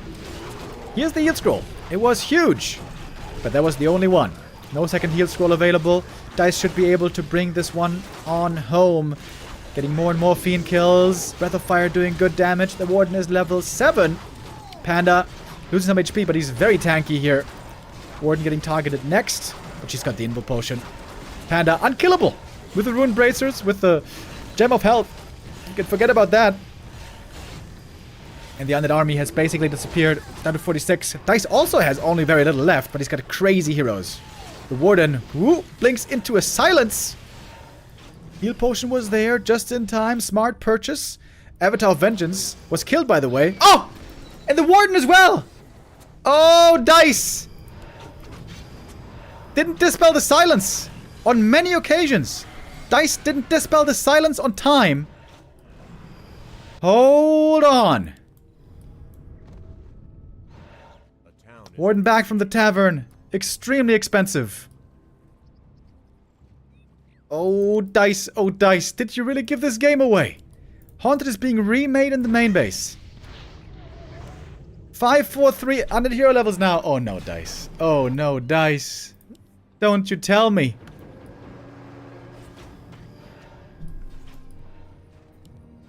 Are you finally gonna buy a Clarity for once in your life?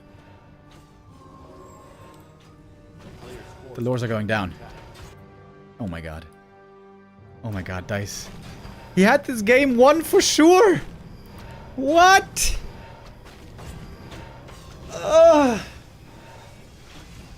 Grande throw or what? I mean, it's not over yet. Wait, he retrained. He retrained into Shadow Strike. But there's a TP here. Has to kill the Dark Ranger. And she is dead.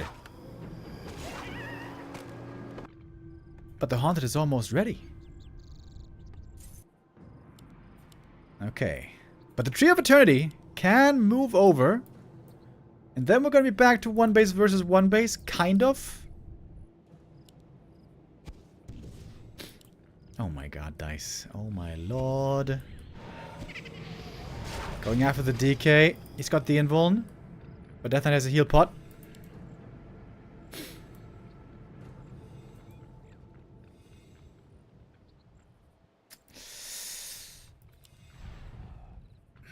If we're being honest, Dice's Warden play here is far from perfect. Again, the Warden is a hero who needs a lot of specific practice. We saw that by Life before. We're seeing it by Dise now. He's using the Avatar of Vengeance here, but there's no corpses here from the graveyard. Okay. Oh boy. Oh boy. Everything's hurt. Nice, lots of gold, but not able to spend it.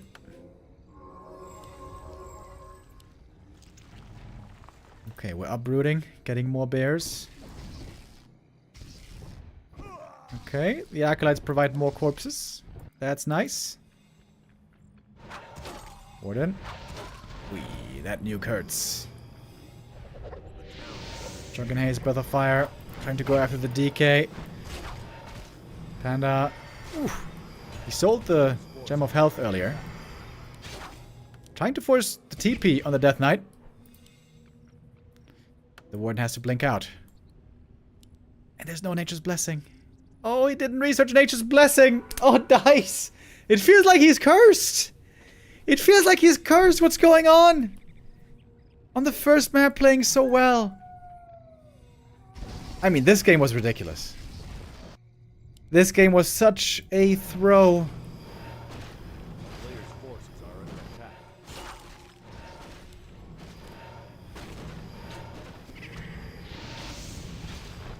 This is just sad. This is just so sad.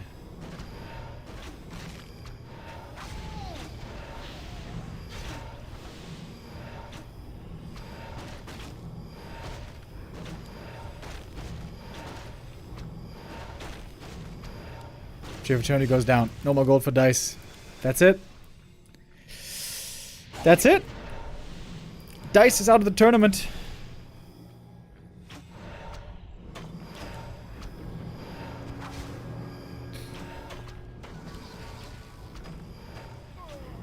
I wonder how Dise is feeling right now.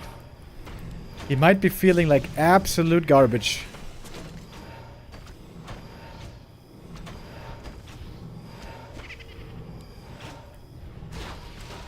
Oh lord. Oh lord. We have had some bombastic throws in this tournament, to be honest. This is not the first one. We've had quite a few big ones.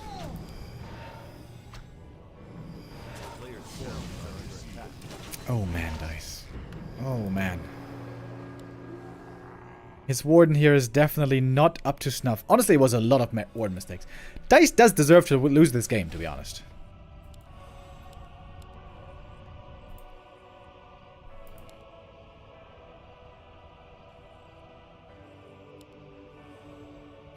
Imagine how Mr. Elegant felt yesterday. Oh yeah. Elegant's throw was also something special.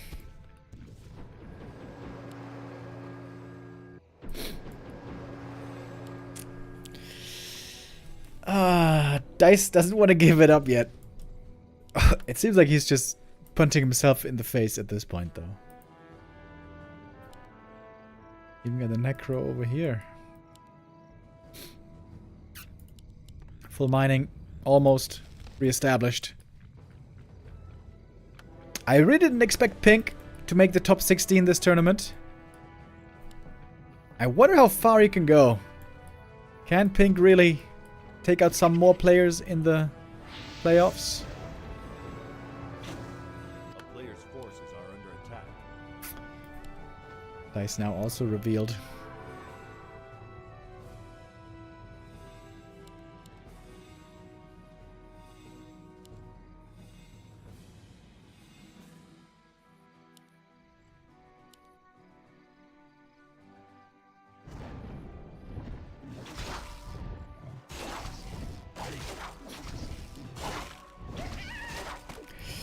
Avatar Vengeance creeping. You don't see that every day. Interestingly, you can purge a Spirit of Vengeance. The Null was trying to purge the Spirit because it's a summon, but it's invulnerable. LOL. Yep, that Dispel. That Dispel was lacking earlier. When the Warden died, if only he had Dispelled, he would have won this game. R.I.P.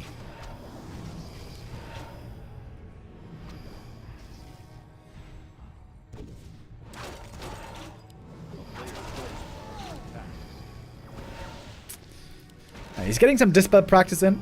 That's good.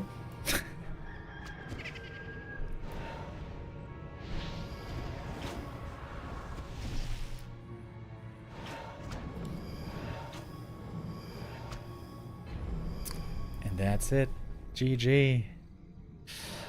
Oh, Dise 2 times with the 1-0 lead. 1 map away from the grand final. In the upper bracket and in the lower bracket. And he botches it twice. Sad. That's sad. Dise playing really well at many points, but then also making huge mistakes. Especially his Warden play here was subpar. And that's going to do it. Dise is out of the tournament.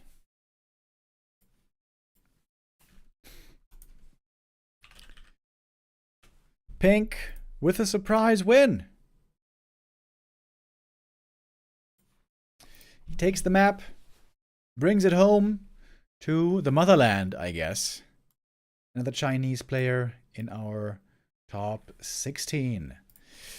And so now our group stage is almost finished. We only have one group left to be played. Group B is going to be tomorrow. The players we have so far for the top 16. Moon, Sok, Kaho, Xiao KK, 1-0, Focus, Happy, Ice Orc, Starbuck, Chic, Blade, Pink, Life, Hawk. Big surprise to see Pink in the top 16. Nice play by him, though, punishing the mistakes that were presented to him. Another undead in our top 8. We have 3 undeads, 4 humans, 3 night elves, and 2 orcs. 3 orcs, actually. Tomorrow, we're going to have another group almost full of night elves. Lawlight, Colorful, and Foggy, and Lucy also in the mix. Lucy has had a very, very rough time recently in these tournaments, regardless of what tournament he's playing in, to be honest. Big favorite here is Colorful. Colorful has been looking really strong lately. Him and Life have been holding the torch for the Night Elves, especially with Life. I've been very impressed. Question will be, I think, tomorrow, Lawlight or Foggy. Which one of the 2 creative Night Elves is going to be able to join Colorful into the playoffs? Unless there's going to be a big surprise somehow. Isn't it 4 undeads? Oh yeah, you're right. You're right. It's 4 undeads. True.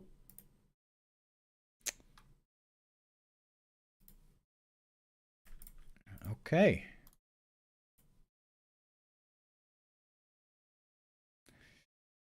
So that's going to be it for me today then.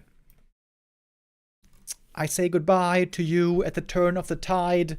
I wish you all a wonderful weekend. I'll be back here tomorrow when we continue the B Cup and we close out the group stage tomorrow, as I just showed you.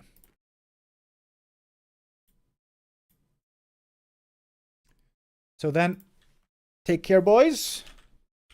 I'll see you tomorrow. Have a good one. Bye-bye.